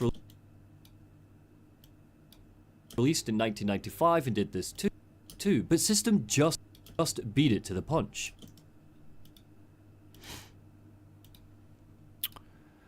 Cool. Get the clip.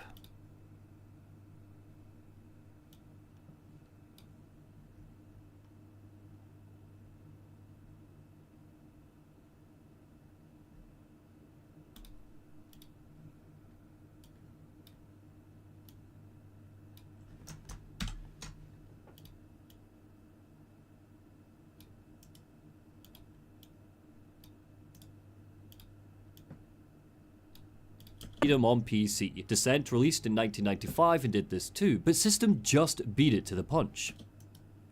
Yeah, Descent looks a hell of a lot better though.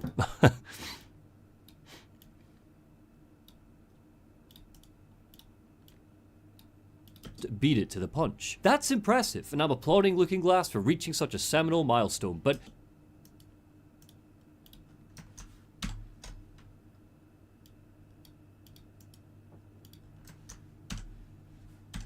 you might not be able to hear me over the words and clicks of the...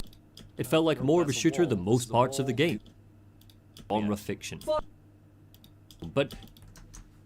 you might not be able to hear me over the whirs and clicks of the sound design in this part. Both Warren Spector and the game designer Tim Stelmach are as critical of cyberspace as anybody. Spector said that, quote, cyberspace was too shootery. It felt like more of a shooter than most parts of the game.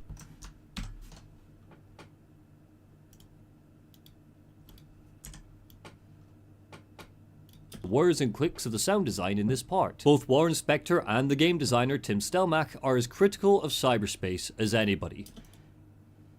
Spector said that, quote, Spector said that, quote,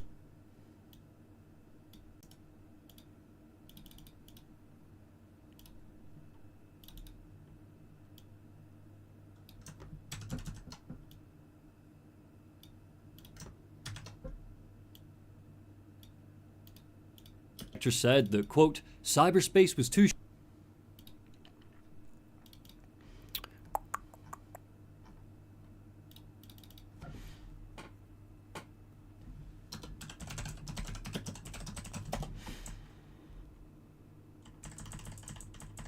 once again, I keep forgetting what the hell the clip is called.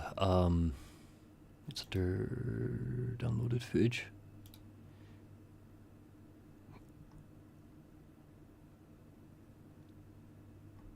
There it is. Interview with original System Shock devs. Lovely.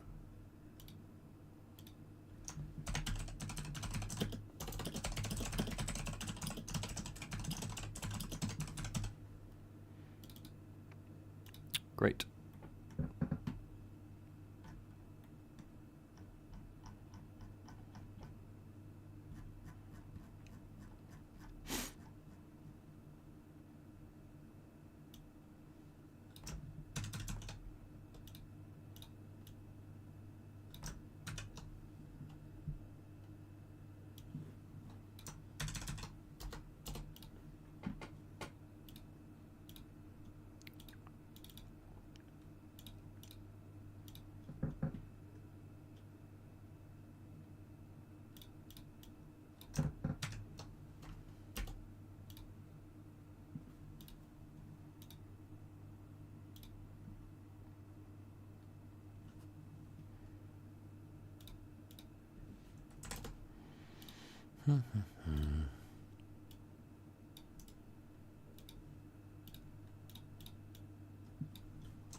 Okay.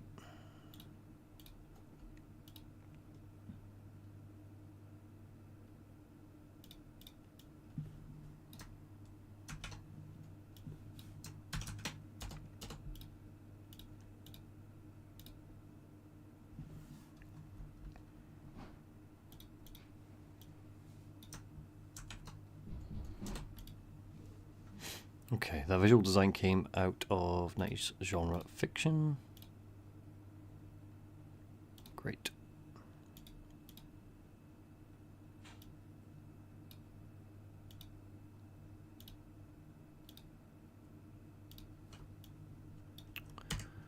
Q. The quote, cyberspace.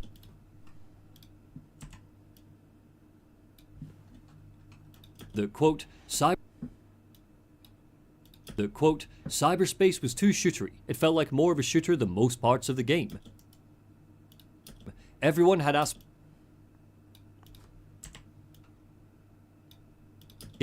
Everyone had aspirations to flesh it out more than we did.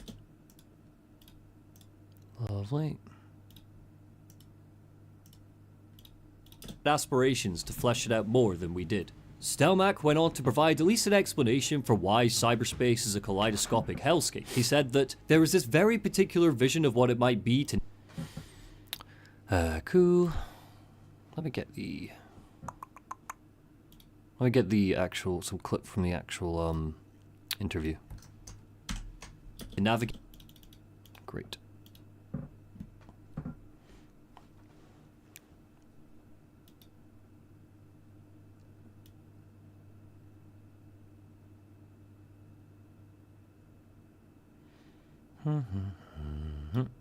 Lovely.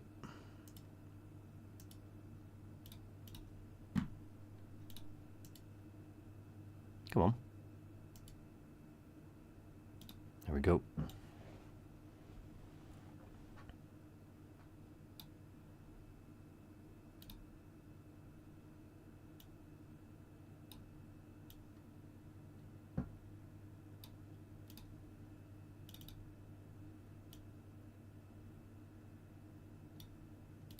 More than we did. Stelmach went on to provide at least an explanation for why cyberspace is a kaleidoscopic hellscape. He said that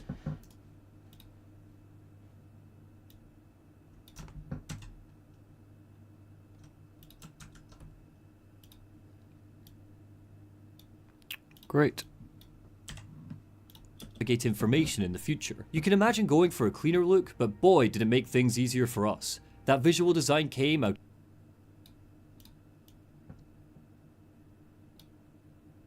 He said that there is this very particular vision of what it...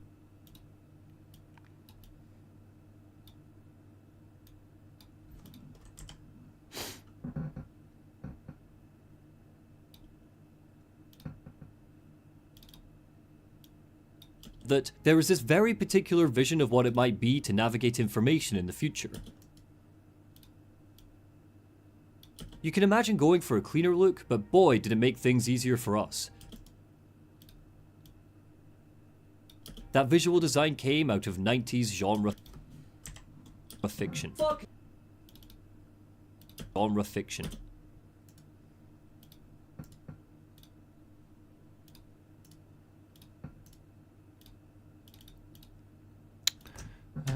No.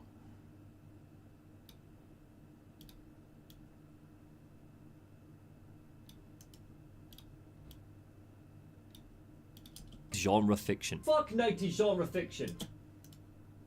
Thankfully, Night Dive have reworked cyberspace. Great. Now we can get away from all that horrible footage and get on to actually, you know, usable cyberspace. Cool. Genre fiction. Thankfully, Night Dive have reworked cyberspace to be a little less intrusive. Shooting switches so they become the same color as the walls is not fun for my eyes, but at least I know where I'm going this time. Night Dive have reworked cyberspace to be a little less intrusive.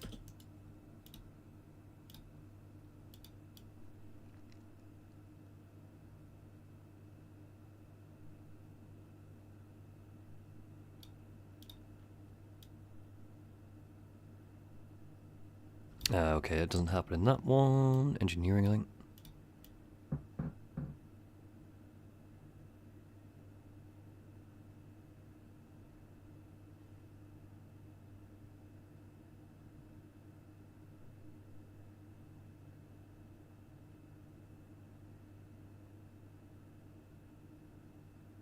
No, it's not that one either.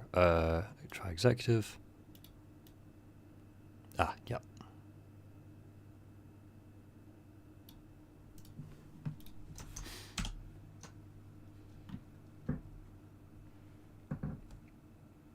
Hey Shiki, thank you very much for the kind words. I really hope you enjoy Kada. I absolutely loved it. It was one of my favorite games that year. Intrusive. Shooting switches so they become the same color as the walls is not fun for my eyes, but at least I know where I'm going.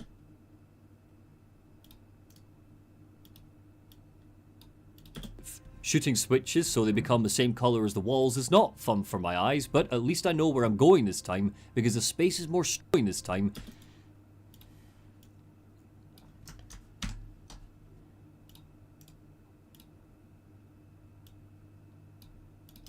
Because the space is more streamlined and textured. It's still shootery, and at times it's more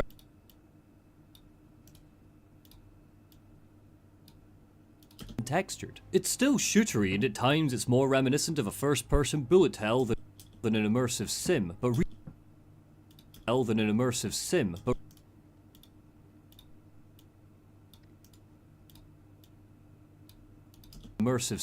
resource management is a consideration too. One-off weapons like decoys, which are necessitated in the larger areas, can be retained if you know there's a more difficult cyberspace terminal coming up. Even back in the OG, cyberspace armed you with different types of tools as well. The variety of devices aren't wide, like when stepping into the hacker's shoes, but it is there.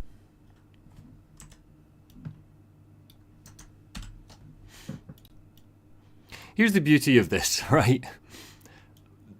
Cyberspace is so, like, confusing to look at and try to understand that sincerely nobody is going to really be able to tell, except for like really passionate fans of the original game, that all of the cyberspace clips from the OG are from this one single cyberspace terminal in medical. Cyberspace terminal coming up. Even back in the OG, cyberspace armed you with different types of tools as well. The variety... I'll try and not get the flashing again, because that is quite obnoxious. Here we go. If you know there's a more difficult cyberspace terminal coming up. Even back in the OG, cyberspace armed you with different types of tools as well. The variety of devices aren't wide, like when stepping types of tools as well. Okay, back to normal cyberspace.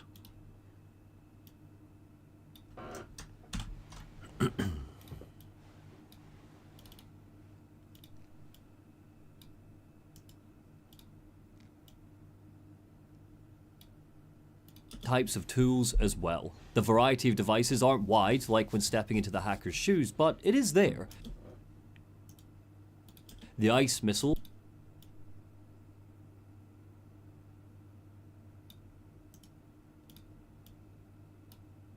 is there. The ice missile, or the intrusion countermeasures electronic missile, is a cyberpunk staple, breaking shields and doing extra damage. The turbo boost can be used for... I want to change up the music a little bit now. What have we got here? What's this? Quick evades and speeding out of shot. Oh, what is this?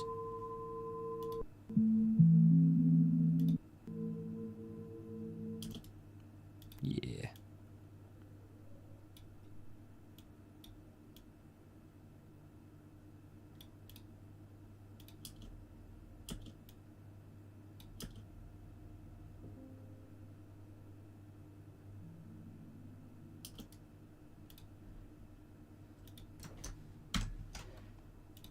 The turbo boost can be used for quick evades and speed. The turbo cyberpunk staple, breaking shields and doing extra damage.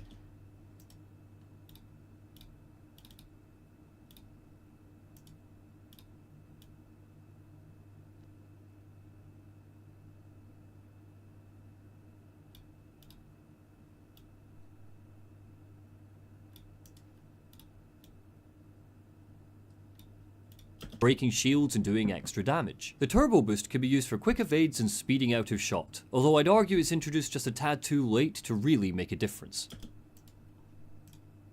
The goal of this whirling cacophony of color... Okay.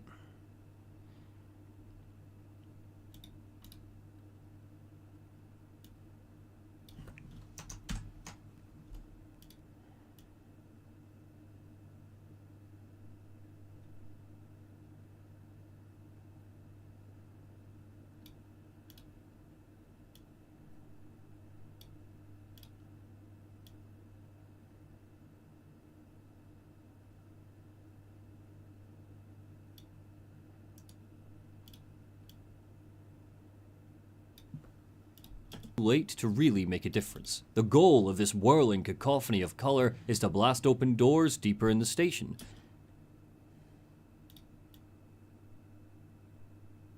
Blast open doors deeper in the station, but somewhat frustratingly, the map won't reflect what door you've opened when you leave. I'm all for a game forcing you to pay attention, but cyberspace's environment barely lets you register what room you've unlocked because it pops up on screen. won't reflect make a difference. The goal of this whirling cacophony of color is to blast open doors deeper in the station, but somewhat frustratingly, the map won't reflect what door you've opened when you leave. Oh, sneeze.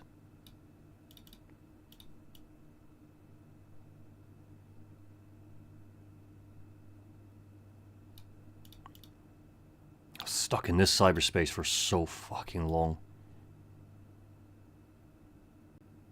Where's the door?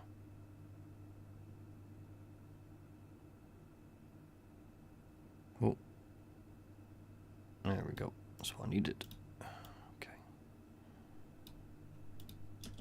But somewhat frustratingly, the map won't reflect what door you've opened when you leave. I'm all for a game forcing you to pay attention, but cyberspace's environment barely lets you register what room you've unlocked because you need to pay attention, but cyberspace's environment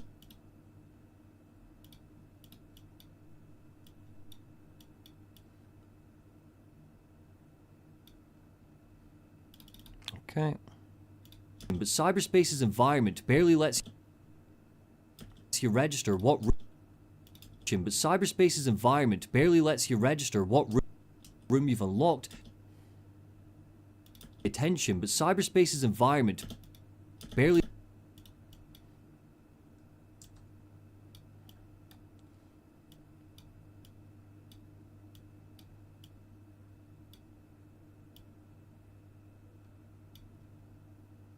Pay attention, but cyberspace's environment barely lets you register what room you've unlocked because it pops up on screen. But cyberspace's environment barely lets you register what room you've unlocked because it pops up on screen for just a few seconds while you've unlocked. Let's get another one. Engineering will be a goodie. That's engineering, maybe.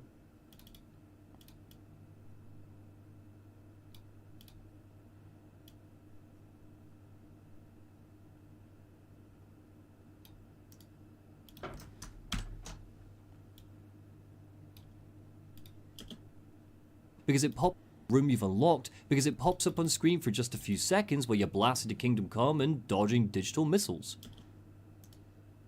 I'm glad Night Dive didn't get rid of it and made it at least playable in present day. Dodging digital missiles. I'm glad Night Dive didn't get rid of it and made it at least playable in present day, but put it this way, I'm glad it doesn't carry over into System Shock 2. Play clip showdown after blowing up the relays. Okay, no problem, will do. Past me. Engineering mad about the last relay. Showdown and Rebecca speak. There she is.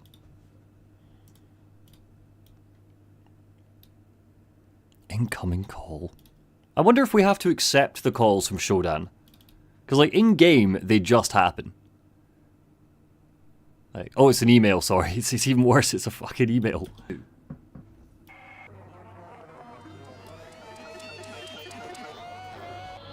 The antennae mean... She's so mad. I love when she glitches out because she's mad, but it's a little bit grating, so we're going to cut it out. Over into System Shock 2. The antennae mean nothing. My central consciousness is safely undisturbed on the bridge. I thrive despite your efforts. And when my cyborgs catch up to you, they will show no remorse. I thrive despite your efforts. Oh, so good. Destroying the antenna relays is no easy feat, but we get it done. To nobody's surprise, Showdown's at her wit's end. We stopped her from uploading to Earth's ComNet, but she eavesdrops when Rebecca Lansing tells us that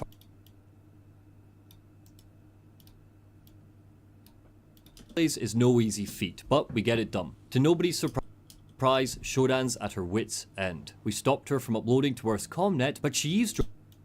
What does that sound? It's not me, is it?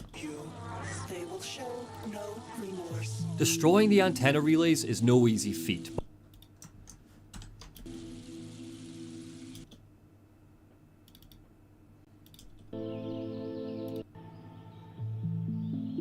Oh. Right, I forgot all about that with the bloody bird sounds. No, we're taking that out. We're changing the music. So not surrender. None of these because I've used them. None of those because I've used them. Let's do another We Dream of Eden then. Missile, or the Intrusion Countermeasures Electronic Missile, is a cyberpunk staple, breaking shields and doing extra damage. The turbo boost can be used for over into System Shock 2. The no remorse. Cool, nice and chill. Destroying the antenna relays is no easy feat, but we get it done. To nobody's surprise, Shodan's at her wit's end. We stopped her from uploading to Earth's Comnet, but she eavesdrops when Rebecca Lansing tells us that Trioptimum have decided to blow Citadel Station sky high, and we're going to be the one to do it. Backtracking, activate, and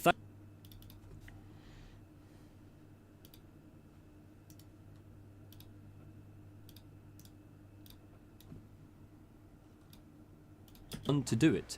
Backtracking, activate, and thank God too, because I have more to say about cyberspace. What I love is how this digital landscape is integrated conceptually into the world building. We're a hacker after all, it'd be strange.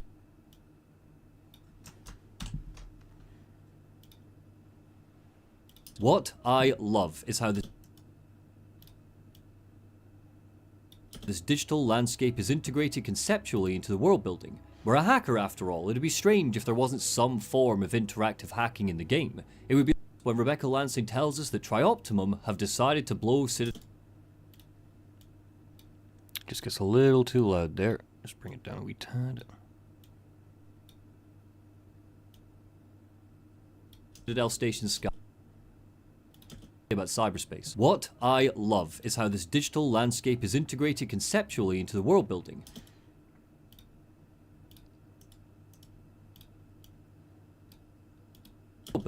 We're a hacker after all, it'd be strange if there wasn't some form of interactive hacking in the game. It would be like playing as a Big Daddy and not being able to knock down a wooden door. Okay, yeah, good, need to get this bloody footage. Bioshock 2 critique. It's about an hour in.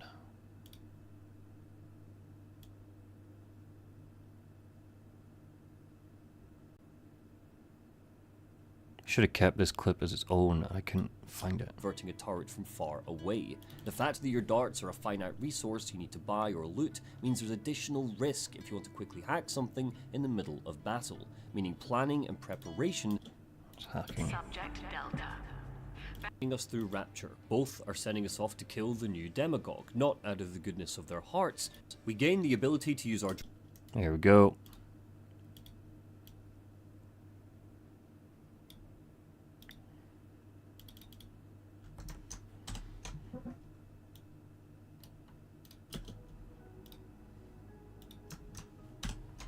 Door by shot. It would be like playing as a Big Daddy and not being able to knock down a wooden door by... Because that's rubble, and that's only once you get to do that. We're doing it here. Because this door clearly looks like it should be breakable. In the game. It would be like playing as a Big Daddy and not being able to knock down a wooden door by Shock 2. One of the... Hacking in the game. It would be like playing as a Big Daddy and not being able to knock down a wooden door by Shock 2. Bum bum bum.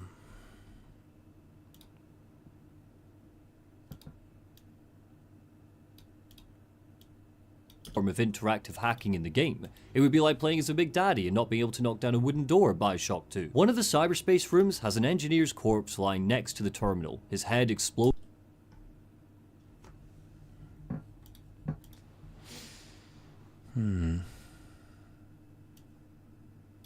Is it? She's such a tsundere. Yes. It is engineering. That guy's head's been exploded. Alright, great.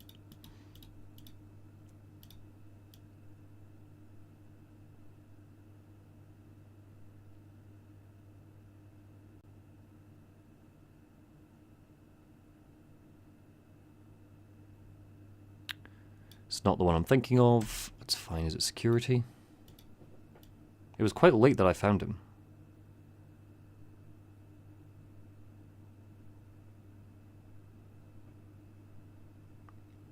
No, not this one. Let's try engineering.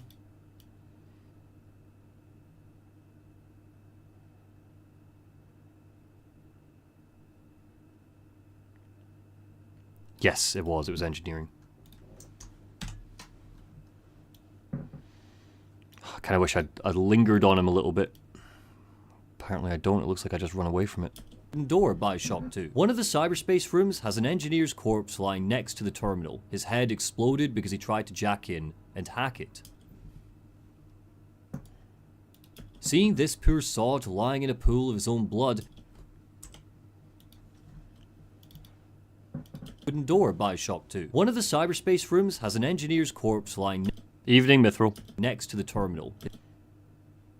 His head exploded Okay, well, I'll just rewind and I'll freeze frame it. Lying in a pool of his own blood, completely... There.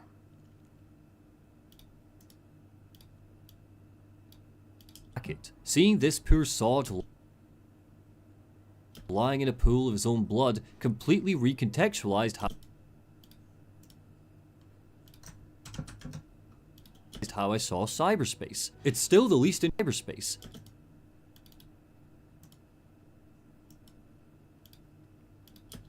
Seeing this poor sod lying in a pool of his own blood and hack it. Seeing this poor sod lying in a pool of his own blood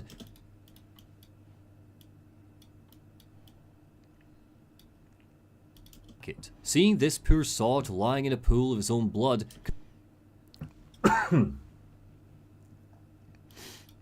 pool of his own blood completely recontextualized how blood I'll just zoom in and then zoom back out. Completely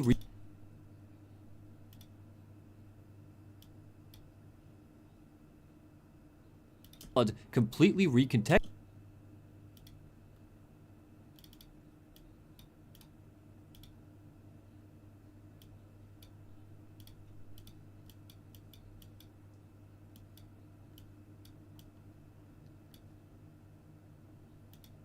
completely recontextualized how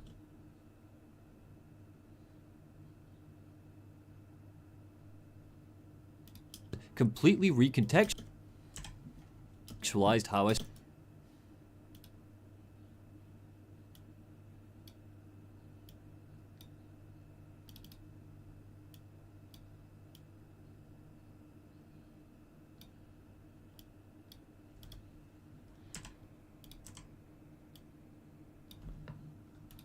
how I saw cyber.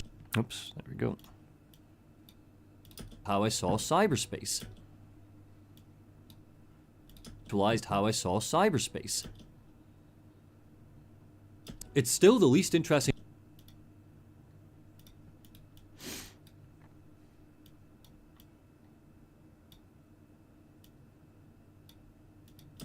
Seeing this poor sod lying in a pool of his own blood completely recontextualized how I saw cyberspace. It's still the least interesting part of System Shock's gameplay loop, but this image made me realize that it isn't just Nice, like it a lot, good for me.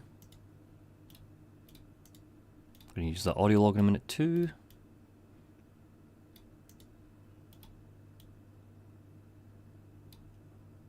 Saw cyberspace. It's still the least interesting part of System Shock's gameplay loop, but this image made me realize that it isn't just jumping into a interesting part of System Shock's gameplay loop.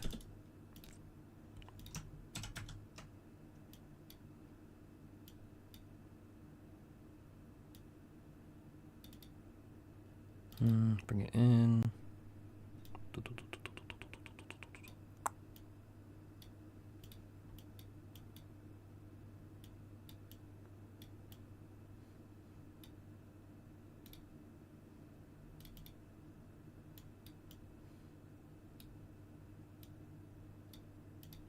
But this image made me realize that it isn't just jumping into a shimmery, boxy world to open a door, it's just jumping into a shimmery it's literally plugging into Shodan's mind. Arnold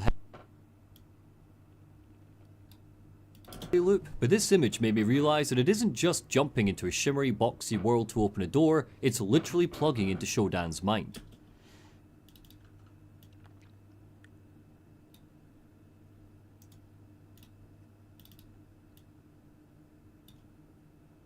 Door, it's literally plugging into Shodan's mind.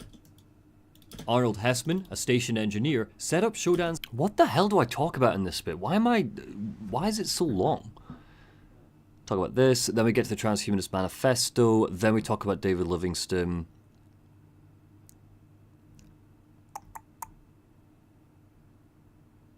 Oh, yeah. Okay, I remember all this now. Defensive measures because she started hiding codes in cyberspace.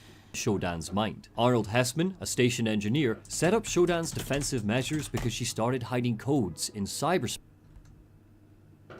Oh, not his last words. No.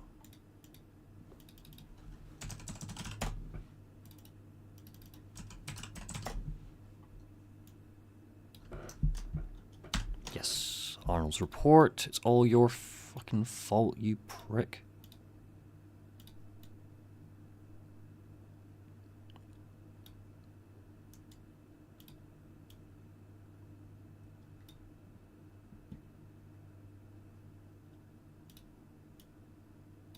To Shodan's mind. Arnold Hessman, a station engineer, set up Shodan's defensive measures because she started hiding codes in cyberspace. He was worried that cyberspace.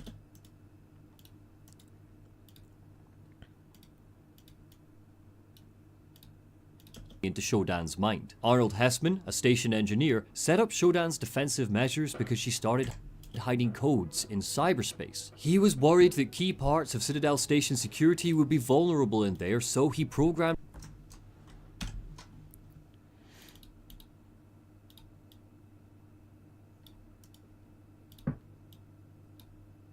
space. He was worried that key parts of Citadel Station security would be vulnerable in there, so he programmed her with more protections. Even when she's not locking. So he programmed her with more protections, even when she's not locking down elevators or watching us.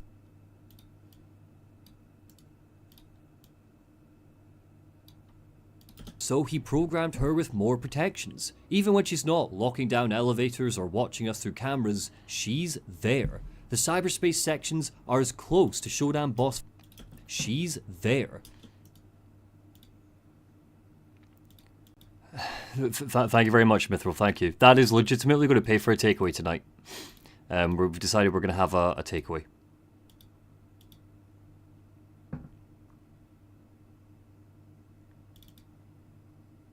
Someone said that Prince of Persia should be an action RPG instead of a Metroidvania, and it reminds me how I just don't understand people sometimes. Yeah, absolutely not. If they turned it into an action RPG in the way that we would define it now, like in this year, in 2024, I wouldn't have enjoyed a single minute of that game.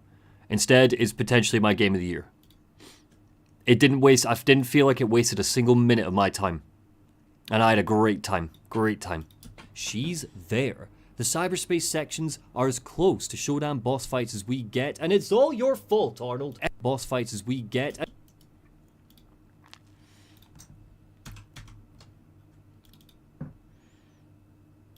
And it's...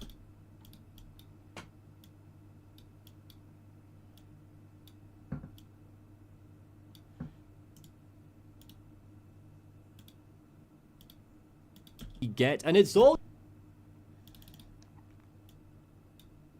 and it's all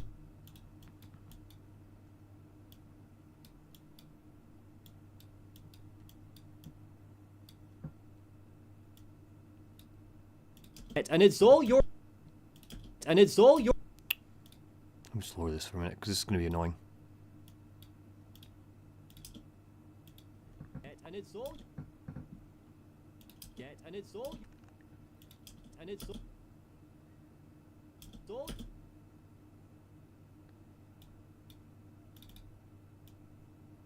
all your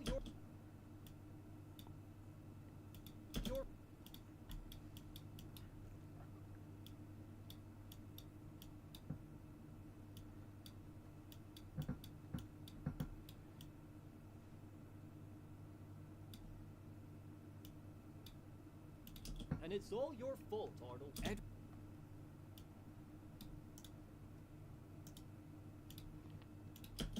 And it's all your fault, Arnold. Edward Diego starts to believe Shodan's message the longer our night in Citadel Station continues, and the more annoyed he gets after every boss fight. Implants only go so far, he says. Only Shodan can solve the problem of humanity. Life extension.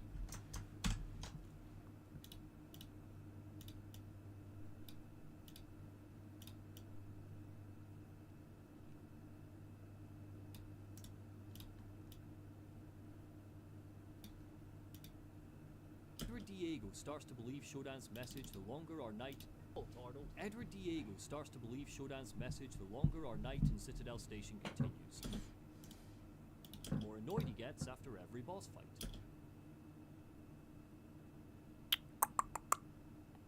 Backtracking.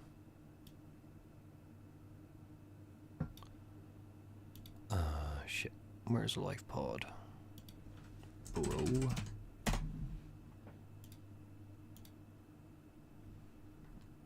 Diego boss fight. There it is.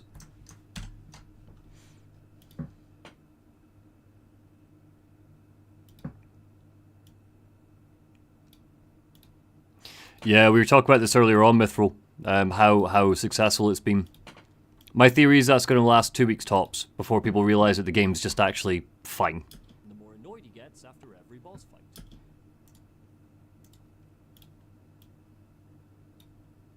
Continues, and the more annoyed he gets after every boss fight.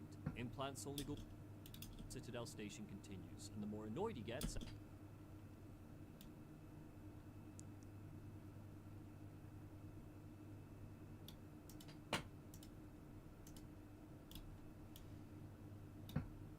Continues, and the more annoyed he gets after every boss fight. Implants only go so far, he says. Only Station continues, and the more annoyed he gets after every boss fight.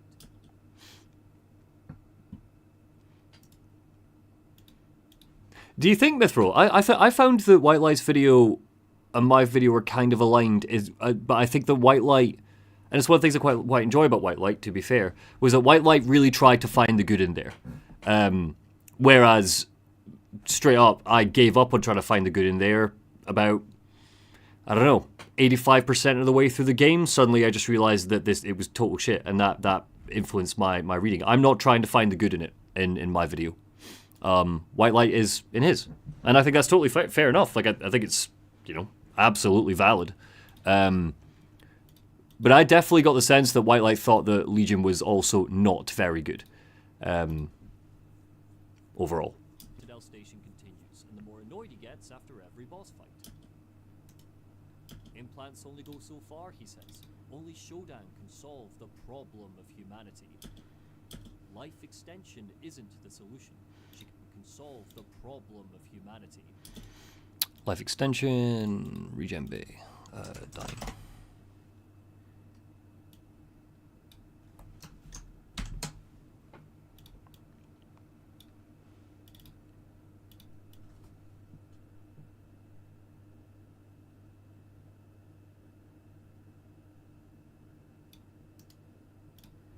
Okay. Here we go, we're getting there. Yeah, we're definitely going to get to part 7 tonight, you know, which is great. Problem of humanity. Life extension isn't the solution. She can promise us Shodan can solve the problem of humanity. Life extension isn't the solution. She can promise us the sort of life expansion that Zoltan Istvan described. How would I? Clip for the end is quite good for that.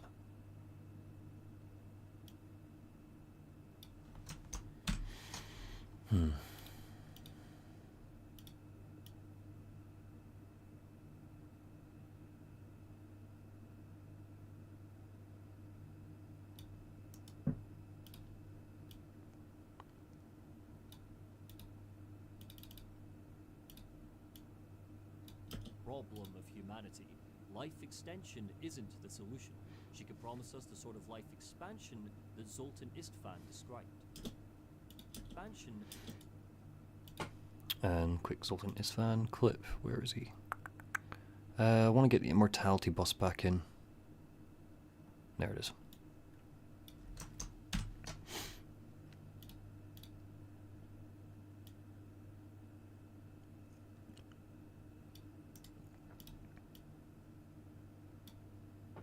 Was the sort of life expansion that Zoltan Istvan described.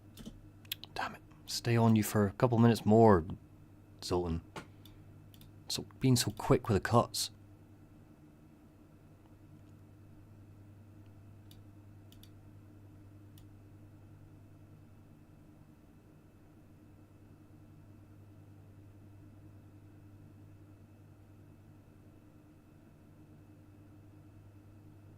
Oh, God.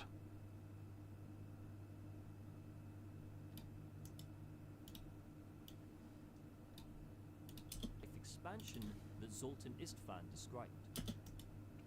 The Transhumanist Manifesto agrees. In her 4th revision, Transhumanist Manifesto again.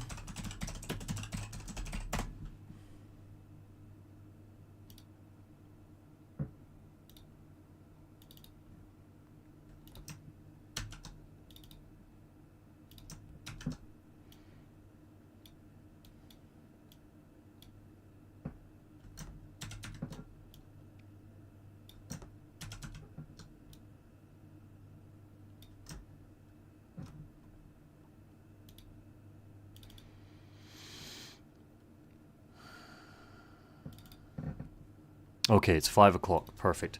I'm going to get to the point where I need to introduce this quote, and then we're going to stop tonight. I'm going to be back at maybe about 8:45 sort of time, with the goal of perhaps trying to get part 6 complete, which would be amazing. And then it means that we're entering into next week, just needing to do the final part 7, which is give or take about 15, 16 minutes long. So that's going to be a kind of a chunky bit to get through. But yeah, awesome. Really, really happy with the amount of progress we've made today. So let me get this up.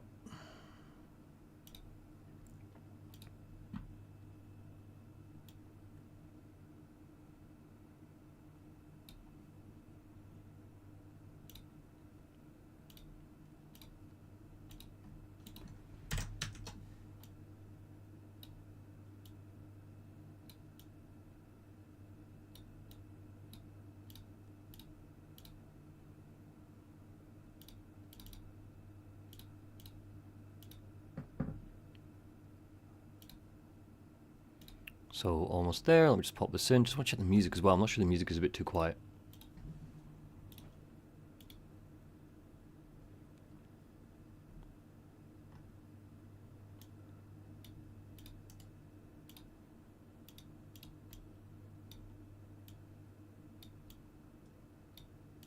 Right.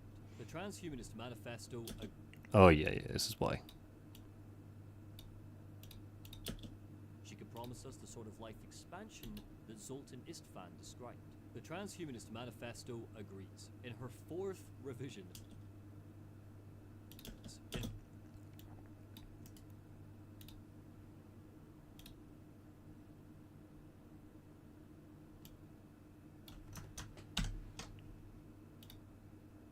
I actually want to. Can we get another clip of Natasha Vita more? Because I feel like I keep using the exact same clip, and it's going to get a bit tiresome to look at.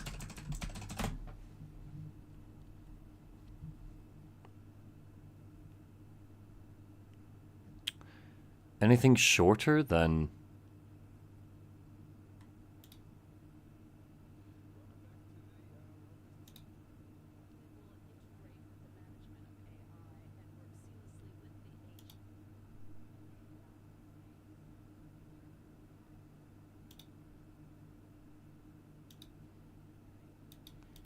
Oh, this is a good one. All right, Natasha, thank you.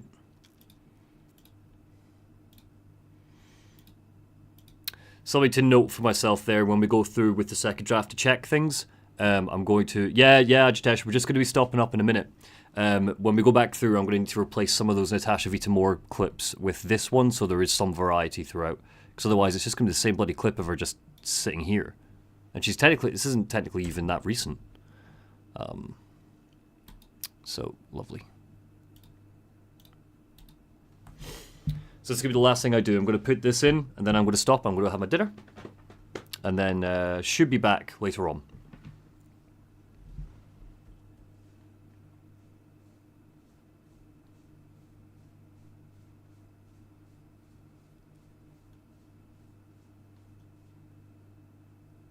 Come on.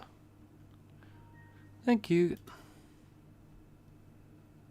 All right, Natasha, where are you? There she is.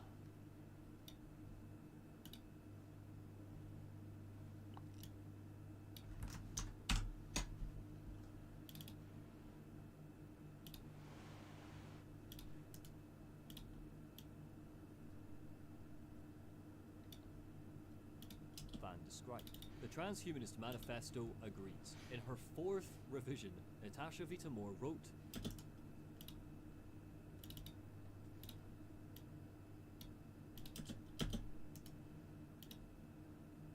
comparison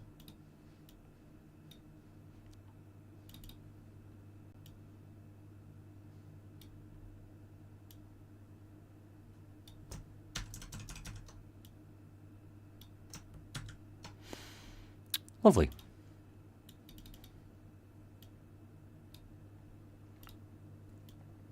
Comparisons are often drawn between the cyborg and the transhuman, deliberately and also unwittingly. A cyborg is positioned as an endpoint for the integration of human, machine, and computer. However, the transhuman is a continuous human evolution. So what lies beyond the cyborg shows human evolution. Perfect.